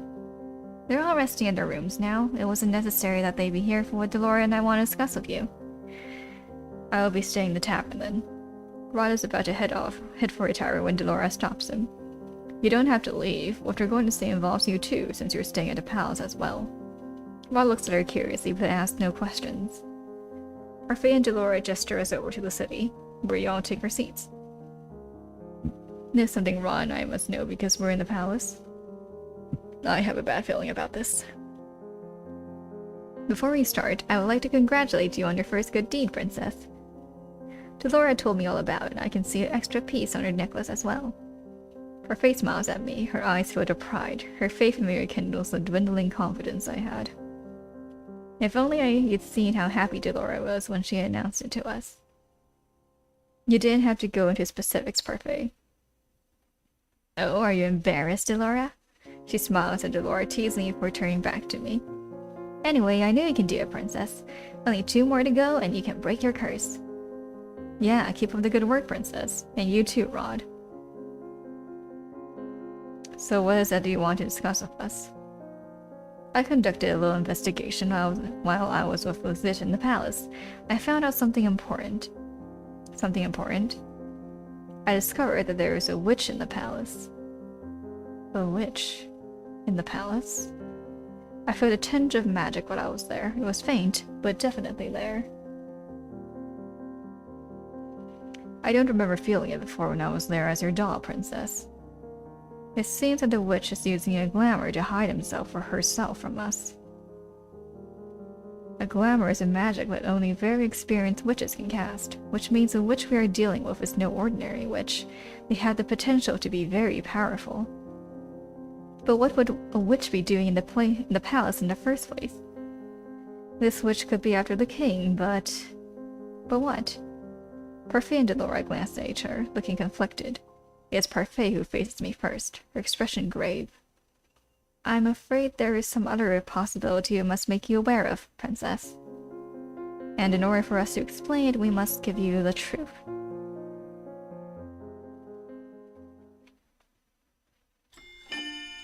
Chapter 6. Moving Closer. The truth? My only answer is silence. I shift my gaze to Rod, but he avoids my eyes. What is going on? Princess, it's very likely that this witch in the palace is looking for you. What? I cast a glamour on you a long time ago so I could remain hidden from magical eyes. I did to protect you, but this witch in question can see through the spell I've cast on you. It's my belief that they are actively looking for you. I close my eyes and massage the temples of my head as I feel a headache coming on. Wait, you said before that the witches want to see their curses unbroken, but it sounds as if they have another motive altogether. What reasons could they have for trailing me?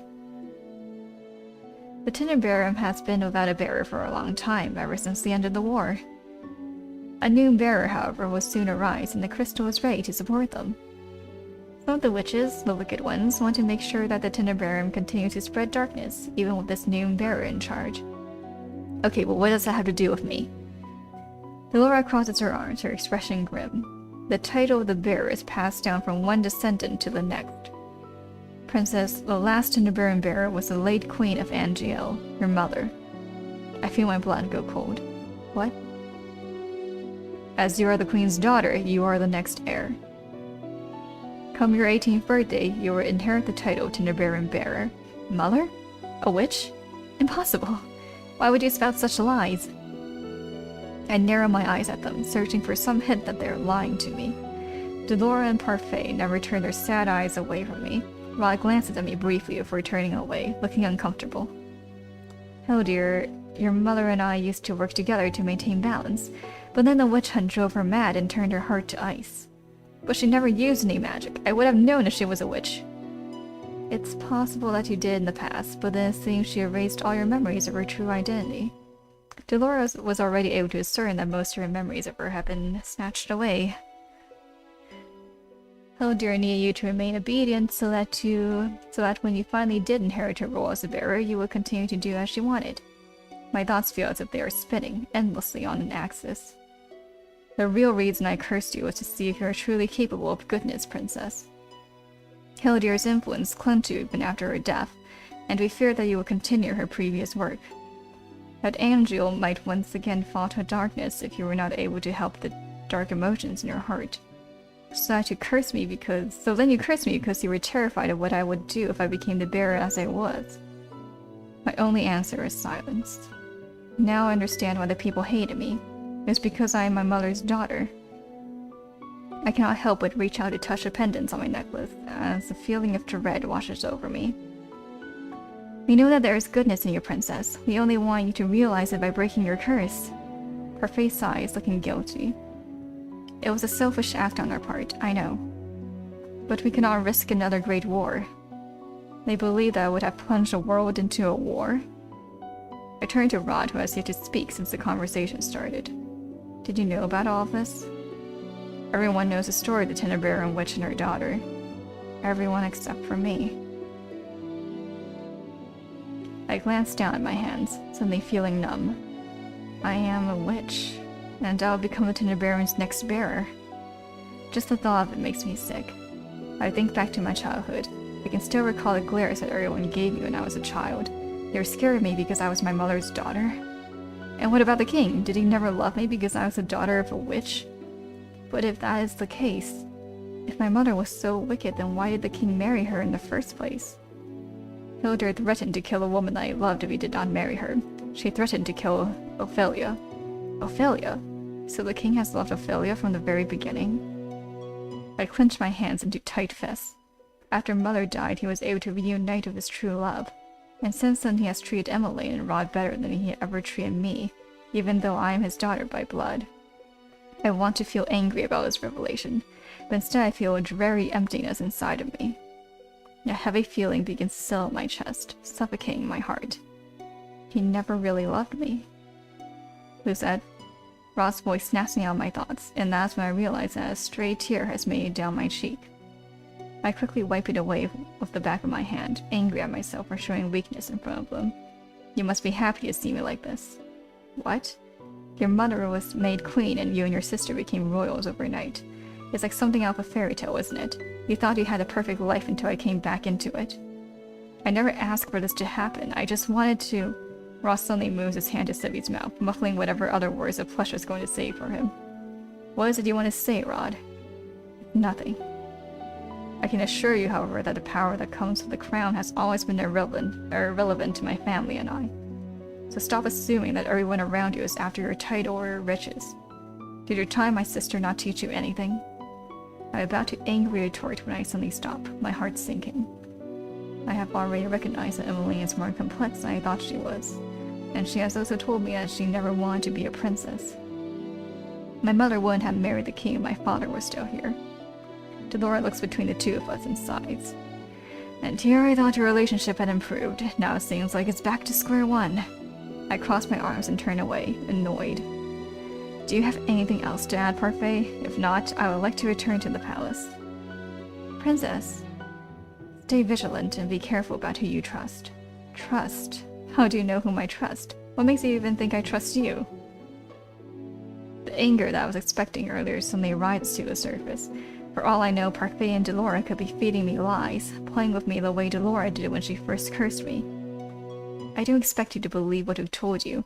Perhaps it was not yet the right time to reveal everything to you, but please, you need to be careful. I stand up and look at them, my arms now hanging limply at my sides.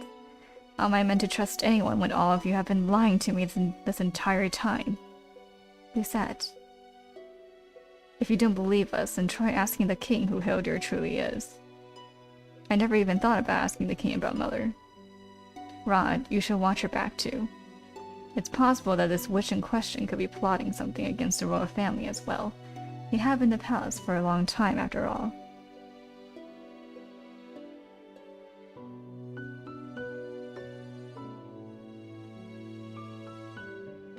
I won't be able to stay with you anymore. I had to pick up and leave a few days ago because I was certain he'd caught a trace of my magic. He probably already has. I understand. Anyway, Lucia is right to return to the past now. Someone may notice your absence if you're gone much longer. You two should leave now. Let us know if you notice anything unusual. I will. We'll see you again soon, Princess. Remember, stay vigilant.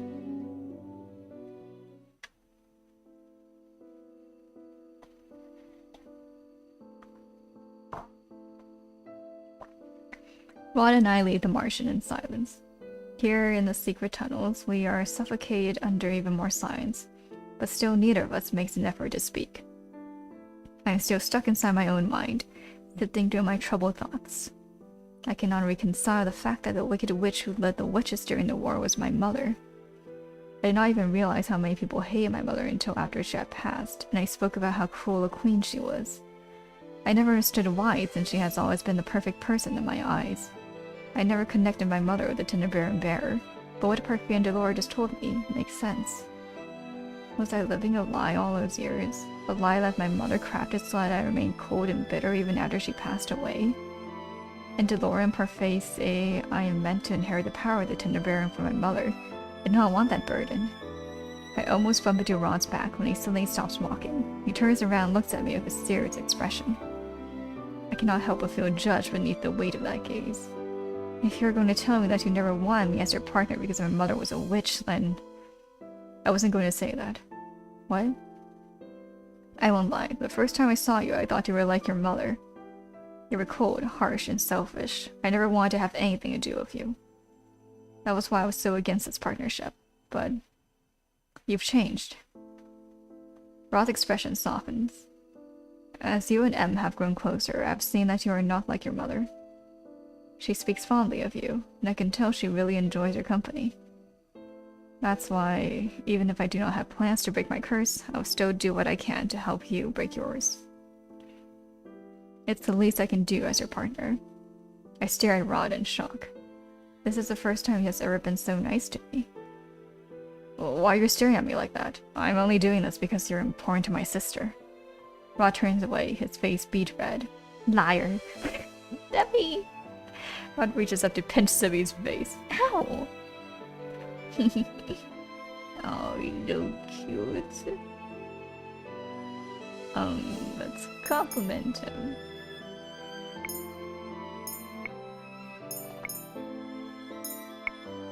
Who would have thought that you were actually capable of being nice? What? What? Was that supposed to be a compliment? Yes, you're always so grumpy. I don't even think I've seen a genuine smile on your face before. I can see the same for you. Birds of a feather flock together, then. Rod stares at me, dumbfounded. I cannot help but smile a little at his expression. Do you really dislike the fact that we are so similar?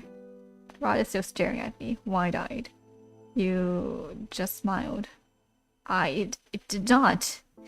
Rod thinks your smile is pretty. I do not. You two really are the same. I take it. Oh, I love their dynamic so much. I take a deep breath to calm the erratic beating of my heart. Anyway, I still want to help you with a curse, Rod. Why do you refuse to break it? Rod stares down at its feet, expression melancholic. Because I cannot... Rod stops and shakes his head. He says something else. I do not probe him anymore, especially not after seeing the distant look on his face. We walk through the corridor and back to our rooms after we say our goodbyes. I wonder what Rod was going to say.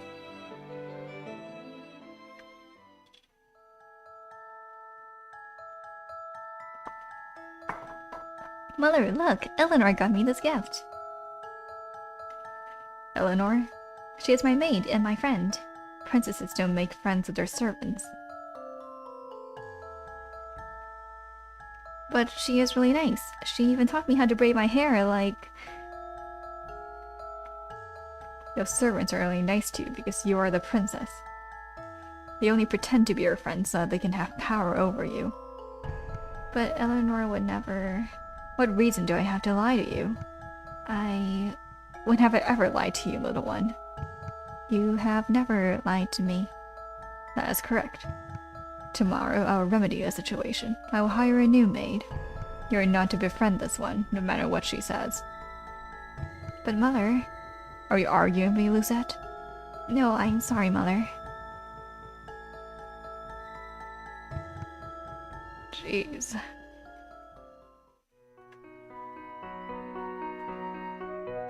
It has been days since my fate and Laura revealed my mother's true identity and the inevitable responsibility I am to have on my shoulders once I turn 18.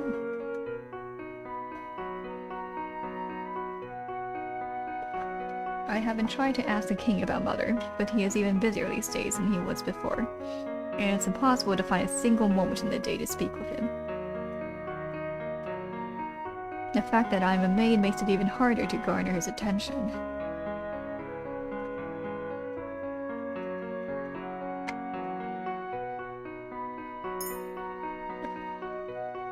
When I am not on break, I continue to do my duty serving Emmeline.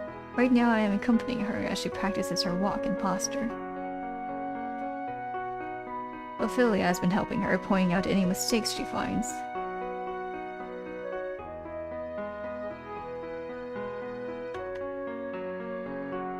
I know how hard this is, dear. I had to go to his training as well before I married the king. Emmeline allows her shoulders to slouch as she lets out an exasperated sigh.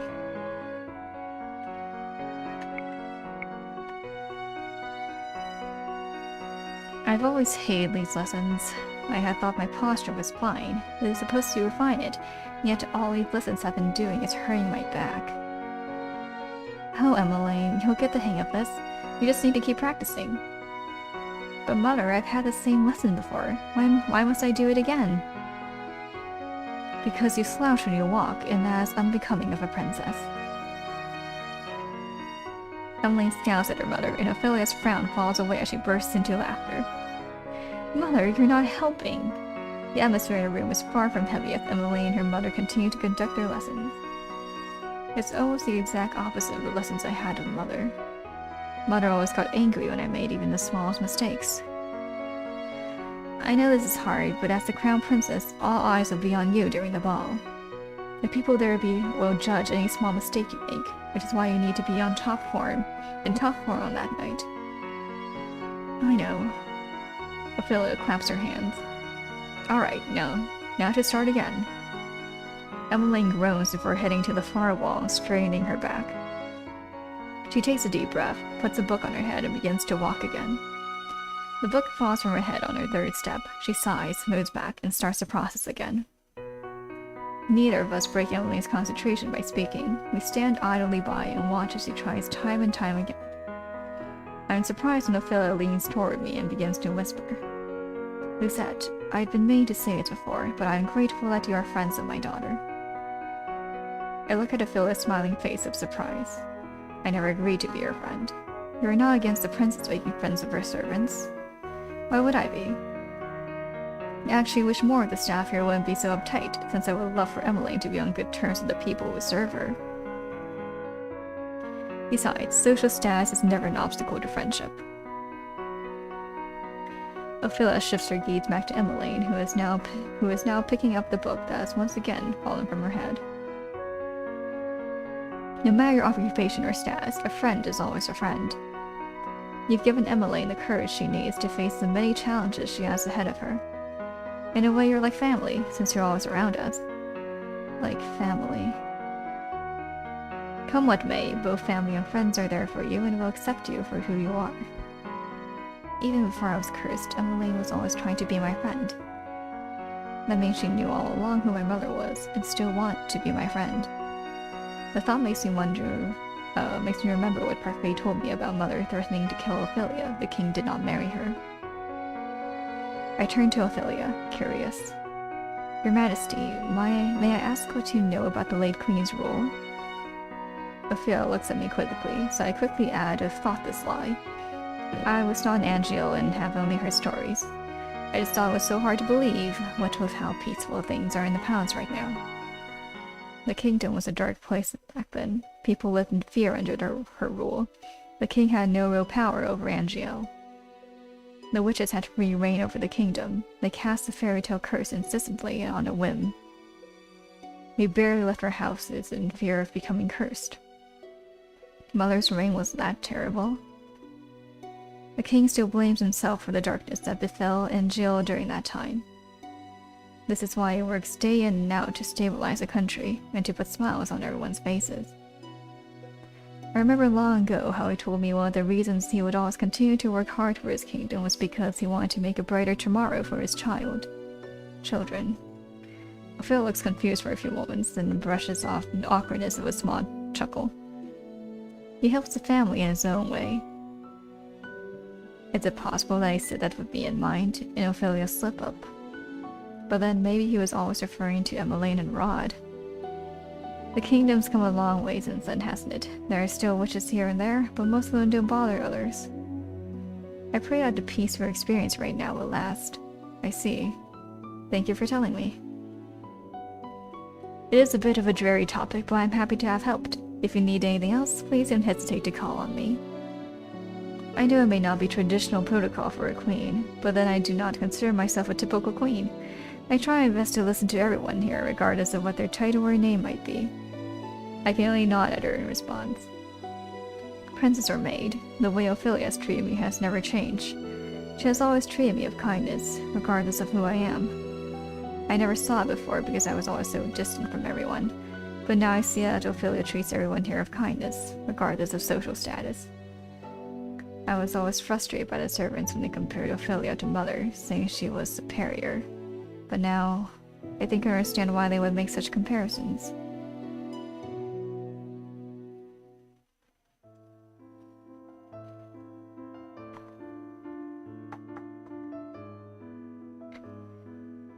Emmeline dismisses me after my lessons, and I begin to head immediately back to my room. I had just turned a corner when I noticed Sir Alcaster standing before me, scowling. Watch where you're going, child. I quickly avert my gaze, not wanting a confrontation. He always looks at me so strangely, almost like he can see into my mind, or is trying to. My apologies, Sir Alcaster.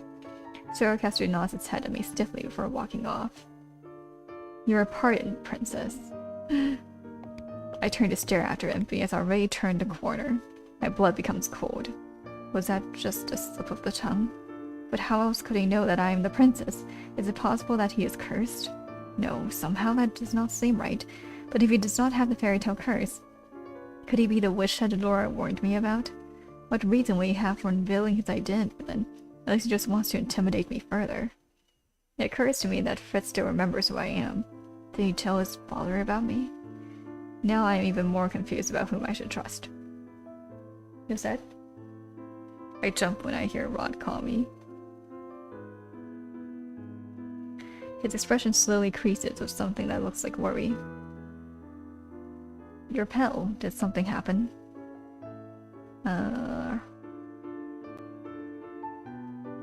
Oh, tell him.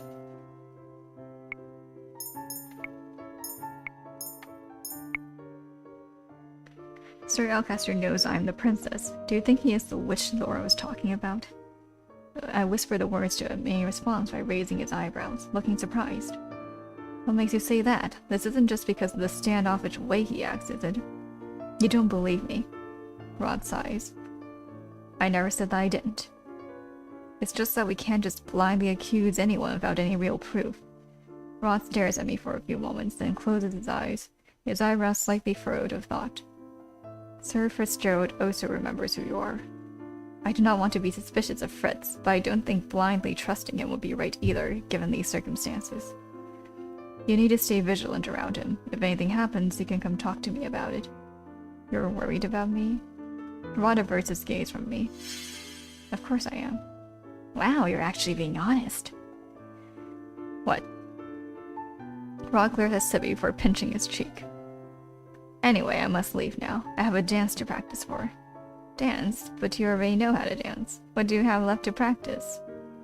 Rod does not answer and only walks away. I sigh to follow after him.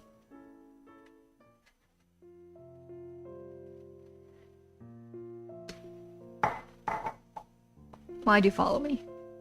I shrug. I want to see you practice. To be honest, I want to see him dance. I already know Emmeline is very clumsy when it comes to dancing, but outside the one practice of Emmeline, I have never seen Rod dance. Emmeline always gloats on his behalf, but I had yet to witness Rod's supposed talent with my own eyes. Our dance together was so short I barely had any time to judge him. I do not practice with an audience. Why? It is my preference. Rod is easily embarrassed. Rod groans and pinches one of Zibby's cheeks, glowering. Sorry. Rod reluctantly releases the bunny with a sigh. I notice you have been talking more lately, Zibby. Oh, that's because Rod here has been saying things that contradict what he thinks or feels. So he makes a sound of defeat as Rod once again pinches one of his cheeks. Rod stares at me with wide eyes and I stare back, beginning to panic. What is wrong? He smiled again. I put a hand to my mouth, flushing. I was smiling again? I never even noticed. It was a pretty smile, princess, right, Rod? Rod quickly turns away, cheeks slightly pink. I need to practice now, so I would appreciate you leaving. He'd not even command me to leave. What a surprise. Emmeline said you were a really good dancer. I want to see it with my own eyes. Why, so you can judge me? I'm sure that I am a better dancer than you.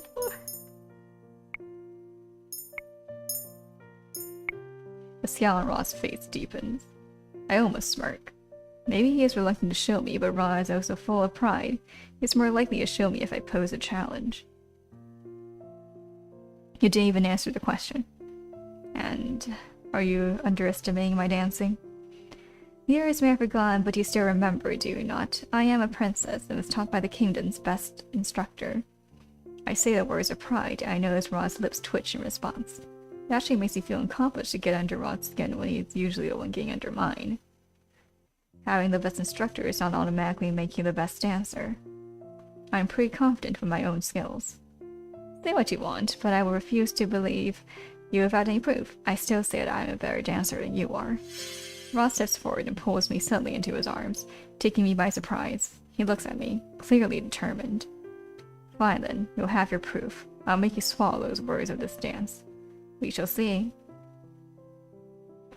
Rod starts leading the dance. He glides us into the imaginary rhythm of a waltz. Even without the music, I am able to count the steps in my head as I follow his lead. This is different from the short dance theory we showed Emmeline.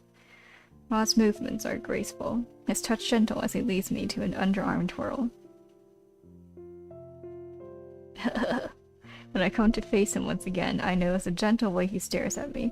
The usual hardness of expression is gone, melted into something relaxed.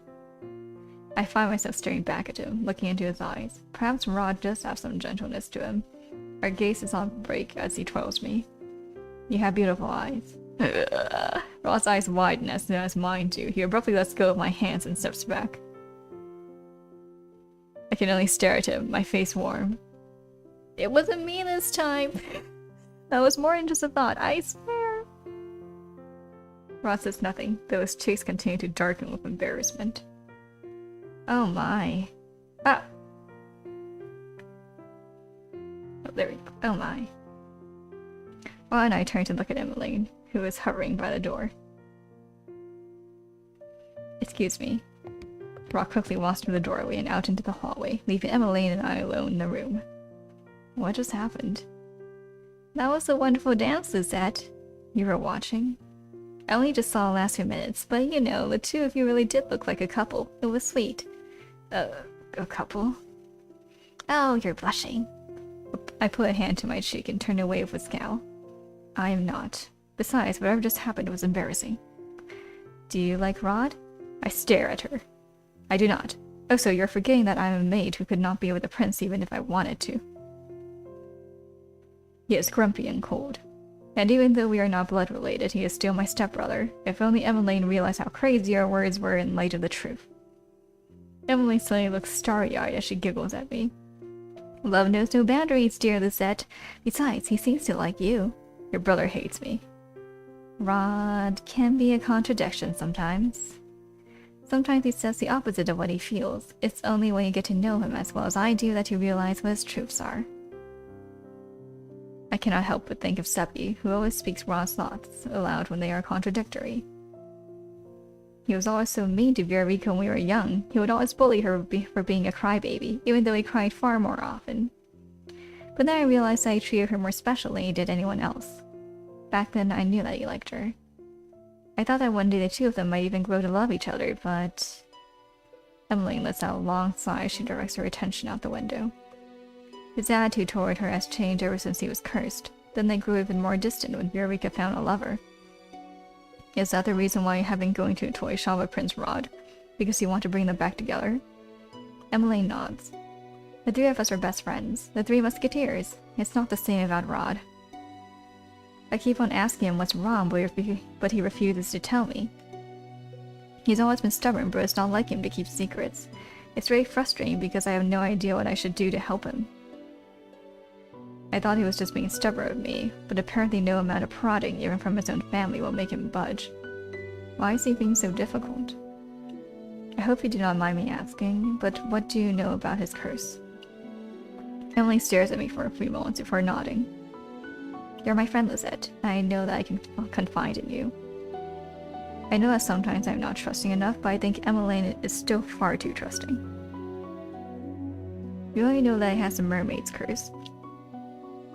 I read the story so many times, hoping that I can figure out some way to break his curse. I think back and realize that I actually read the beginning of The Little Mermaid a long time ago, but I did not have the chance to finish it because I was caught by Mother. The Little Mermaid is about a mermaid who trades her voice for legs, right? Yes, she does it so she can be with her prince. Rod's voice is taken away, but I'm sure that he was given something in exchange. I've heard that the curses are derived from the original tales, but that they are twisted in some way to fit the format of a curse. I nod slowly, thoughtful. I have a strong feeling that Rod's curse is related to Viorica, but I cannot draw the connection. But still, Viorica might be the key to understanding his curse. If Rod would not divulge anything, the next best chance we have of understanding his curse might be going through Viorica. Chapter 7. Be careful what you wish for.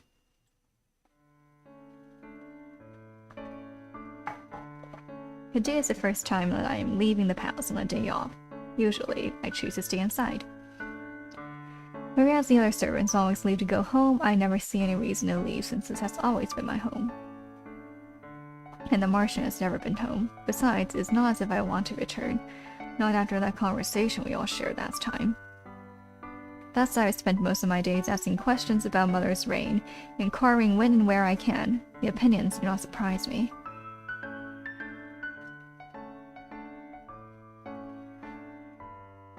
I was so scared of her. One wrong move and she'd have me thrown in prison. The townsfolk would always wait for her to pass by before leaving their houses. She was a tyrant. The kingdom is a better place now she's gone.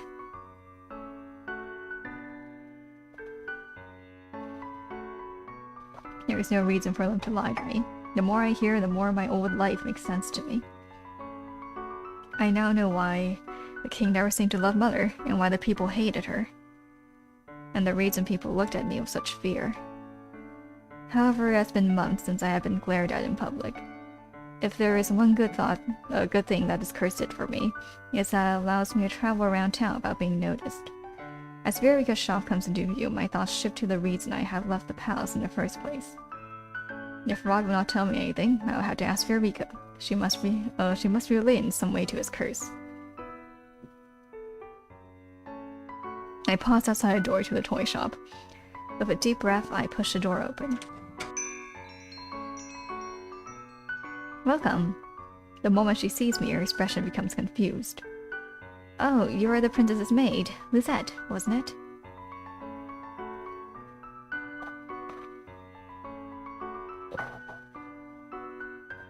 I nod at her. You've never come in here alone before. What can I help you with? I want to ask you something. It's about Prince Rod. Prince Rod? Did something happen to him? Is he okay? He is fine. She sighs with relief. Then what is it you would like to ask? I just want to know if you knew anything about Prince Rod's sudden muteness. Verika stares at me for a few moments before she shakes her head. I only know that happened soon after I met my fiancé, Dissamond. What reason do you have for asking? Well, I try to think of a plausible explanation for this, and I immediately consider Emmeline. Verika is Emmeline's best friend. Surely she would be willing to help if she knew I was doing this for Emmeline. Prince Rod has been very quiet recently. Princess Emmeline has been worried sick about him, but refuses to say anything, even to her. I have been trying to gather information that might be helpful in discerning the cause. I stare at her expectantly, hoping that my gaze holds nothing but determination. Finally, Verika smiles. She is lucky to have a dedicated friend like you. I am still accustomed to the fact that Emmeline considers me a friend. Before she became the princess, I was her first confidant. We were like sisters. But now that she's living in the castle, we no longer have the luxury of spending so much time together. I worry about her constantly. Even around me, Em always tended to keep her problems to herself at first. She didn't like to bother other people with them. It is hard not to agree. But the way Emmeline was always smiling before, I never thought she had any problems in her life. It was only recently that I discovered that she was hiding all her loneliness and pain behind a smile. It's a relief that she's befriended someone who cares so much about her. I don't know if I can be much help, but I'll tell you what I know if it will help Emmeline. To start with, I'm not exactly sure how everything changed, but it all happened so suddenly. All I know is that after the night I met Dissamond, our relationship changed. At first he still smiled, but recently he's been avoiding me. What happened between the two of you the night you met your fiancé? Nothing. Rod and I did not meet on that day. Prince Rod wasn't there? No, but soon after what happened that night, Rod grew distant. What happened? It was a stormy night, and I was heading back home. I took the route by the riverbank because it was the shortest route.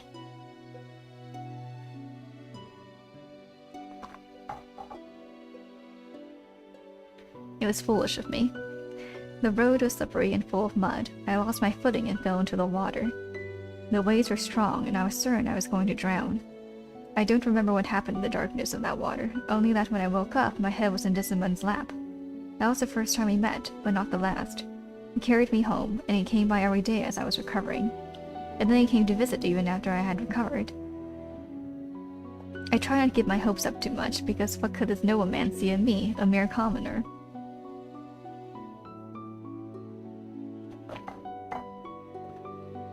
But I still end up falling in love with him. You have no idea how happy I was when he said he loved me too. It was a dream come true. Of course, every girl dreams of marrying a prince. It was in all the fairy tales I read as a child. None of that was at all related to Rod. How does this relate to his curse? You said your relationship with Prince Rod changed after that night. What happened? Eureka sighs. I told Em and Rod about this event soon after the incident. Em was happy that two of us had fallen in love, but Rod didn't say much of anything. That's when I noticed he started growing distant, and when I realized I had also lost his voice. He still won't tell me anything, but I figured that he was... Her voice fades, but I know that she is referring to the curse. So Rod lost his voice shortly after Eureka met Desmond. The mermaid's curse must have something to do with the tale. The little mermaid traded her voice for legs so she could be with the prince, but that night the only person who found their Prince Charming was Eureka. Rod's curse must have something to do with Desmond and Eureka. He became distant with her after finding out about Desmond. Why? Then there was the fact that he still spoke to Eureka even if he was distant. It was only when he found out about their wedding that he became so cold. I frowned as I tried to reorganize my thoughts. How did it get to be this late? I'm so sorry, Lizette, but I have to close the shop now. Sorry for the story. I know it has nothing to do with Rod, but it was after that incident that I began to act strangely. I don't think I was much help, but... I shake my head. You have told me what you could. Eureka walks to me to the door, opening it so that the both of us can step out onto the street together. I really hope that you're able to help Emmeline and Rod.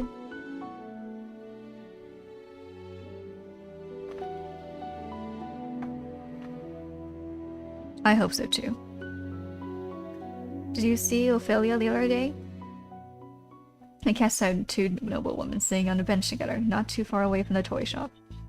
They're referring to Ophelia about her title. How disrespectful. Who would have thought a peasant like her could almost look like royalty? But her dress. As the queen, she ought to be wearing silks rather than satin. I do not know why, but I bristle at their comments. Everyone is entitled to their opinion, but the fact that they are speaking so bluntly in public means that they have little worry of being overheard. I'm still not sure what the king saw in her. We know what they say about ladies lacking natural beauty. Her talents must lie in other, more persuasive areas. She must be very persuasive indeed if the king saw it worthwhile to marry her. As the two women laugh, I feel something hot begin to burn my stomach. Eureka takes in a sharp breath beside me. Since I became a maid in the palace, Ophelia has been nothing but kind to me, a mere servant. She has all the right to flaunt her status and title, yet she remains humble. I now know that this is why everyone in the palace loves her. Common women like her can only keep a man's attention for so long. I started walking toward them without thinking. Lucette, I wouldn't... You have no right to say those things about the queen. The two women are clearly surprised at my interruption. Both of them glare at me. And you had no right to eavesdrop on us. Eavesdropping? Anyone could have heard you. Their mouths fall open. One of the women looked at me for a long time, then sneered slowly, as if something had occurred to her. I thought you looked familiar. You are the crown princess's personal maid. I see you always following her around when she's in town. This is none of your business, girl. Why do you care so much for her opinions? Perhaps it's because the girl idolizes the queen, thinks she might also go from rags to riches. What? Oh, you do have a point. They stand and advance toward me. Do you want the prince for yourself, girl? If a commoner can become the queen, it's not too difficult to imagine yourself as a princess, is it? How foolish. You're better off dreaming smaller dreams, girl. They laugh, and the irritation in my chest blazes into full-on anger. Is this what Ophelia has been dealing with for the past year?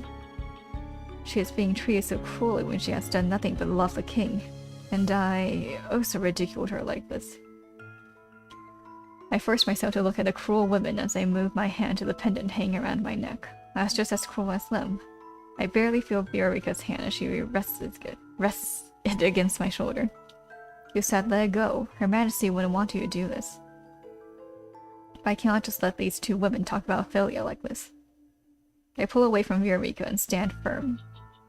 The queen has a good heart. She is far more noble than either of you could ever hope to be. I think back on the times I was cruel to her. Ophelia could have easier prevented me from her behavior. She had that right as my stepmother, yet she has been nothing but kind to me. Ophelia never got angry at me, even despite my treatment toward her and her family. She has always treated others with kindness, even when they are cruel to her. Judging from the bitterness in your accusations, it seems like you are jealous of her. How pathetic. The other woman marches toward me, and my free hand instinctively moves to hold her hand just before her palm reaches my cheek. I will not tolerate any insults toward the queen. A soft light emanates from the pendant. I can only stare at it in shock. I got another good deed by defending Ophelia. The woman snatches her hand away. How dare a peasant like you talk that way to us? Have you no manners? I could ask you the same. What happened to yours? How dare you? Don't you know who we are, girl? I will see you pay for your impertinence. Our words have far more weight than yours ever will. I will go to the king myself to tell him about how rude you were. I can pass on that message myself. I turn and see Rod walking toward us, his expression cold. The two noblewomen hastily curtsy. Your Highness. The noblewomen turn pale as Rod's eyes fall on them. Actually, we have an important dinner engagement. Yes, we do. Sorry. The two noblewomen curtsy before quickly departing. What are you doing here without your guards? What trouble have you gotten yourself into now? Yeah, let's not tell him this time.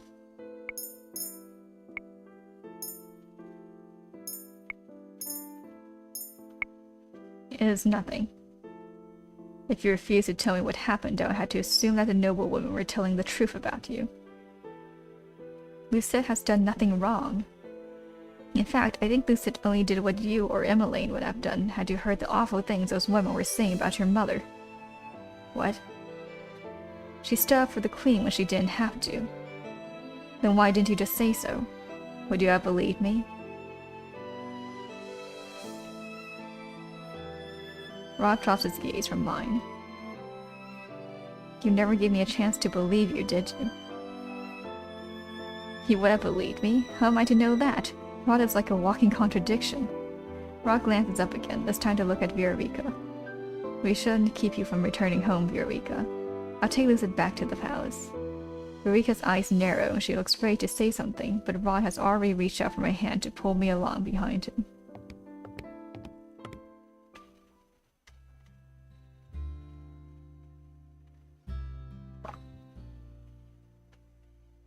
When we are out of sight of Viorica's shop, Rod stops, releasing my hand as he turns to face me. Did you really think I would refuse to believe you if you told me the truth? You never liked me. You have no reason to believe me. Rod sighs, running a hand through his hair. I told you that I would help you break your curse rate. That offer alone should be enough for you to know that I... Rod turns away, suddenly looking embarrassed. I don't dislike you anymore. You're expecting me to just assume that? How would I know unless you made that absolutely clear? Well, I'm making it clear now. I understand. Anyway, thank you for standing up for my mother. It seems like you don't require my assistance in breaking your curse after all. He gestures to my necklace. Congratulations on our second good deed, Lucette. Suddenly tongue-tied, I find myself looking everywhere but at Rod. When I have once again gathered my senses, I turn to the road. My eyes narrow as I recognize the path we are on. This is not the way back to the palace. No, it isn't. We're going to the Martian. Why? Because I was on my way there before I was forced to take a detour because someone was drawing attention to herself. What? But Rod ignores me, and we walk the rest of the way to the Martian in silence. Waltz is the only person in the reception room when we enter. Prince Rod? Princess? It's a little late for the two of you to be here. I had meant to be here earlier. Is Lady Parfait here? Well, it's not. I'll go get her. Wait here. As soon as Waltz leaves us alone, Rod turns to me, his expression rigid. Rod steps closer and grabs my shoulders.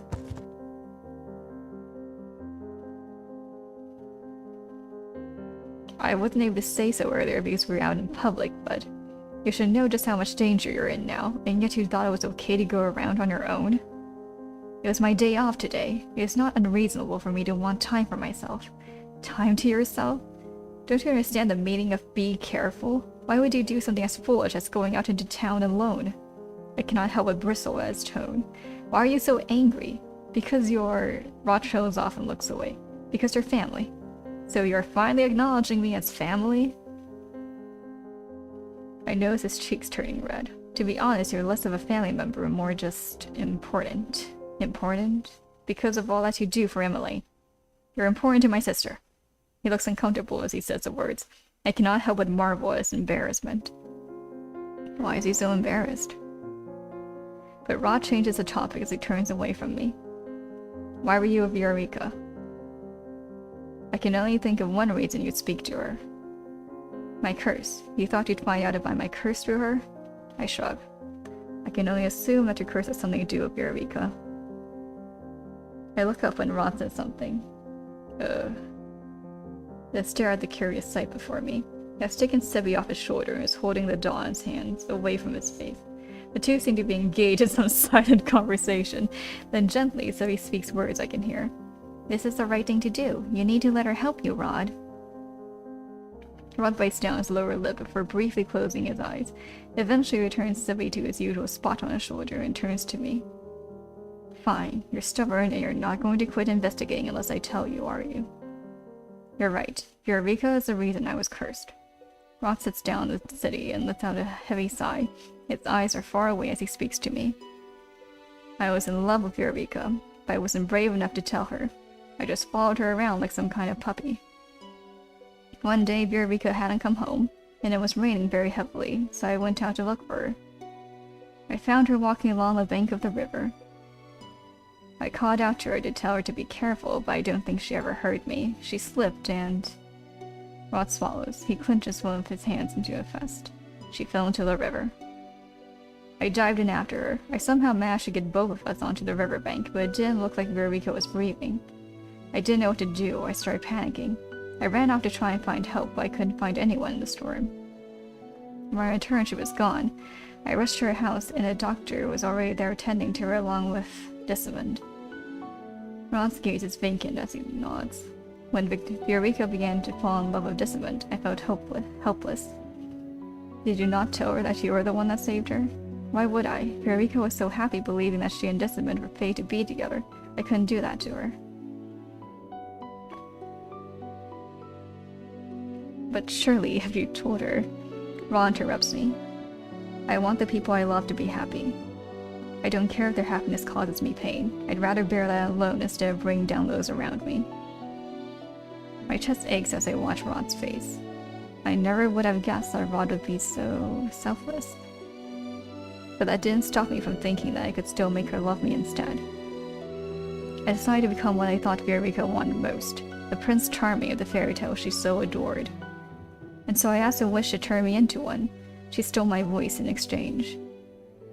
Only then did I realize that she had inflicted the fairy tale curse upon me, the mermaid's curse. The next day, the king turned up at our house, proclaiming that he'd been looking for my mother for years, and that he never stopped loving her. When the king married my mother, I became a prince. It was just as the witch promised. But it didn't matter. I didn't see it when I made the deal with the witch, but I couldn't be blind to it forever. Desmond and Eureka really do love each other. They make each other happy. Nothing I can do will ever change that. Rod, Prince Rod? Oh. Parfait pauses and retracts when she sees me. Have I interrupted something? No. Rod moves over to Parfait, but he stops to glance back at me. I won't be long. Parfait looks at Rod and then at me, her face puzzled, but she does not say a word as Rod and her leave the room.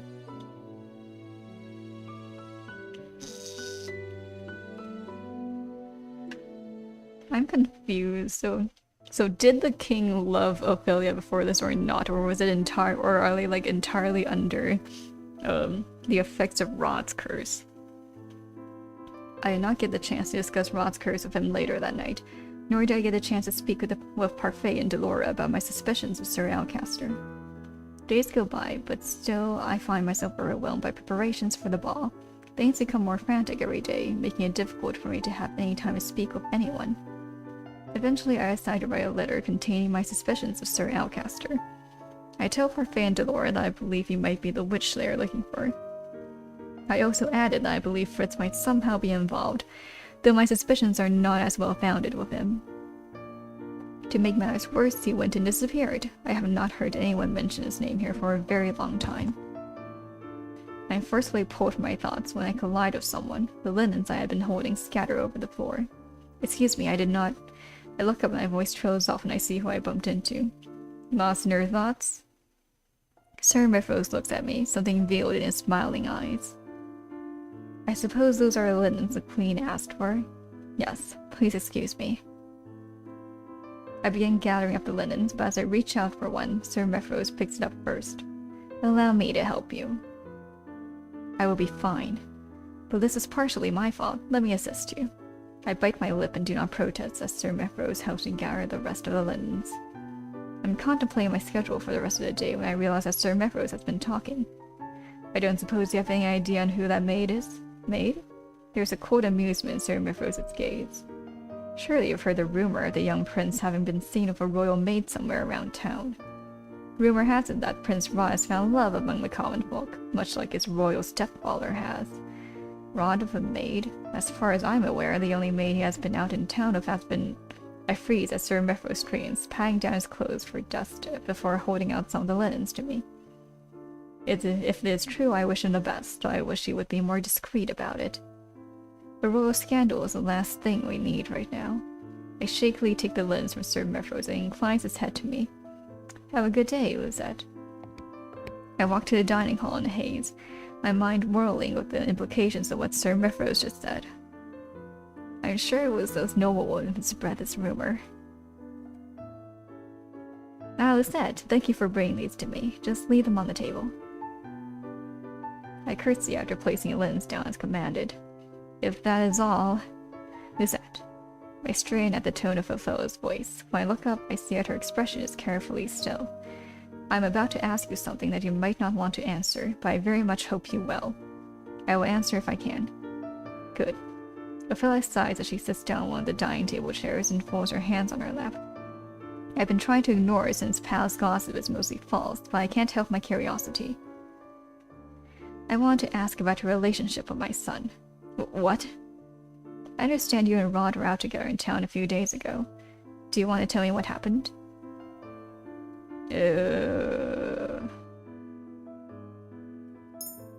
Yeah. Explain!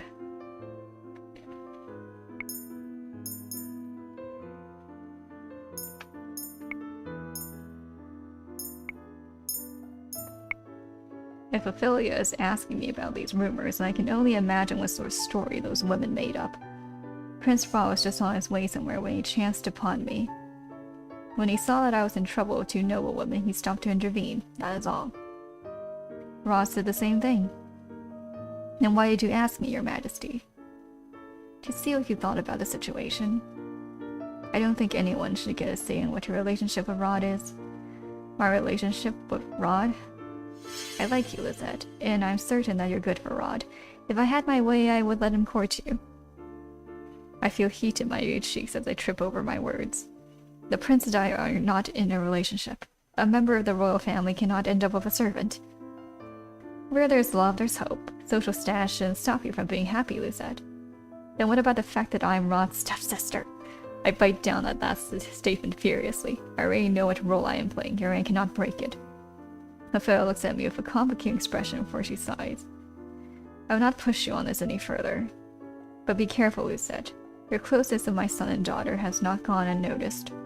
I do not believe in limiting relationships because of one's status, but I understand. I curtsy as I move toward the dining hall's entrance. What did Ophelia mean by that closeness not going unnoticed?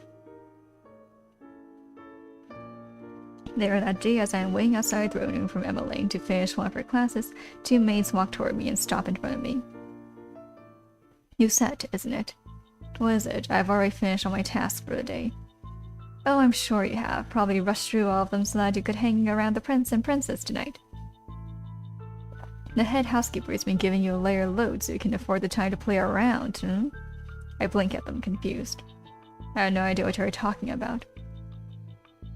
Don't play dumb. All the servants know what you've been doing.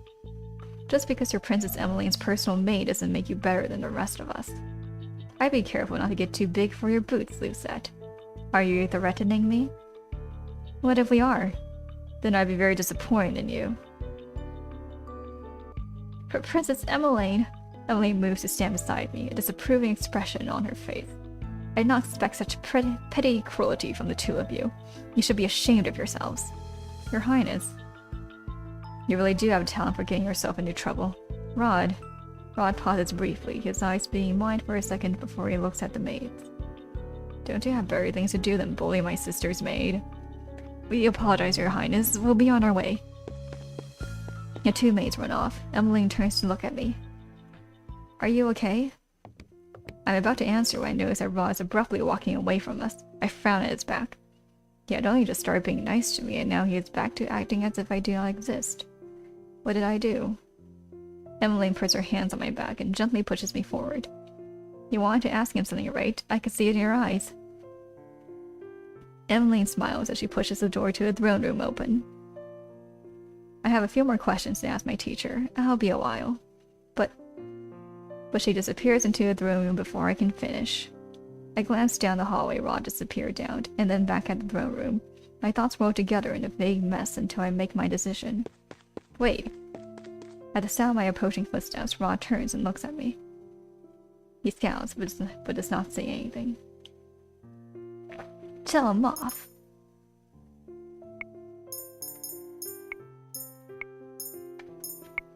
The words spill out of me before I can even think on them. What have I done now to make you angry with me? Nothing. He turns away and I glare as I follow closely behind him. You expect me to believe that? You can at least look at me when I'm talking to you. I reach out a hand to his elbow and pull him back so he is facing me. Rod. But the words die in my throat when I see expression on his face. His face is red and refuses to look me in the eye. My surprise causes me to release him. Rod quickly turns around and begins to walk away. I am left to stare dumbly after him. What is wrong with him? Normally he is not so afraid to speak his mind. I frown as I feel a dull ache throbbing somewhere deep in my chest. What is this? Why do I feel sad? Normally Rod's distance does not make me feel like this. Yet now, am I really so sad that he does not want to speak with me? I shake my head and take a deep breath to still my mind. It's better not to think about it. Chapter 8, The Ball.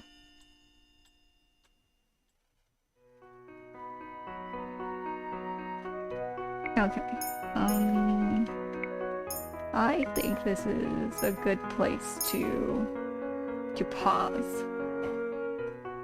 Yeah.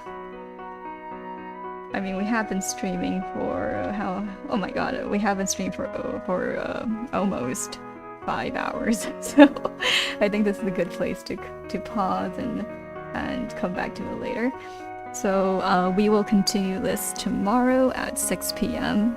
And thank you for breaking into the stream. And I hope to see you again next time. For now, goodbye until our next daybreak.